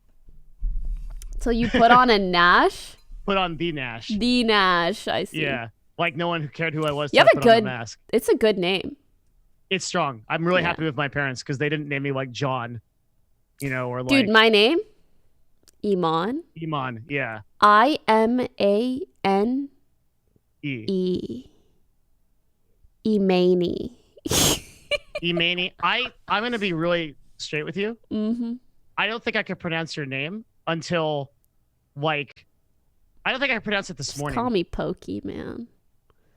Pokimane. Oh, sorry, I meant Poki, comma man. Like, just call me Poki. Hey, Pokimane. Oh man, that too. Yeah, I've gotten. Yeah. Chat loves writing Pokimane. It's great. It is. Your last name is, what is your last name? Don't worry about it. I'm looking it up. It's ANYS, pronounced anis, but very close to anus. So, I'm This is rough, dude. anus. Yeah. I had a whole video about it. It was fucking funny. Wait, this is brutal. Just call me Pokey. I thought you said your parents loved you. You know what's even more troll? My brother has a middle name, and I don't. And I came out after him. So, like, they gave him one, and then they were like, nah, whatever, and just forgot about me. What happened? Called me I'm an anus. Ooh, this is rough. I know. But I had this idea. Okay. And it was like, it's one of those things where either your name is so bad it makes it harder for you to grow, or your name is so different you make it iconic. Damn, that's like that really cool quote. You either die a memer or live long enough to see yourself become the meme. Yes, sort of. Yeah. So it's like, maybe I could just make Iman, like, make so many people know that that's my name, but it's pronounced the other way. Like, when you think about it, like Adidas, it could be Adidas, like it could be so many other things. Sure, yeah. And many other names, but like they're so iconic, you learn how to pronounce it because you hear so many other people say it properly. That's, I think that's never true. mind. Yeah. Isn't Adidas like pronounced well, it's a German company. Incorrectly all the time. But either way. It might be. Yeah. Not the best example, but you guys understand that there's certain companies where like you just know how to pronounce it even if it's not natural because they're just that big. A lot of people, I think the Poki in your name is like what's busted because it carries. Yeah. Yeah. If you were just Iman, it'd be hard. It would be very hard because you'd say, oh, go follow twitch.tv/Iman. And then people would be like, EMONIMANE. Like, yeah, it's too hard. Yeah. That name is actually, rockin'. You want to hear like the best news of your life? Is it really the best news of my life? Yeah. Okay. You're going to love this. Okay. On TikTok, I'm only Poki. Wait, how did you get that? That's it. No MANE, no LOL, no emo, no. It's just Poki. How? Because the two things you love the most about probably my branding and career are the two things I was paid for. One, starting Fortnite. I did it from a sponsorship. Two, starting TikTok. I also did it for a sponsorship with TikTok. And that's why they gave me that handle. Oh my God. The epitome of luck. But obviously it was also like on me to continue doing whatever the fuck. But yeah. is the other one though. I'm very appreciative of you for your Instagram. I think it's very well done. I did always look at Instagram as like such a cool outlet to a wider audience. It is. And I think I just like enjoy that one so much more because like I feel like I don't look at Instagram and I think, oh, it's only Zoomers. It's like truly anyone is on Instagram, so you can find anyone, you know? The thing is though that is so Instagram was only a Zoomer platform 3 years ago. TikTok is going to be that platform going forward, right? It will be a platform that everyone's on. There's 1.5 billion users on TikTok right now. I don't want to accept that. Which part? Because there was like 3 parts of it. That TikTok is something I need to utilize. Okay, I do think it's just like there's like a learning curve I need to go through to start enjoying it. Can you expand on that? What makes you enjoy Instagram? That it feels like I am posting content to people that just want to see my content and that are fans of me, and some are young, some are not, but either way it's like an enjoyable back and forth experience. I think that's, if I didn't have this thing and I was just a sociopath, I would be way more I'd be way more successful, which is that I enjoy the interactivity of making content a lot. What do you mean by and that's why I love Twitch, because I get like instant feedback from chat and I feel like I'm like actively impacting people in a positive way, and I like the things that they say and I respond, and it's a back and forth. On TikTok, people just say like so much dumb shit. Half the time it's someone who's like who's like blah blah blah blah blah, and they're just copying another comment somewhere, and it's just like it makes my brain mush. So what I need is to go through that period where I create a community on that platform that I enjoy having a back and forth with, and then at the same time appeal to a wider audience as well. So how does the back and forth on Instagram just like comments and so like literally like you create relationships with people because like you comment with them sometimes, and then sometimes you end up following them because you like their Insta, and then like you DM every now and then. It's literally like it's relationship building. Do you know some of these people, like they show up in your comments a lot and you know? Yeah, like I know them, or even other influencers that like comment and then we just become friends. How do you evaluate that with a number, or how do you do that with the number of comments you get? You're getting. I just wanted to, make it clear that it was online. Wait, what? Oh, the chat was just laughing at me saying like I know them online. Oh. Because I wanted to specify, like, obviously doesn't mean I'm like showing up at their house or like calling them on the phone, making sure their cat's okay and their door's closed and that they've eaten today. But, we have like a bit of a back and forth online. It's like good times. Mm-hmm. Like what I'm saying is like, I'm trying to understand. So your last picture where you look like Ariana. Yeah. This has 12,000 comments. Yeah. So like, how do you get that feel from that post?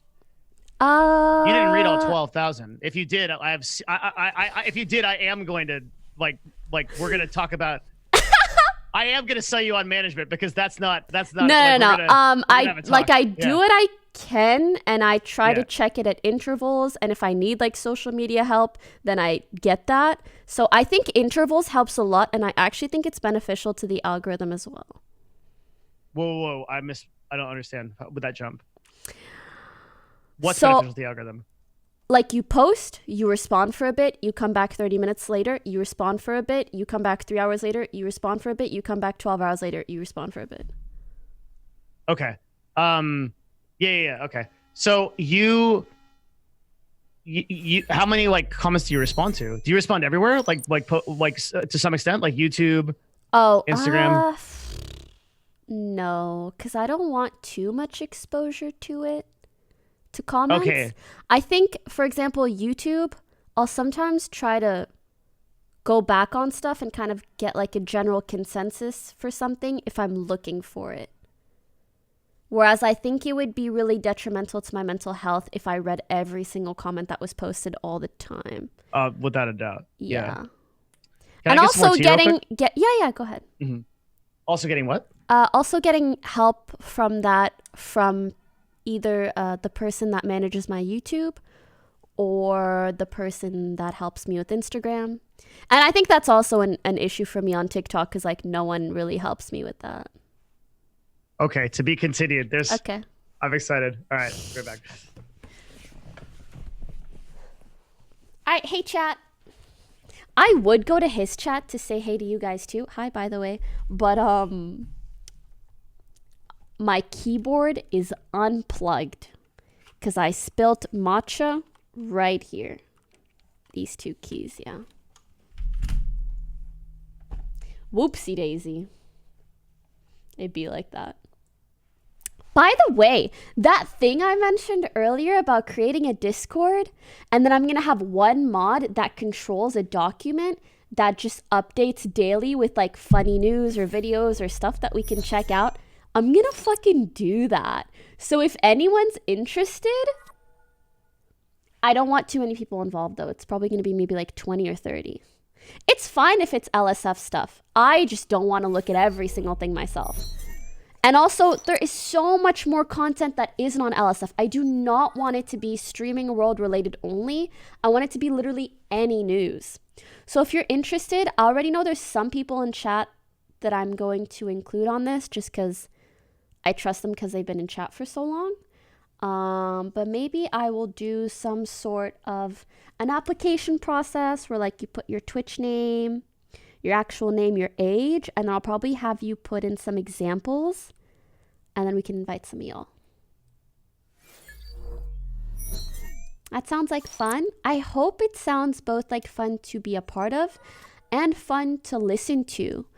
Kind of like there's this, I think what gave me this idea was there's a guy I watch on YouTube, his podcast, I've mentioned him plenty of times, Chris D'Elia.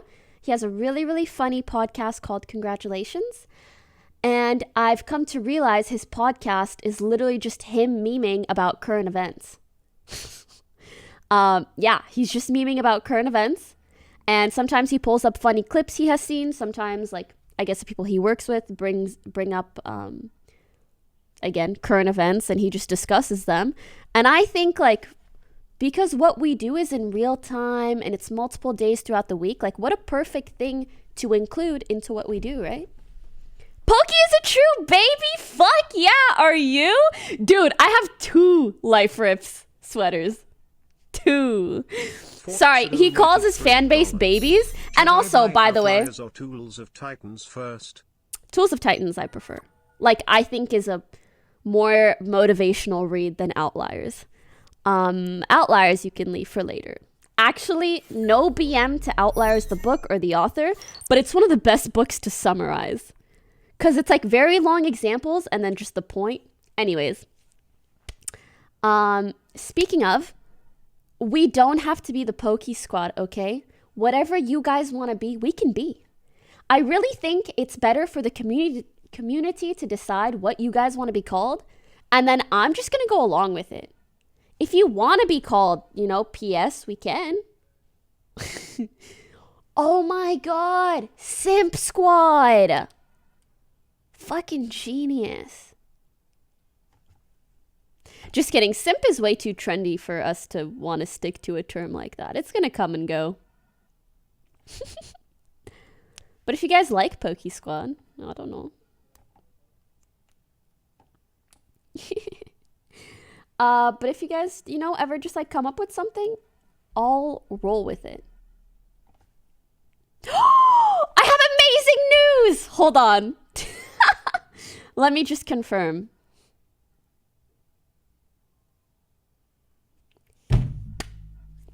You know how much I love this baby? Guess what? I accidentally got another one.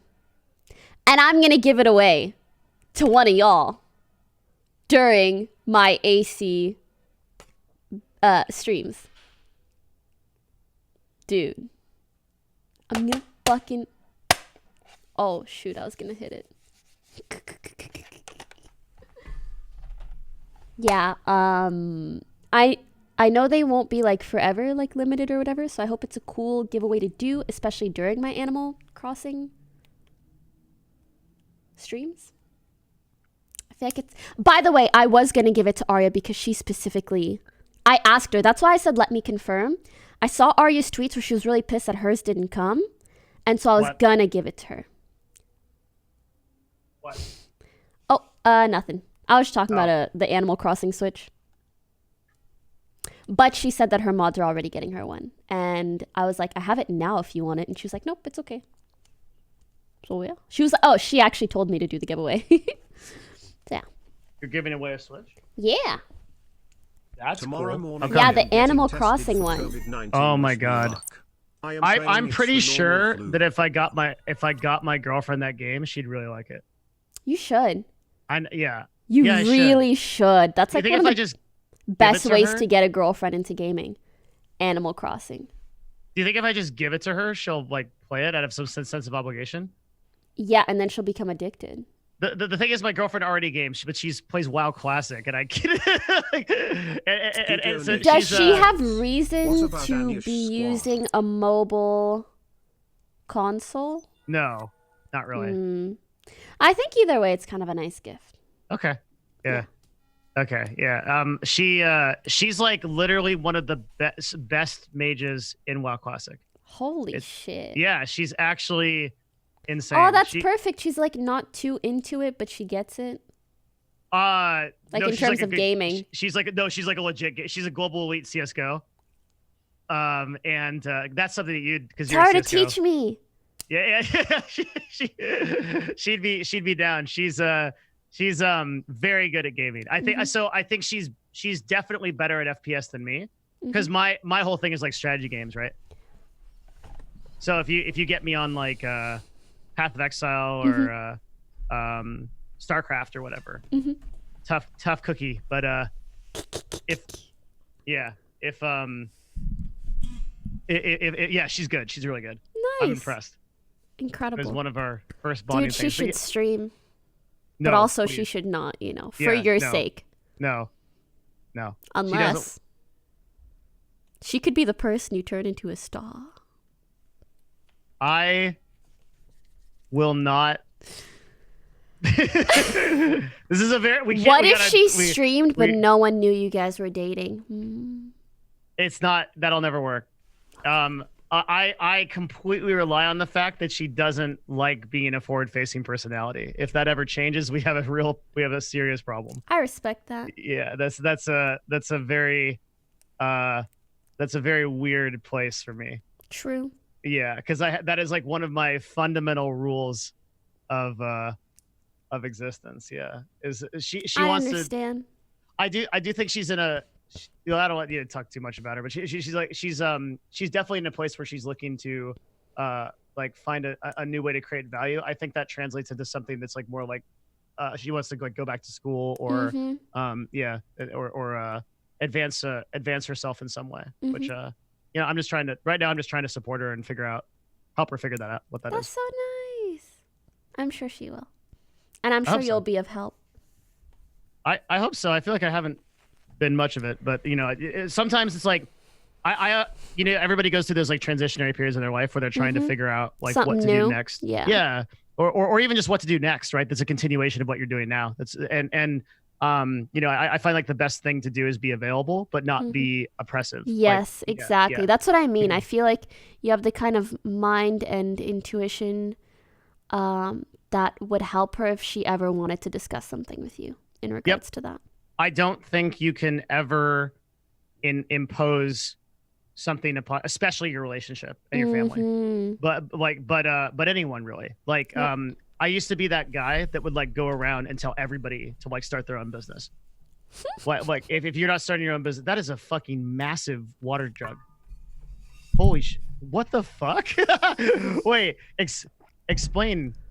This is how much water I need to drink in a day. If anything, I should probably be drinking more. How much do you drink a day? I mean, ideally it should be like a gallon. I drink a gallon a day. So why are you surprised? Because I think it's the camera angle, but that literally looks like you're just carrying like a fucking like a Like a pot. baby. Oh. Yeah, it's just Like a fat baby. Yeah. like two babies stacked on top of each other. And No. Let me show you that one. No, serious. what the fuck? It's fucking this one. This How is many the ounces? real one. I don't even remember. Chat, do you remember? Oh my god. I don't like this one though. This one ended up being really bad. It's from Simple. It's from SM. Don't know what the fuck that even means. Don't get it. It's a brand that's now very angry at you. I mean, no, it's fine. Okay, Yeah, I need my audience to know I tell the truth. Poki. Exactly. Authenticity. On, Let's go. I am honest. Okay. That is good. So yeah, you. What? Susan chat because she goes impossible to drink out of because she literally fucking tried once when she was sober. It's trash. Don't buy it. Hydro Flask is really nice. They just need to make a bigger version. What? So you suck that? Hmm? Like it's a weird way of drinking it. Like because I have a similar water bottle. It's not with me, but I have to like tilt it. You can actually. How does that work? You have This is there's like much better because I don't know, man. I swear to God, the way they've engineered it makes it feel like satisfying, and like tilting. It's a lot of work because this is heavy. Yeah, exactly. I have this problem every day. Yes. Like, yeah. That's why you need to suck. But how does it work? You suck through a straw? Yeah. Like, Let me show you. Yeah, okay. and what is the cleaning situation with? Oh, it's so simple. Yeah. It's just a fucking straw. Yeah.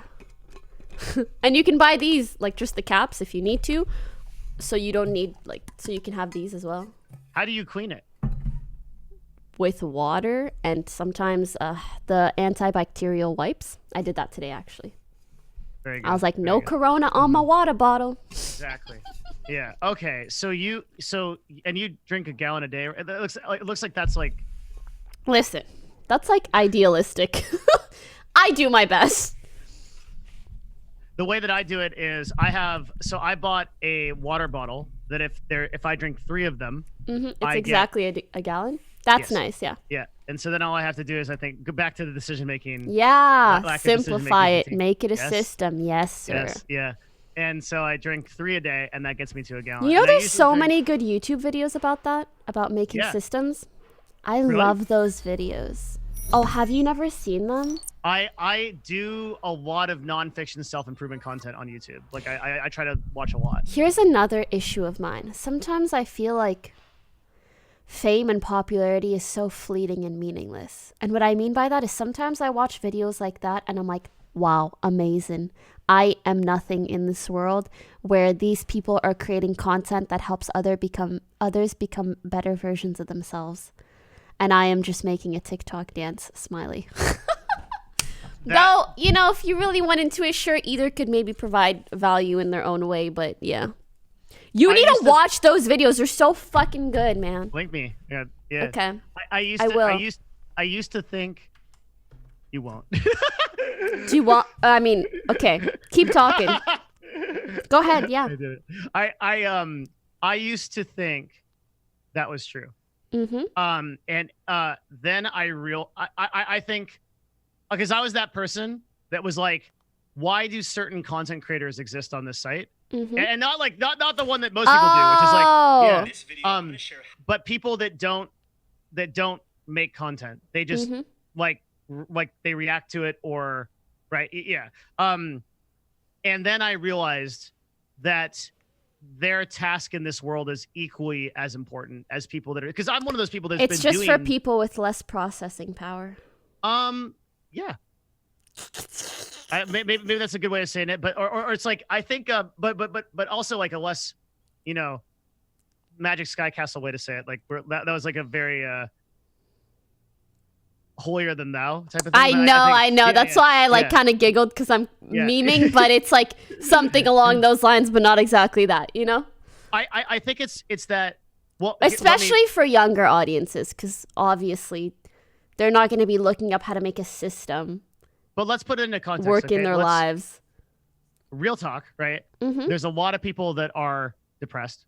Mm-hmm. A lot of people are sad, Mm-hmm. or just going through a tough time. Yeah. How much value is there in that person going on a stream Mhm. and that streamer cracking a joke, making you feel like you belong as part of the So community. much, yeah. Infinite. I agree. Yeah, infinite. I agree. Like there are so many people that I'm sure have messaged you that have been like, how I was really not feeling it, and I was depressed and I was sad, and I'm better. Yeah. And maybe even I turned my life around, like that kind of stuff. Beautiful. So true. Even me, not gonna lie, like at one point I was like going through a really tough breakup where like you just feel like shit all the time, and like dumb TikToks is what made me laugh. And it was like one of the only things that took the pain away. I feel that. Yeah, all content is important in its own way for sure. I think it's more the kind of thing that like, you know, I'm always like questioning. Whereas I only I feel I consume should be a bit positive happier streaming. with what I do. What's that? And I was gonna say I feel like I should like learn to be a bit happier with the way in which I bring value already. I think that's actually a really good thought process. Yes, because I think that you, I see that actually in the way that you talk about TikTok, as if this is some, and I mean this. I think we're good enough that you know that I'm coming from a good angle at this, but like, you're coming at it from like this, these 12-year-olds that like. Yeah, no, I know, but I'll be honest in saying that I think I know there's like. Not only is there cool content on TikTok, there's cool content creators, and therefore there must be a cool audience. I just think I was like scarred, and therefore it like left a bad taste in my mouth, and therefore I will find any excuse on earth to not do it. There's but also cool, that I cool should get over it. That's true. There's also cool 12-year-olds. Yeah, yeah. Like I was fucking cool when I was 12, and there's a mini me out there somewhere. Okay. Well, I think like. It's so interesting to think about your impact on people, right? Because for you, that kid that you made the YouTube video about on Fortnite, that guy's like a god at his school now, probably. Like that dude is just like so cute. Yeah, that guy is literally like for 2 minutes, my girlfriend was Poki, and then like everyone's just like, oh, dude, you're bad. Like that guy's getting like showered with gifts. High His teachers fives are talking every about day. it. Like it's like That's so funny. It's hard though where you're at to see how much impact you can make with that kind of thing. Yeah. And it's like, if you are the person that inspires an 11-year-old girl to become the next TikTok star, that's fucking incredible. Aw, cute. And that's how I think you should think about it. Not like there's a bunch of, babies on the platform, which is also true. Like it's not wrong, right? Yeah. But there's a positive way to look at it too. You found a way to relate Instagram back to you. And to somehow engage with that in a way that you made it authentic to yourself. I have a feeling that the reason you might not have done that with TikTok is because it came initially from a sponsored opportunity. And it's always hard to do that when you come at it from a business angle first. Because your question is... I think also because it's always a lot of work to do that. And TikTok comes a bit less naturally to me for many reasons, including, one, it's mobile. I don't spend that much time on my phone. And two... I'm just so much more used to consuming long-form content. What do you mean by long-form content? I watch a lot of YouTube videos. I watch a lot of I do watch quite a bit of streams and like also long YouTube videos. I guess that's the main thing. Do you watch Matt Daval? I just sent him your thing. Wait, you just sent me a Matt Daval? I watched this guy's entire channel. Yeah, and I sent you a girl that also does something very similar, and she's really good. Very cool. Yeah. That's awesome. Yeah. So we watched a lot of the same stuff. Do you watch Captain Sinbad? Don't think so. That's a good one. You know who I really like? That's kind of this is not a person that does like nonfiction self-improvement shit, but Critical Penguins. Nope. He's been coming over onto the Twitch more, and he's very good. Gary Vaynerchuk. Oh, Moist Critical. Yes. I do. Oh my god, he's so fucking cool. I really like him. I've watched his stream for a minute, and as soon as I saw him on Twitch, I was like, this guy knows what the fuck he's doing. And I mean, obviously his YouTube content is insane. I really wonder how he keeps up with both so much. He finds a way to make a story out of just the most absurd. He like makes of absurdity. Mm-hmm. I think his latest YouTube video was like dude perfect shots with dildos, and it was a sponsorship for adamandeve.com. This is next level shit. Genius. Yeah, it really was. So he was doing like dildo trick shots off his wall. It's amazing. See, I mean, that is exactly what I mean by content brain. Yeah, it's not just a thing for girls. No. Oh, no. I wasn't trying to say that at all. I actually some people mentioned in chat said it, XQC. yeah. Yeah. I mentioned XQC especially has massive content brain. And sometimes it can get freaky because like you know what is like the right content thing to do, and sometimes it becomes automatic, but you don't want that to always be the case. Being in XQC's brain terrifies me. I would not want to live in that brain, right? Like, because I think the way that it translates is like, and then like occasionally out of that insane chaos storm is like everything from hentai girl games to screaming at your desk to like I don't know, like it's chaos. It's a maelstrom. Someone sent me a question and I'll pose it to you as well. They said, I've always wanted to make content and I used to love it. Now I want to make content again, but I'm second guessing myself.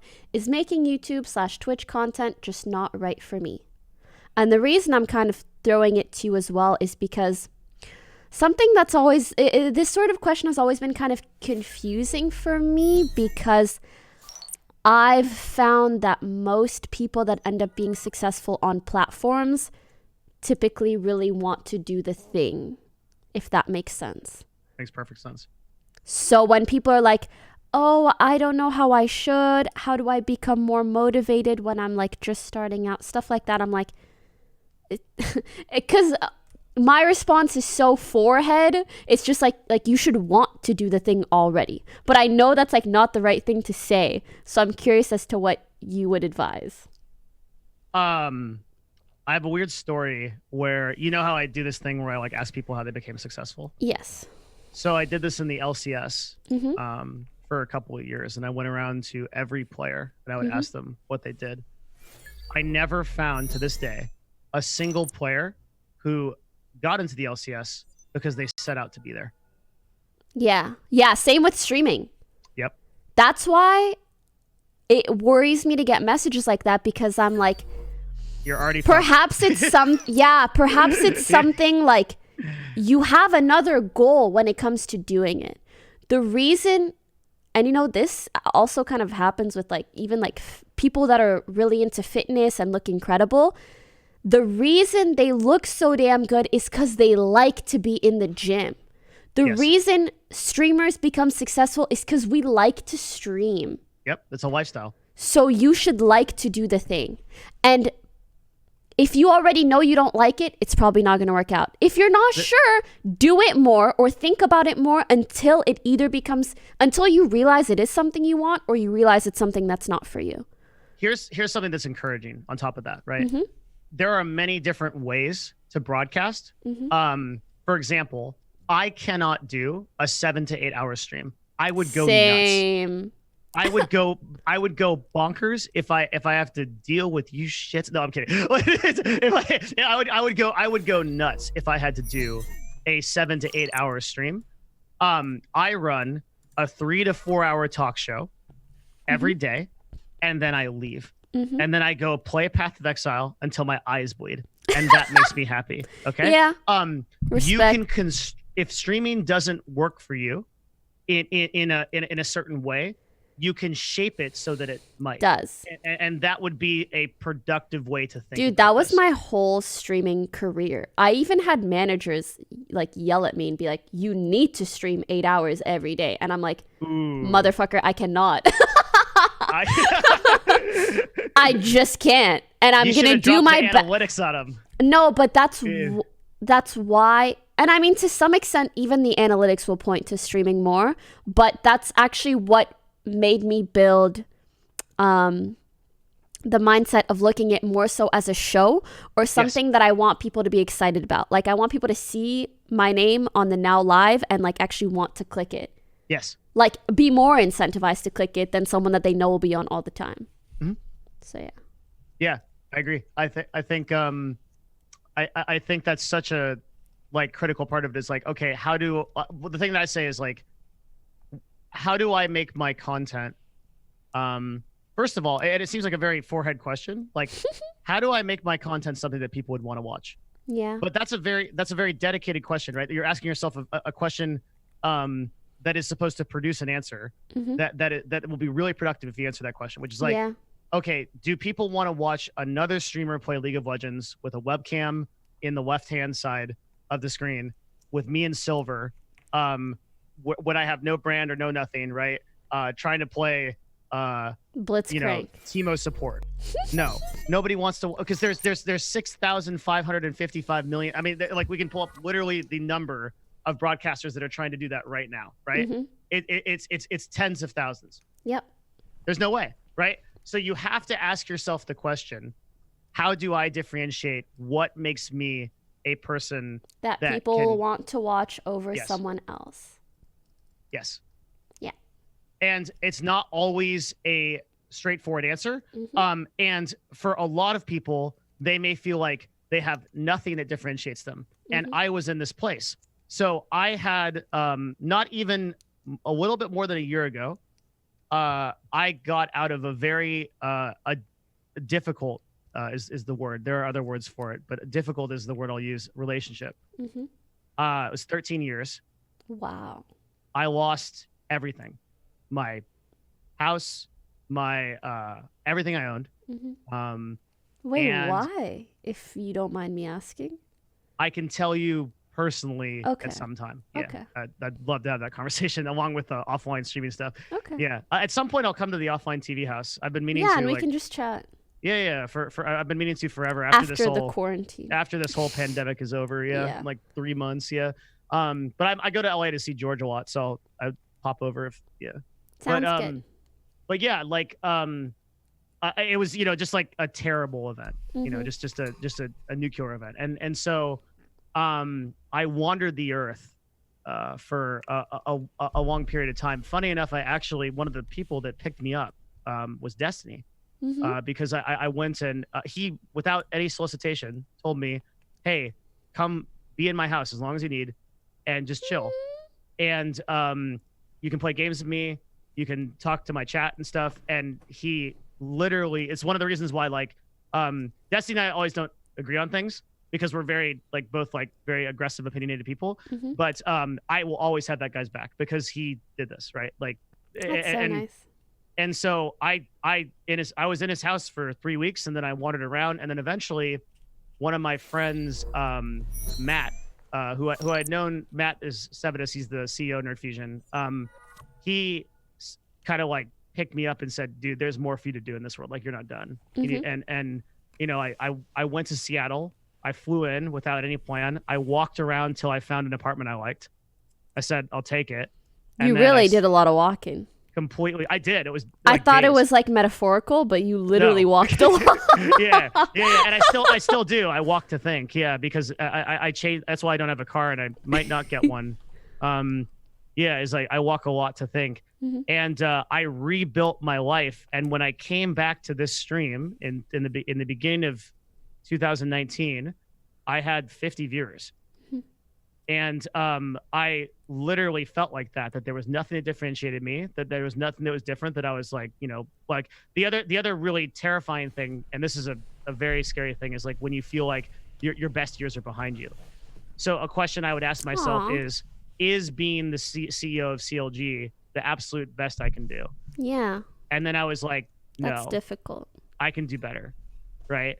And now I am better. I'm living a life where I'm doing better. But the moral of the story is I went from 50 viewers last year to whatever our average concurrent is now, which I don't tend to track except on a month-to-month basis, so I don't go insane. Relatable. And I did that by asking myself this question over and over again until I found my niche, which is I'm the only person on Twitch that talks about this shit, which is statistics, meta, and that's what I do. You will find it. You, no matter how bad it is or how bad it seems, you will get there. And you can make something of yourself if you ask yourself this question. You take the time to do it. I promise you. I'm not. Nothing I did was by accident, and nothing I did was because I had some innate talent or ability that made me better than anyone else. I love that. That's a really and good now story. I'm literally living the life of my dreams. I have a girl I love an enormous amount. I have a dream apartment. I love living in Seattle. I love my friends. I love broadcasting. I love the opportunity to be here with you and Wholesome Andy. Having you as a friend. It's fucking amazing. Like and I'm so happy for you, and you did it for yourself. Yeah, and anybody can do it. I hope you're proud of yourself, and it's very nice that you take the time to try to inspire others to do it. Like I said, I think it's obligatory, right? It's like once we are so lucky. It's our responsibility. Yeah, and it's really an unbelievable gift to be here and be able to talk to thousands of people in real time. And hey guys. Yeah. Yeah. It's a little, you know what's really funny about that is I still get nervous in front of video cameras if I'm not streaming. Dude, you're not the only streamer. Trust. Oh. Yeah. I mean, we're so used to this. We're looking at a chat. We're not looking at people filming us. It's so different. You like when I'm talking to you, it's like I'm just talking to a friend. Yeah. But when I'm in front of a video camera and someone's like, "Go," I'm Monka like, S. Hello. I'm okay. Take two. Yeah. Hello. Hi, I'm Devin. No, that was shit. And then I'm like rethinking my life. It's like it's so hard. Yeah. Yeah. It's. Oh. And it's like, it's really, really crazy when you think like you're currently talking to a stadium of people. Hello. What do you have to say to them, Poki? I hope you guys are taking care of yourselves, and you should drink a lot of water and sleep enough, and you can achieve your wildest dreams, even if that's just happiness. Hell yeah. Smiley. That is very positive. Oh. And it becomes a self-fulfilling prophecy too, because your chat uplifts you too. Yeah. Like you had mentioned. Yeah. Yeah. If you put in the time to be positive, then your chat gives it back. And the bad days that I have, but then I stream and I forget about it all, that's the best shit, man. It's a lot like going to the gym, where if you feel like you're having a bad day and you're like, man, I really don't want to stream, those are your best streams. Because you start the stream and then you get into it. And then like, you feel better during and after. The days where I'm the funniest is like when I've had a terrible day. Aww. And then I come on and I'm like, like I can just like start giving people shit and then they give it to me back and like it. Yeah, it's a fun back and forth. It is. It's really cool. That's very neat. I'm super appreciative that you are so aware of this, because a lot of people, especially not to pull the boomer thing on you, but especially at your age, right? I'm very curious about what instituted this gratitude. I'm sure upbringing had something to do with it. Gratitude for what exactly? Gratitude for your position in life and gratitude for what you have. I think you have very little entitlement. Oh, thanks. Stuff like Outliers obviously kind of puts you in check, where you're like, oh, a lot of this is kind of just luck. I really think the interactivity in chat keeps me feeling very human, if that makes sense. And like being in touch with people. I just like, I feel like I have such a connection with other human beings that it makes it hard for me to feel like really like above others. And I feel like as long as your ears are open to other people's situations, it gives you like constant reason to feel grateful for the good things in your life. That's so cool. Especially because I found that a lot of people that watch Twitch, like a lot of it is because like they need some sort of distraction, or at least, you know, some of it. And so when you listen to their stories, it will always make Blah you feel grateful for the good in your life. This is the realest shit ever, and I fully especially when you Wait, one of my mods said, one of my subs said, if Poki got a big ego, we would just shit talk her till she came back. And that's also so fucking true. Yeah. But also, like, those are the kind of people that I try to respond to the most and incentivize to come back to my stream. Like, I love people that are positive, supportive, sweet. Blind yes men, I'm not too responsive to. People that are like willing to joke, but also willing to like put effort into responses to the things that I'm saying. Stuff like that. Like, keeping a good community helps a lot. Yeah, there's a lot to talk about in that too. Like, one of the most interesting conversations I ever had about keeping a good community is Moon. Oh, he's fucking good. I don't know how he does. I wish I had more time to watch his stream. There's a couple of YouTube videos I have on my channel that are about this. Link with me. him. With him. Link me. So, I'd be very curious to hear his thoughts. He goes over this concept, and he's very deliberate in how he does it. One of the things that I think about a lot is how you choose moderators. Yes. Because I think a lot of people think that moderators' jobs is enforcement. But the reality is a moderator's primary job is to represent the community in a way that you think they should be. Yeah. And to not be overbearing with it. Yeah. And to incentivize positivity. Yes. Or to spark it. Exactly. And I also think that and this is something that Moon said that this has actually stuck with me. I think about this almost every day now. If you are a streamer with below 500 viewers, you should not have a mod. Yeah, just mod yourself. Yeah. You know, Daft like mods almost entirely herself. Yeah. And I don't know how she's got like a fucking Zoomer brain. Like, I don't know how she does that. Because when I'm talking to you, Alt-tab. I mod sometimes for myself if I need to too. I love you. Yeah. And also, I've always been so deliberate about like, it probably kind of pisses my mods off, but if I see someone gets banned or timed out, I check what it is, and if I don't agree with it, I call it out, and I'm like, you shouldn't have timed this out, or you shouldn't have banned this. Like, this is fine, this is not, blah, blah. I think it's really, like, this is one of the jobs where making an example out of people is actually very useful. Yes, it is. Yeah. Oh, that reminds me. I have a gift for you and your community. It's not a real gift. Subs? No. You have enough of those, Poki. Yeah. Okay, good one. As part of the analytics I pulled up though. I pulled up I did a collaboration. I pulled up some very specific analytics for you. Ooh, the amount of tryhards that are spammed, wide hardos, you're close. Champs. Okay. There's a guy named D the Bug, and he does a very interesting thing that I'm going to pull up on my stream. Oh, okay. This is. Someone link me a stream so I can click on it. I'm going to link it to you right now. But it has to be in my chat. I'm going to link it in your chat right now. Okay. It's going to break Google Docs. Oh no. Let me click it first, guys. Okay, I think I got it. This is the top 500 words in your chat in 2019, the top 500 chatters, and the top... Oh my god, cute! Top 500 Poki Love!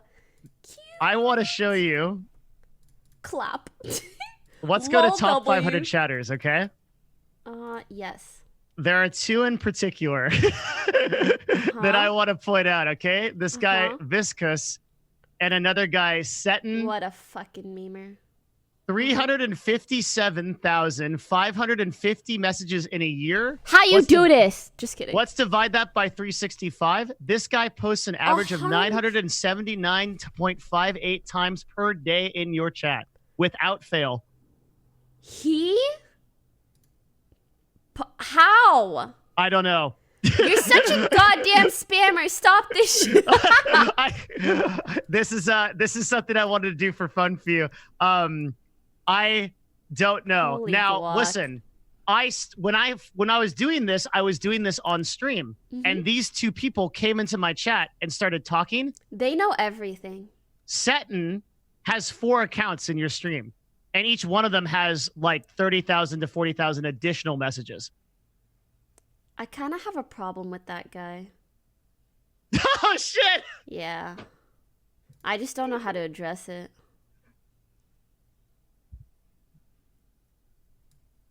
Wait, why? All right, we're moving on. Okay, so there is a unless you want to talk about it. I'll talk about the things that are okay to talk about, which is just like things obviously he knows. I won't go into specifics, but just like he has said or done some things that I'm uncomfortable with. And so, but he's also like friends with a lot of people in my chat, and so I don't want to permaban him, and so I just like hid his messages from me being able to see them. Got it. Yeah. But Okay. anyways, if you have advice, maybe you can talk to me about it later. I can tell you now. Sure. I'm gonna create a mortal enemy. But I'm okay with it. My opinion. Okay, so in your, and I don't know if it falls into this, right? But in my community, in my opinion, okay, you are going to have people in your community that do not break the rules. However, they incite a certain feeling that you do not want in your community. You know Bike Man? No. Bike Man's an improv comedy streamer, and he posted a Twitter about this once. And he said, there are a select few people, and you know who they are, who may be very influential in your community. They may be very impactful. They may make a big difference. And they are inciting a certain type of energy. But they're doing nothing else. They're not doing anything bannable at all, right? Yeah. The 100% you ban those It's people just every bad time. vibes. Bad vibes. 100% you ban those people every time, without question. You will feel 5% better. And again, what we were saying is it's the little differences, right? Yeah, Now, I just you want may to be tell able to chat, like, please don't attack anyone. It's not that deep. Because you may be, because And we're not talking about also, anybody like, specific. sometimes, like, streamers can have a particular distaste for someone that, like, hasn't really done anything wrong either, you know? So please stop adding people or being rude. Like, it's fine. And here's the thing. You may be able to have a just straightforward conversation with that person. And I would always try that first, right? Because maybe this is like the wake up call for some of those people, right? Because I had a dude in my community just recently, right? That I was like, he's just negative, right? Like he did nothing wrong. But was very active on the Discord and the chat and everything. And my community's smaller, so it's even more impactful, right? And I went back and forth with him for like 7 emails and was like, dude, like, love you, but the negativity is just not there for me. Like, it didn't get better. I talked to my mod team. That was it, right? When you make that decision, I think it's one of the hardest decisions to make as a streamer. Yeah. But it's important. Yeah. Back to fun stuff. I'll further talk to you about it another time. Yeah, let's talk about it later. But back to fun stuff. Let's look at the words that you have most in your chat. Poki love. Poki love is number 1. I guess that's like a cute. like a community thing. You Omega will try hard the word Poki 500,000 times. Omega lol try hard. Both. Sorry, that just sounds so funny. What is pocket? The emote? Oh, it's an emote? Which one? P-O-K-I-T. I think so, right? P-O-K-I-T. No? Oh, I don't know what that is. Poki T. Oh, Poki T. Oh, I'm so dumb. Oh, it's Mimi Oh. face. Yeah. It's Mimi face. It's a yeah. So that's number 16. Oh, he's so cute. Your words are way better than most female streamers' words. Yes, because my mods have high APM. And also because I make an example out of people like it's my fucking day job. Wait a second, yeah. it is. Hell yeah. Yeah. That's good shit. And I if you scroll through this list, there's some pretty amazing, awesome stuff here for you. For that you can Pega look that play good stream chat this with Bible Thump, Weird Champ, Pog Champ, Craigasm, come on bro, Peppa Hands. You're what just are, yes, she not can. Ooh, this is deep. Yeah, it is. You can start really You're thinking about what this just stuff. are, yes, she not can. Why do people happy? Greek is number 116. Amazing. 61,740 times. Poggers, dance game, debated. Fortnite, Poggers. Subscribed. I wonder why people say this. Why would they say the word subscribed? That's actually because okay, so our bot Sorry. you know, the bot pulls has subscribed. That literally is how successful you are. Yeah. Oh my god. You literally just betrayed how fucking successful you are. It's because one of your top words is people giving you money. Because I was thinking, why would someone write subscribe? Like, no one types, I just subscribed. it's pretty ridiculous. Yeah, it's Holy literally shit. it's literally Amazing. The bot. Yeah. Amazing. Mm-hmm. What is this time span over, by the way? Sorry. It's 2019. Wow. 2019 Holy to present. shit. Yeah. Minecraft. Hours, Poki base. Oh, I thought that said Mike. I was like, what the heck? Squid 2? Who uses Squid 2? Get this one the fuck out of here, Fish Moly. How about no? Yeah, Greek's number 179. That's amazing. That shows you, like, his impact on my stream. It's actually much higher. Greek God X is another separate keyword that Oh has my 40,000 on god. its own. Oh, wait. Yeah. Yeah. This is the power of leeching, dude. This is the sorry, I meant networking. My A lot bad. of misgift eggs, too. Yeah. And there's probably other variations of it, like Greek God, Greek X. Like we can go through it, right? GGX. But, like, yeah. he's There's he's the top 75 words in your chat. That's incredible. Yeah. I'm like not even like I'm happy to hear it. I'm not bothered at all. Yeah, dude. Like Greeks got it on lockdown. For comparison, XQC, just XQC is 339. Oh yeah, here's Gweek, which is GWEEK. That's 22,000. He has so many names. Oh, this is so cool. Lily is 383 by comparison, right? 2383. So this gives like, you an idea. Times in general? Yeah, that's Wow. how many times she's. Yeah, this gives you an idea of your collaborations. Right? Do it, guys. Do it. Yeah. Jake is 14,572. I think that's because we did a lot of streams together in Paris, which were incredible, by the way. And that I was planning on doing again, but then fucking quarantine. Dude, Jake is an awesome person. He really is. Jake you is know? So nice to me. Did you know I found him like around 200 viewers, and I watched his stream for like 10 minutes, and I was like, he's got the X factor. He's gonna blow up, and he did. Was he doing IRL content back then? Yes. Whoa. He was like on a beach with his chat. And I was like, he's fucking good, GG. He's made some of the most iconic content on Twitch. Like he's done so much really cool shit. And he's done it just being a wholesome dude. Yeah. Yeah, I love Jake. True. He's every time I go into his chat, he's like, "Oh, dude, what's up? Like, I gotta talk to you about XYZ." He's super nice. We're talking about Jake and Bake chat. Yes, Jake and Bake. Jake and Bake is a IRL streamer who does some really, really cool shit. And I heavily encourage you to check him out. One of my favorite streams with him is he went with water to like this place, and they hung out with elephants in Thailand. It was so crazy. Cute. Yeah. It was nuts. This is really cool though. Yeah, so there's some other stats on here as well that are like, there are many, many people in your community that type more than 500 messages a day. Every day, 375 days a year. Yeah, we have a thing. It's called offline chat. I know. This was, okay, you want to know how fucking crazy this is? I was doing research on your, this is going to get a cap. I was doing research on your stream. Okay, every time I say I'm doing research on it. Yeah. Okay.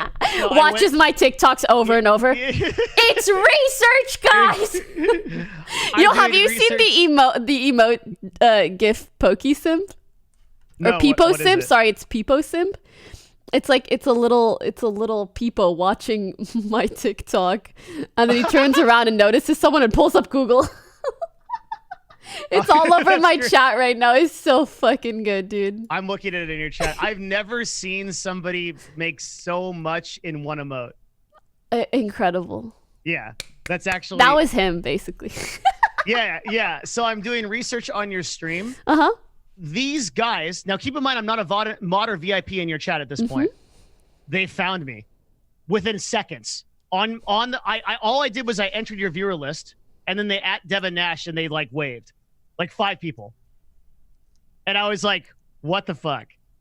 Goddamn Reddit detectives just living in here. I wasn't live. I was just doing research offline. You guys need to stop calling people out because sometimes they just want to watch me in peace. You're hurting my relationships. Yeah, guys, I'm trying to do research on my own. Okay, I don't want to leave them get alone. If they talk, then answer. Don't call them out. The offline chat is something interesting. Because that doesn't exist in a lot of communities, even people that are your size. Amazing. Yeah, I don't know how do you talk on the offline chat? Sometimes, yeah. But it's honestly just them. Mods? Oh, sorry. Yeah, it's mostly just them. But I also, I reinforced it, in a sense. And I would tell people, like, I would talk about offline chat, and I would tell people, like, yo, they're nice if you ever, like, want to find people to game with or something. Like, I made it a place where people could also get to know each other while I wasn't there. Yeah. Yeah, I mean, it seems like it's just amazing that you did that on Twitch. Like someone like Destiny, for example. He did that with his Destiny. other website. Yeah. Yeah. What do you think of that, by the way? If you did it, Twitch would come for you, I think. Because I think Destiny is grandfathered into doing that. But I think if a bunch of large streamers tried to create their own website where they monetized 100% of the sub income, oh, that's true. There'd be a talk that would about be that. Problematic. Yeah. Yeah. But I also don't think many people will. Here's a cool way to do it. Co-Carnage, I think, has the best system for this.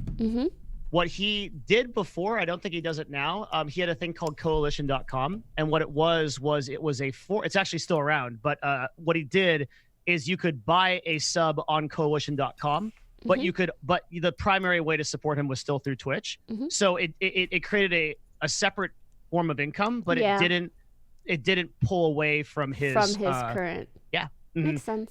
And he created an OnlyFans. Wait, what? He created an OnlyFans. He did? I mean, it's like that. Oh, okay. I was like, holy shit, that doesn't seem to be within his brand. I was like, oh, by the way, do you want to know? I gotta lay this on you before anything else. Do you want to know the number one way that you could I have to say it again? Okay. You choose what to do with this power. Yes. The number one way is to make an OnlyFans. No, it's not. It's not. Don't do that. Don't do that. Okay.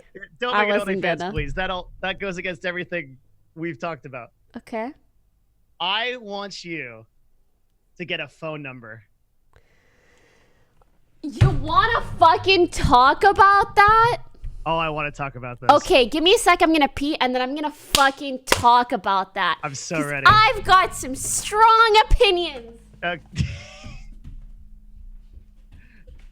This is the only other streamer that goes to the bathroom as much as I do because we both drink so much fucking water. I am telling you right now, if Poki got a phone number, she would be a bagillionaire. It would be over, dude. If she did the ninja thing and then she texted like 5 to 10 people every day, and everybody was like, it's Poki, it would be insane. Sorry about making that. No, it's fine. It's fine. It's fine. I didn't know. Don't worry about it. Totally fine. We're cool. We just completely moved past it. Don't even worry about it. Thank you for saying that. It's not awkward. Don't worry. In like a 4 or 5 hour conversation, you're always going to have shit like that. Okay, let me bring up our chat. We opened Pandora's box. I know she is going to have a problem with this And like, look, she doesn't have to do it, but I'm telling you, this is the number 1, 2, 3, 4, 5 way to do things. Like, it's going to be absolutely insane. Oh my God, dude. Oh my God. Because as soon as she has a merch drop, how does it work getting a text from Poki? Okay, so here's how it works. I might have to explain this again when she gets back, but here's how it happens, okay? So there's a website called mycommunity.com. And if you look at any of the influencers that do this thing, I have Ninja pulled up on my screen. The way that they do it is it gives you a text number, and then you get a burner phone, and you have like if you want, and you have it, okay? And what happens is people sign up basically with their mobile phone number or to text you, and they kind of get on a list, like an email list. And what happens is you now have direct access to text them to their mobile number, and there's no resistance there, right? There's no like gatekeeper, like on Twitter, like they may not see your message or whatever. And so what ends up happening is you have a list of tens of thousands of people that you can directly contact. So what Poki would do is she would say, hey, text me your number. I have a phone number now. I'll text a few of you back, and maybe I'll do a giveaway for like an Animal Crossing Switch. Okay. And if you text me, I might text you back.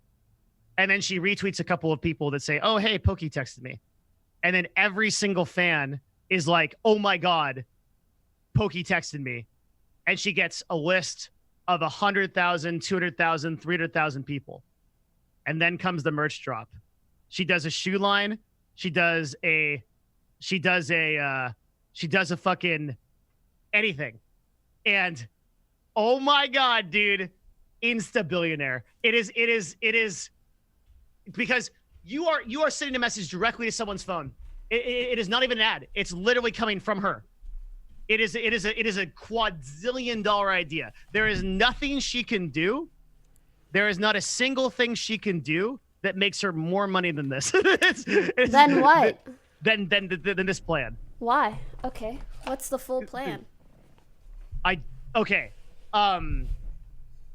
Here's the full plan. Okay. You get a number. Yeah. Okay. Uh-huh. You text a few people yourself, back and forth. Retweet it when they text you. Okay. You with me? What you're doing is you've gotten this number off this. So there's a thing called my.community.com, and they give you a number, and then they give you the UI to I know. track this. Oh, okay. And then so now you've built this list, Poki. People are texting you. They're so excited they could be with their favorite Poki, and you're texting them and you're sending them messages and stuff like that, because you can send messages to everybody all at once. And it's like, hey, how are you doing? I hope you have a good day. And everyone feels like they're being personally texted by Poki. Now, bear with me. Are you ready? You're building that list. Maybe you do a giveaway for an Animal Crossing Switch. You got a list of like 200,000 people. You're going directly to their phone. And now comes the merch drop. Oh, baby. You text them, hey, I just got a new pair of Poki shoes. Insta 10 million, 20 million, 30 million, 50 million. You become the real queen. This is it, dude. If you want to become Maleficent, this is how you do it. Grab Let's this phone talk number. about it. Yeah. Oh, I'm so down. You seem very excited. I was offered to do this like half a year ago. Yeah. And I've seen many a people do it. Okay. Let me tell you my problems. Yeah, please. Number one, the biggest problem is I'm pretty sure they sell user data. Or they save everyone it. sells user data. Okay, but I fucking cannot have that on my conscience. There has to be, not to sound super Machiavellian, but there has to be a way that you're contributing to that already with how big you are. I know. Yeah. But for me to actively do it, I think is also kind of bad. Especially on such a in a widespread manner. And especially like without disclosing it in any way. Does Twitch sell user data? Twitch I mean, it's Amazon, I'm sort about of, to say but that Twitch doesn't have user data to sell. yeah, that's what I was. Wait, that's so fucking true. They really don't. But Amazon does, and Twitch does to some extent, because they have more data on their users than they give us. That's true. So Twitch. I think I should probably say I don't think I completely understand how much Twitch sells data, because it's very in the weeds. It's intricate. I'm not sure I have a good answer. Amazon sells a shitload of information. My other yeah. issue is, so far I've hated the way every single other content creator has like proposed this sort of thing, where they're like, message me, I'm gonna be your best friend. Like, that's some fucking bullshit. I think it's like so unhealthy to further promote intrapersonal relationships, the one where one side knows more about the other. I don't want to sell like this false idea of like, message me and we'll be BFFLs, because to be honest, enough people on the internet want to stalk me. Yeah. Okay. So I think, I would, dude, it irked me so much to see really popular creators do this, especially ones that have younger audiences or audiences that are dying to befriend them. And they're literally selling that sentiment just to profit more off of merch. I really honor your opinion, and there's no way I would disagree. If you ever want to become chaotic evil and make the most amount of money possible, this was the pitch. Yeah. I think what I'm going to do is something in the middle. Maybe, if it's possible. I would probably contact the company, ask if there's a way to ensure that whatever info I bring in isn't sold. I don't know if that's a thing, but maybe they can make an exception for me. Smiley. Secondly, I would advertise it in a way that doesn't just say like, I will 100% reply to you and you're going to become my boyfriend now. You know? Like, and my requirement of all my boyfriends is that they buy my shoes. Yeah, exactly. So yeah, I think there's a humane way to do it. I do think that the nature of this is predatory because of the platform, no matter what. Just being in someone's phone is highly personal, which is why it's so effective, right? Yeah. And I don't think you can get around doing this in a semi-predatory manner. And I think in the past, like, it really pissed me off, so I didn't even think about that. Oh, maybe I could do it this way. But now, I actually, like, there's someone that I'm a fan of, and they did this. And I did it for them, just so I could text them and be like, why are you doing this? But obviously they never responded, but they still text me about shit that they're selling. And I've come to realize, oh, like, I don't really care. Like, I like their content. I get it. It's kind of whatever. And so I'd assume if someone else like really liked my content, they would probably feel similarly if I also didn't respond. Yeah. So, yeah. I think that's right. But I think it would be very hard for me to do it any other way if it wasn't under those two conditions. By the way, if you need to do something, like, you're good.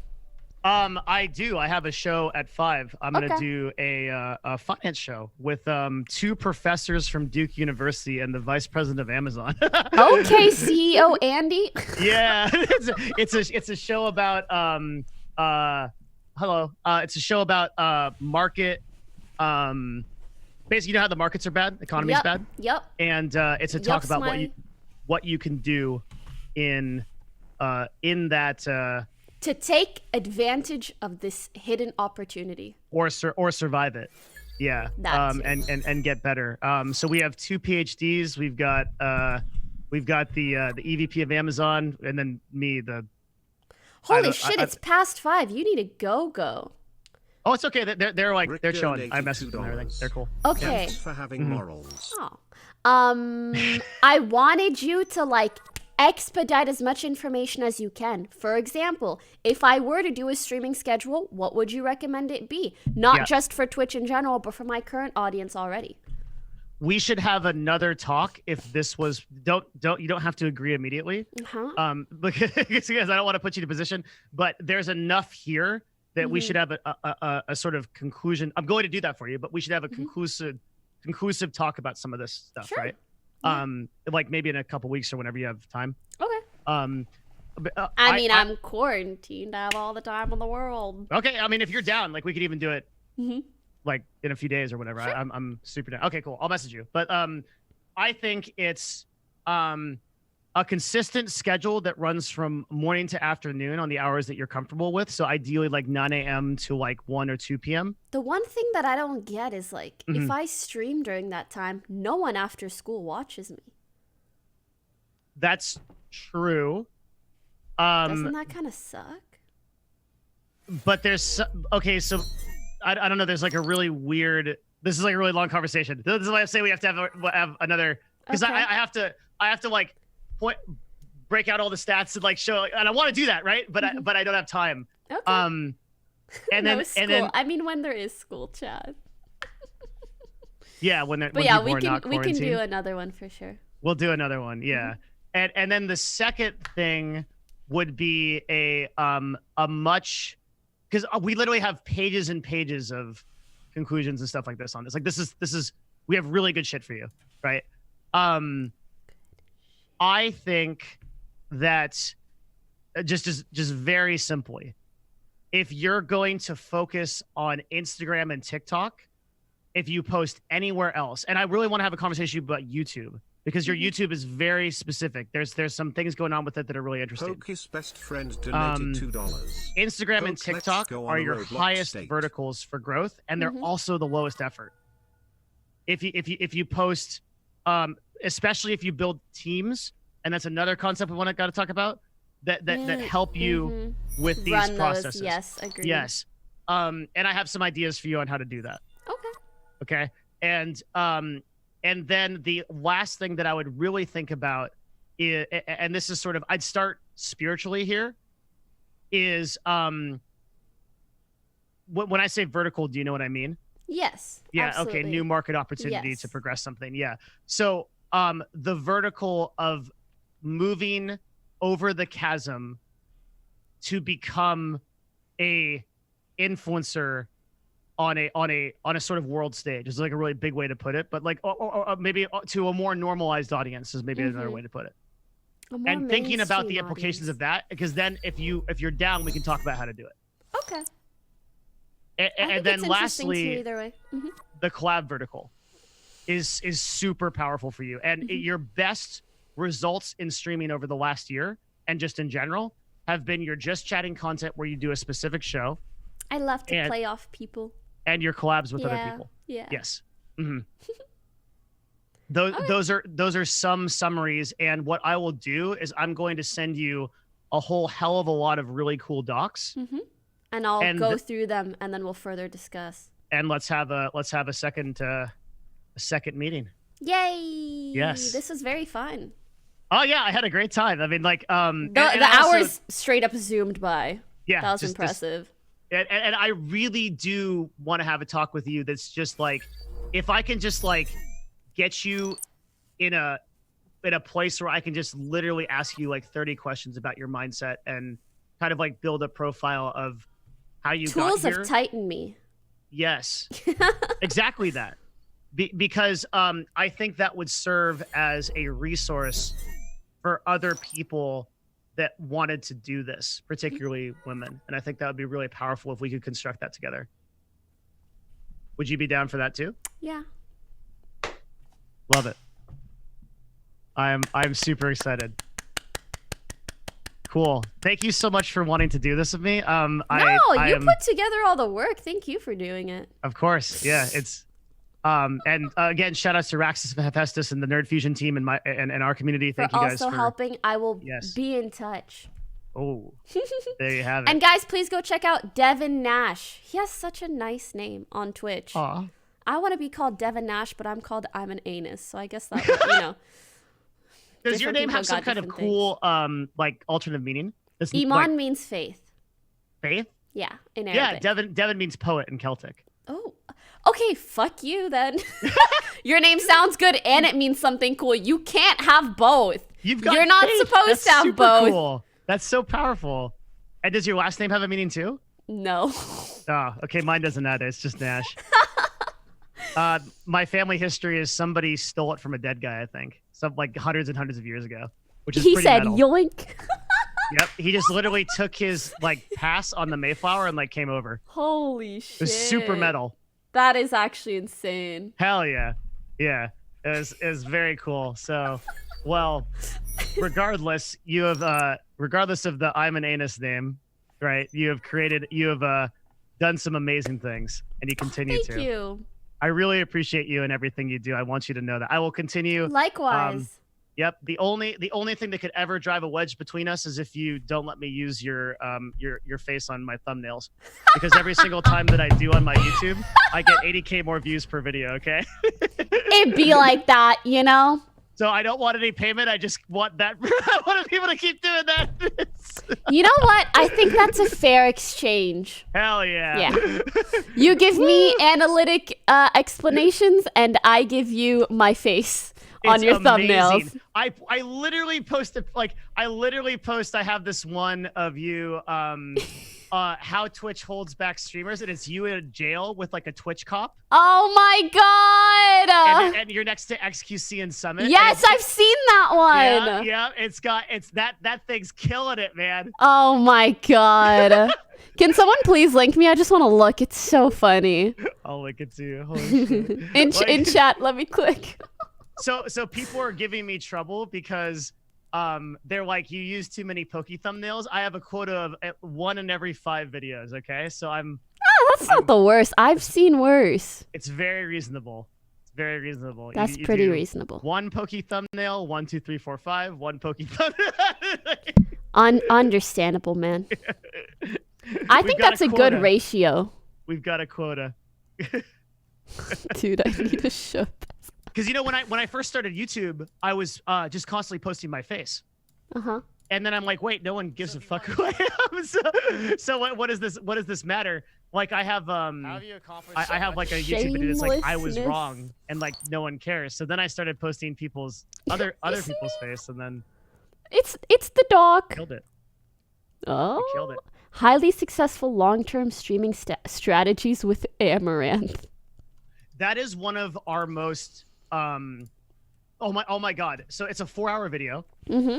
It is a talk. A lot of people. So there are so many people. I'm glad like we brought this up because there are so many people that messaged me that told me I had no idea what kind of person Amaranth was until I watched that and how hard she works on this platform and how many hours she puts in. Yeah. That is one of the most empowering videos for women on this channel that I have. She gets a lot of shit, Yeah, she does. but also she puts in so many hours, it's disgusting. More so than any other female streamer on the platform, I believe. Probably by far. Mm-hmm. And she's also doing several different kinds of content. She's innovating on podcasts. She has several like YouTubes. her life is the content. Yes. And we had a very deep dive talk about that and the implications of that and the mental health of that. And like when you get into it, you start Oh yeah, what realizing did she say? it's it's a so bit of a fascinating. I mean, TLDR. like a lot of the time she was talking about things like she can't even go to a restaurant without getting a phone call from somebody that calls the restaurant and says, kick her out. She's doing sexual content or whatever. Mm-hmm. But people don't understand how hard it is to be her.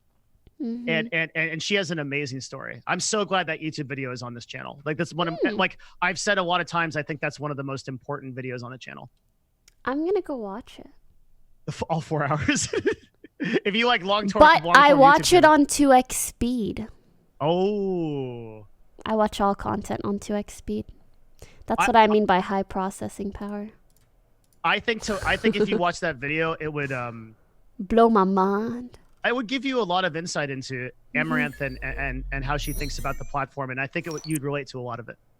We get into a lot of the stuff that we almost talked about today. Okay. Yeah, that I think that it would be of particular interest to you. I will check it out. And then I'll link you the Moon Talk that's right after it too. Yes, please. I'll just link you both of these. Yeah. Man, I have so much time on my hands now. I can actually do all this. Not just say I'm gonna do it. I'm actually gonna do it. I guess you really. I guess your life really changed with this quarantine thing. I mean, I think it's more like it forcibly got me into the habit of just streaming every day because all other options are taken away from me. You know what I mean? Yeah, that sounds good and bad. Yeah. Mm-hmm. It probably is good and bad.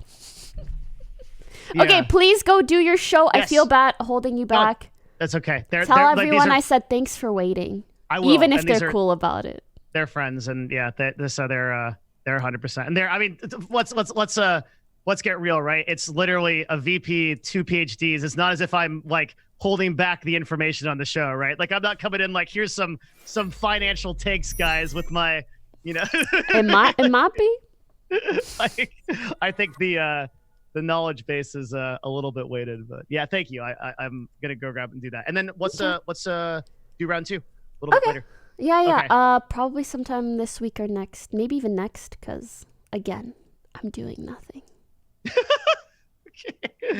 Okay, I'll send you some times next week. We'll do a recap. Sounds good. All right, this was Bye. awesome. Thanks for everything. Have a good day. Talk soon. You too. Quarantine's donated $1. Your last name Anish means companionable or social. Really? I am social faith. Oh, that's actually kind of cute. Is that true? I need to ask my parents. Mama.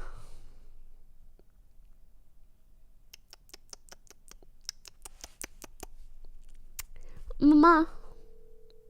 Ah, maman. Allô, j'ai une question pour toi. Ça veut dire quoi, Anis?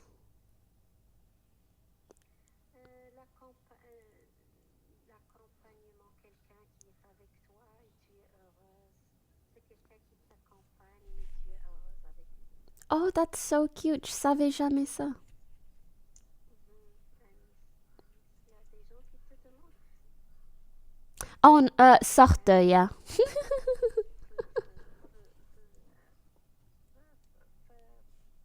En arabe, je veux dire. Yeah, bien sûr. En arabe, mais roumain, j'aborde les gens qui veulent dire what? Mhm. وكيمشيو ليه l'anus. فاش كنا في كيبيك ما كانش البروبليم.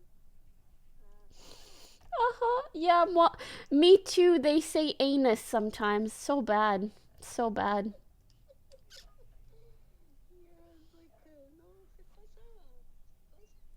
Du tout يعني. Yeah, je sais. Pas du tout. Not at all. يا كيسولوك عليها ولا شنو؟ Yeah, they were asking. ولكن هما بغاو يقولوا لك راه لانوس. ها؟ Yeah, they want to say anus. They do, yeah. And I tell them, no. Non, كل يوم راه سي الصديق. Le camarade là, c'est plus Camarade. بحال دابا Companionship, إلا yeah. كنتي célibataire. Mhm. في الماروك إلا قال لك خاصك شي واحد يونسك ça veut dire tu es seul. Mhm. Ça peut être le chat, ça peut être un animal, ça peut être un oiseau, ça peut être un ami, ça peut être une amie, ça peut être je sais pas, فهمتي يعني quelqu'un qui va te rendre heureuse, tu te sens pas seule. Yeah. C'est ça. Ok, merci. Je peux t'appeler plus tard? Quoi? وانتي مزيانة؟ Yeah, non, ça va. وسد عليك؟ Oui, je stream. C'est tout ce que je fais. يلا باي باي. Ok, love you. Bisous. Oh, fuck. Hung up before she could say it back. My bad, ma. Dude, she was like... so if you're célibataire, if you're single... Celibate? If you're single, sometimes they'll say, like, you need something to keep you company. Could be a person, could be a bird, could be a cat, could be whatever. That sort of companionship.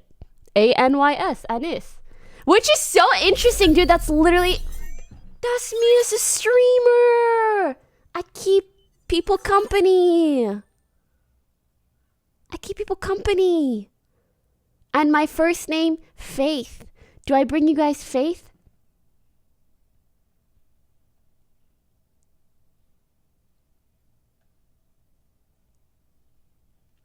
No, no? Oh, fuck. I should bring you guys Faith that anyone can do anything. Because I'm Pepega as hell. Smiley. Okay. Oh my god, my keyboard's literally not attached. Now what? I really hope it works. If it doesn't, we're gonna have some problems, guys. By the way, should I leave?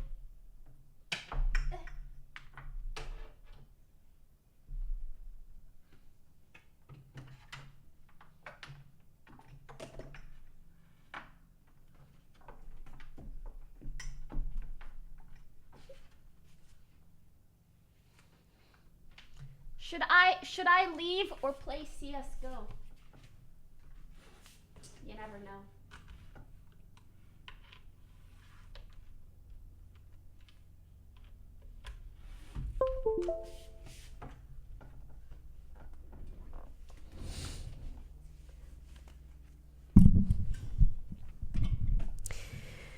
So I was gonna play with the FaZe guys today, but turns out tomorrow works better for them. What about Friday? But I have a shoot tomorrow, and I don't know if I'm gonna stream, just in case. If Friday is no good, I can do Thursday. Yeah, basically.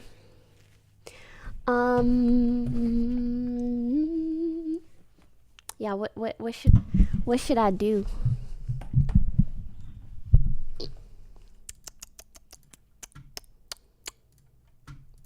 Do I want to play CS:GO? Oh god, that's me.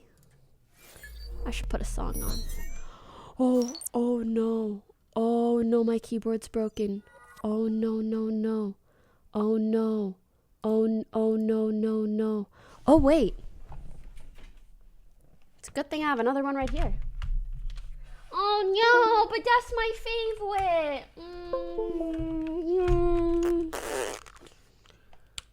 How do I fix?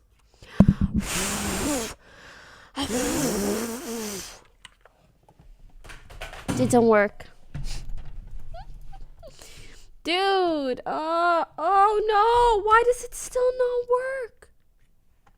DR4XX235 donated $2. Any plans to continue Outlast 2? Also. 2? Don't know. It's on my mind. Let's say that much.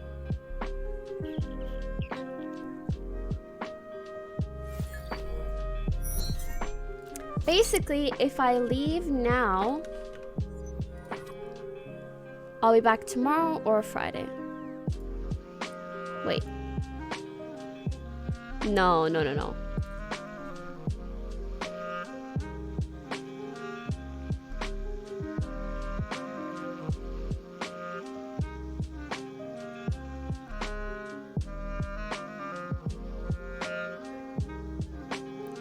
But if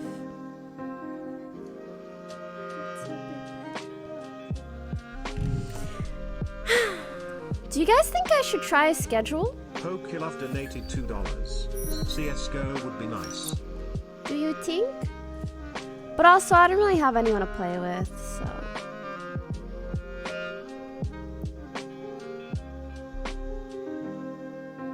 Yes? And what if I did something like 10 a.m. to 2 or 4 p.m.?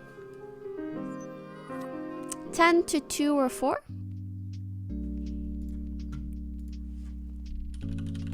I really, I'm so used to thinking about, after school. But that's not after school for people in PST, so. So you guys want me to start at 12?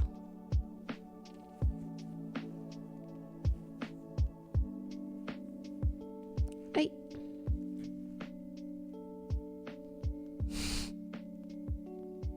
How about 11? 11 a.m. What should my schedule be? Because I think streaming on weekends is really good. You know? I guess he'll help me figure this out. 11, 10 or 11? I think, okay, how about 11 to 4, 6? Oh, that's 7 hours, okay. To like 3, 4, 5, 6.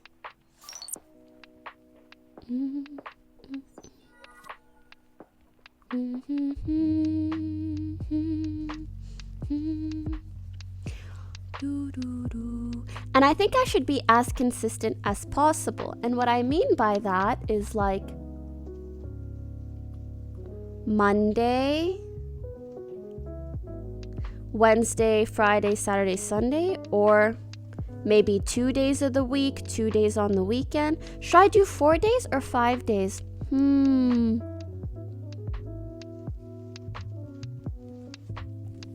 Oh my god, he fucking toucaned me. I thought he was gonna give me some insightful advice.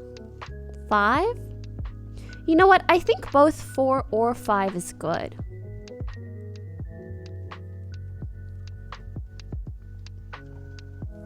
Five during Corona. True. Fucking Corona.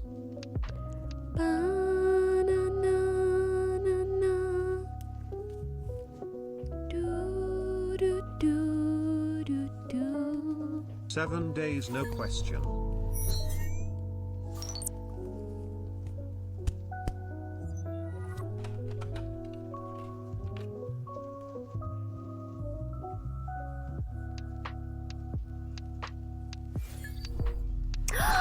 I know what to do. Monday, Wednesday, Friday, Saturday, optional Sundays. Hmm?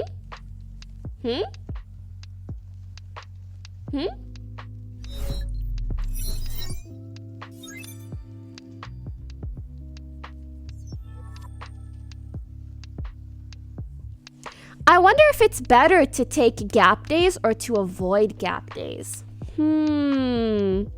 What do you guys think? I kind of think gap days are better than you would think.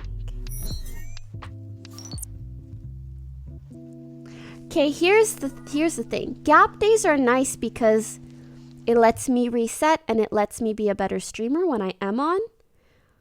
And it allows you guys to miss me a little. I don't want to be overbearing, okay? But gap days can be a little bit trickier because it can be harder to remember. I guess it's not as bad if I have very specific gap days. 7 days, no question, true. It's done 7 days. I'm not going to do 7 days. Sorry, I don't mean hard for me to remember. I mean hard for you guys to remember. Like, oh, is she on Tuesdays or Wednesdays her gap day? I don't know. You know, Monday, Wednesday, Friday used to be my schedule before. I think when I was in university, that's when I would stream. Monday, Wednesday, Friday. Avoid Monday and Thursday. I'd be avoiding Tuesday, Thursday. I don't want to do a schedule that changes like every other week. That's useless for me, or like it's not very impactful for me, and it's worse for you guys to remember. Because then you're like, oh, she's off the second Tuesday of the month, and I don't even know the day half the time. Are we a Thursday today? We're Tuesday. Tuesday is very close to Thursday. They kind of sound like they both start with T. It could be Thursday. I wouldn't know. Unless I had a schedule. Then I would know. Well, Monday and Thursday are busiest days on a normal week, right? Busiest? Busiest for who? Aw, someone was like, just stream. I'll wait for the notification.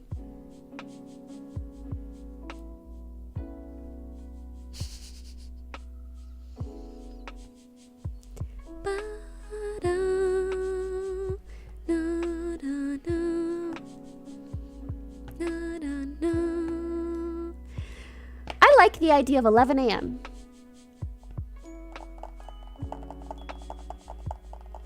Yeah. 11 PST, 2 EST.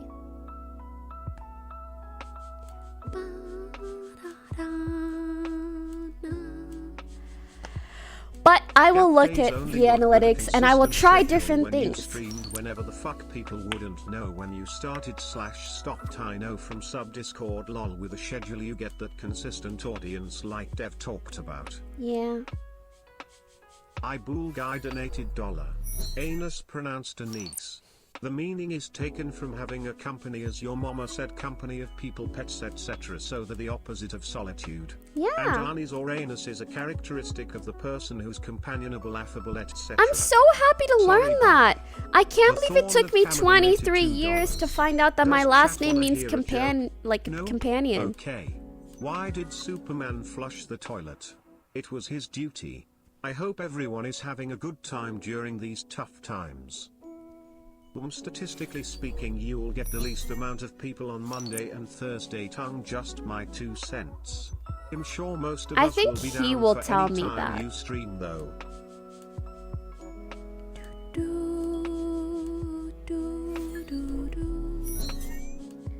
I'm gonna try to come back. Hassan wants to play Warzone. I'll play CSGO with Hassan. That's the only game I'm gonna play with anyone for the foreseeable future until Valorant comes out. Warzone? Sorry, I was trying to say Who Zone, but Warzone? I'm just gonna stop. But I think I'm gonna look into making that Discord.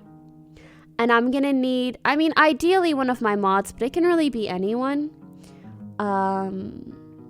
Yeah, you guys, I mean, one of my mods can let me know if they want to be like the manager of it. I was thinking Prey, and I'll just pay him for it if he wants.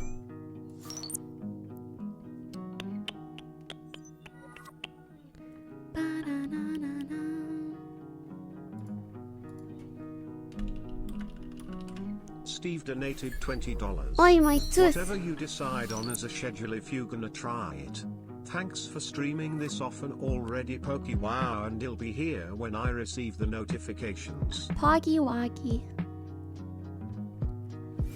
I do really like the idea of 4 days for sure and 1 optional for when I'm free, but also so that I don't feel like all my weekends are taken up and all my week days aren't taken up.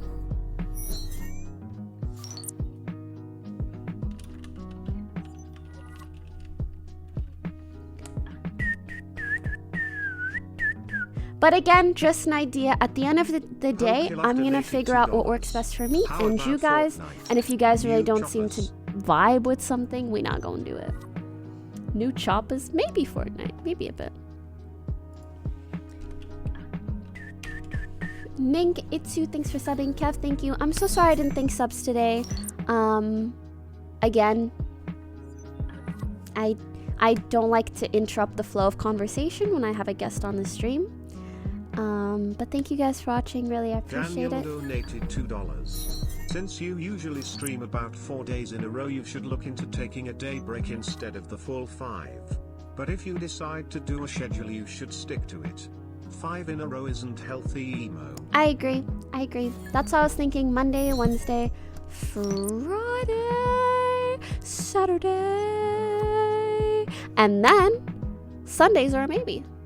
Wait, is that what I said? Yes. Oh, wait, actually, the issue with that is if I do ever decide to do a Sunday. Wait, no. Yeah, no, that is what I said.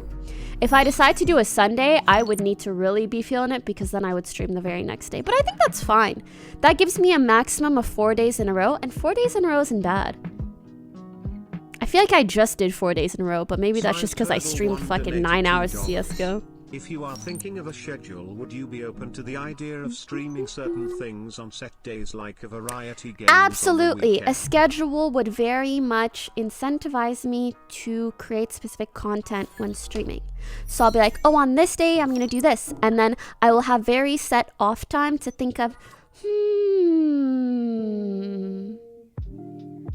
What do I do now?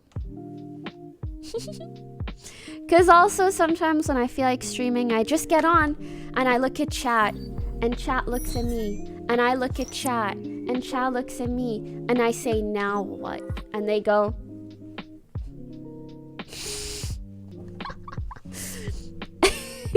And although I kind of like that I wanna see you sometimes. meet Stu and Ellie, hey, D. Oh, me too. I had so much fun with them. So I'm gonna tell them whenever they want to play with me again. Yeah, I do like that sometimes. I do think it would be more exciting to know what we have planned, at least like the majority of the time.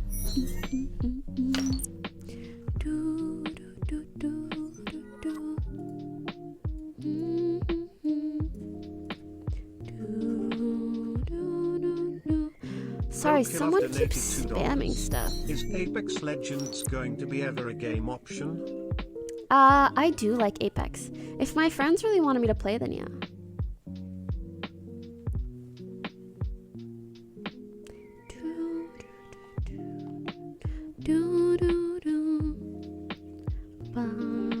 Okay, maybe you guys can help me decipher this.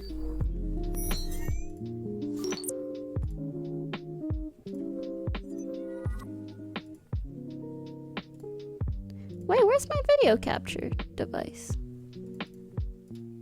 No Hesse Oh, donated $2. here it is. This music has me vibing Pepe Jam tea time. Same. Extraordinary that you deserve it. You choose how this proceeds. Stop doing the wrong thing. I only want peace. That is a disgusting thing. Crying it out. I only want peace, dude. Why are you...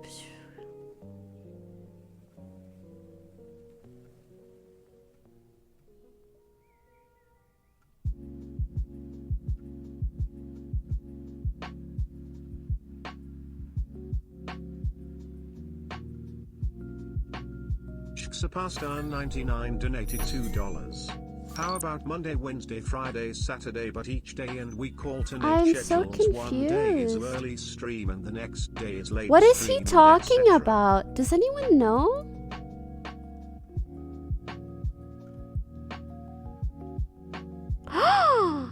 No way. Robin, don't say that if you're trolling. Oh, you're trolling? Okay. So what is it?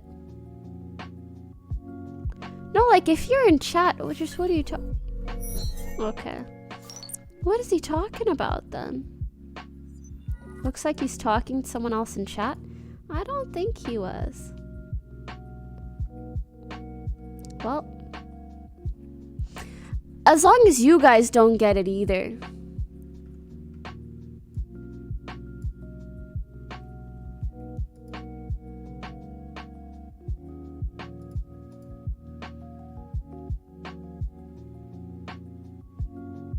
He was talking about CSGO techniques, maybe.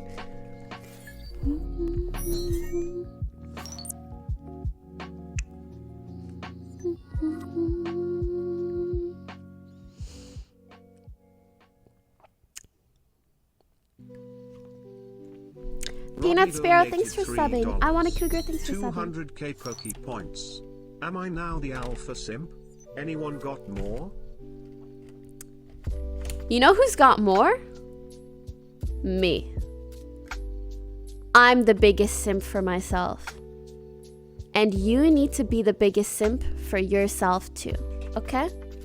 You want to know how you simp for yourself? By taking care of your life. By exercising, taking care of your body. By fueling your body with good food, healthy food, allowing yourself to feel good.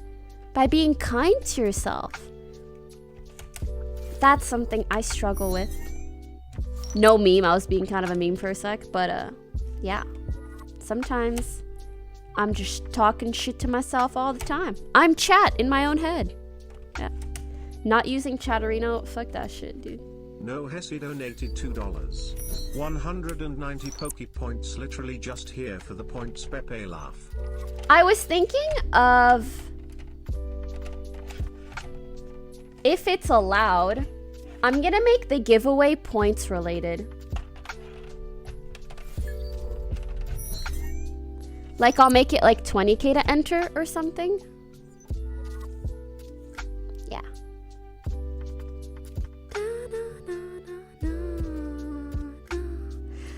And I'll stream at least like, I'll stream enough time of Animal Crossing so that if people watch, then they can use those points to enter.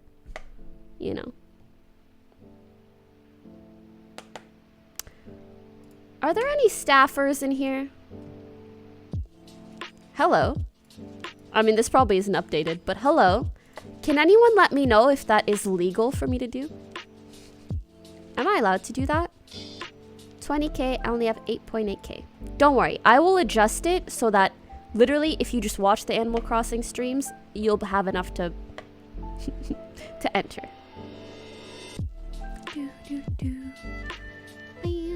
All the staffers are like, peace. Beansu, thanks for subbing. Shh, if you have more, you can enter more times, you dum-dum.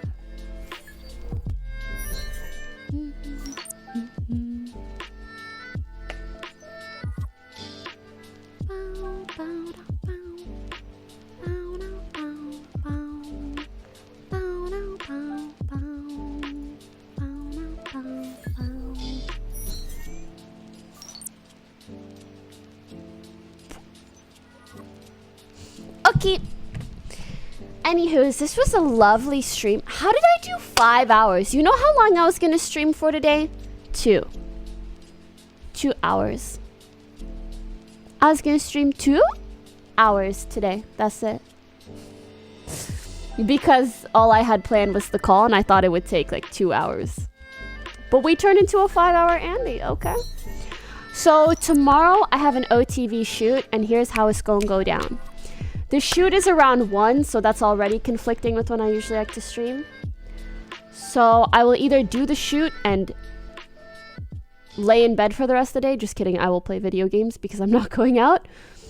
Or I will do the shoot and then play CSGO with the FaZe guys because they wanted to do tomorrow.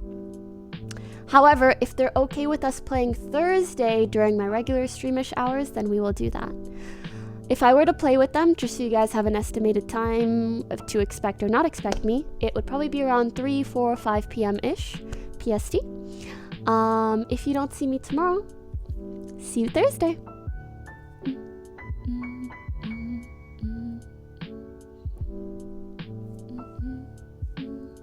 This music is so good. Galactix, Cassetti, Binsu, Ghostly Crazy, Justin, thank you guys so much for subbing.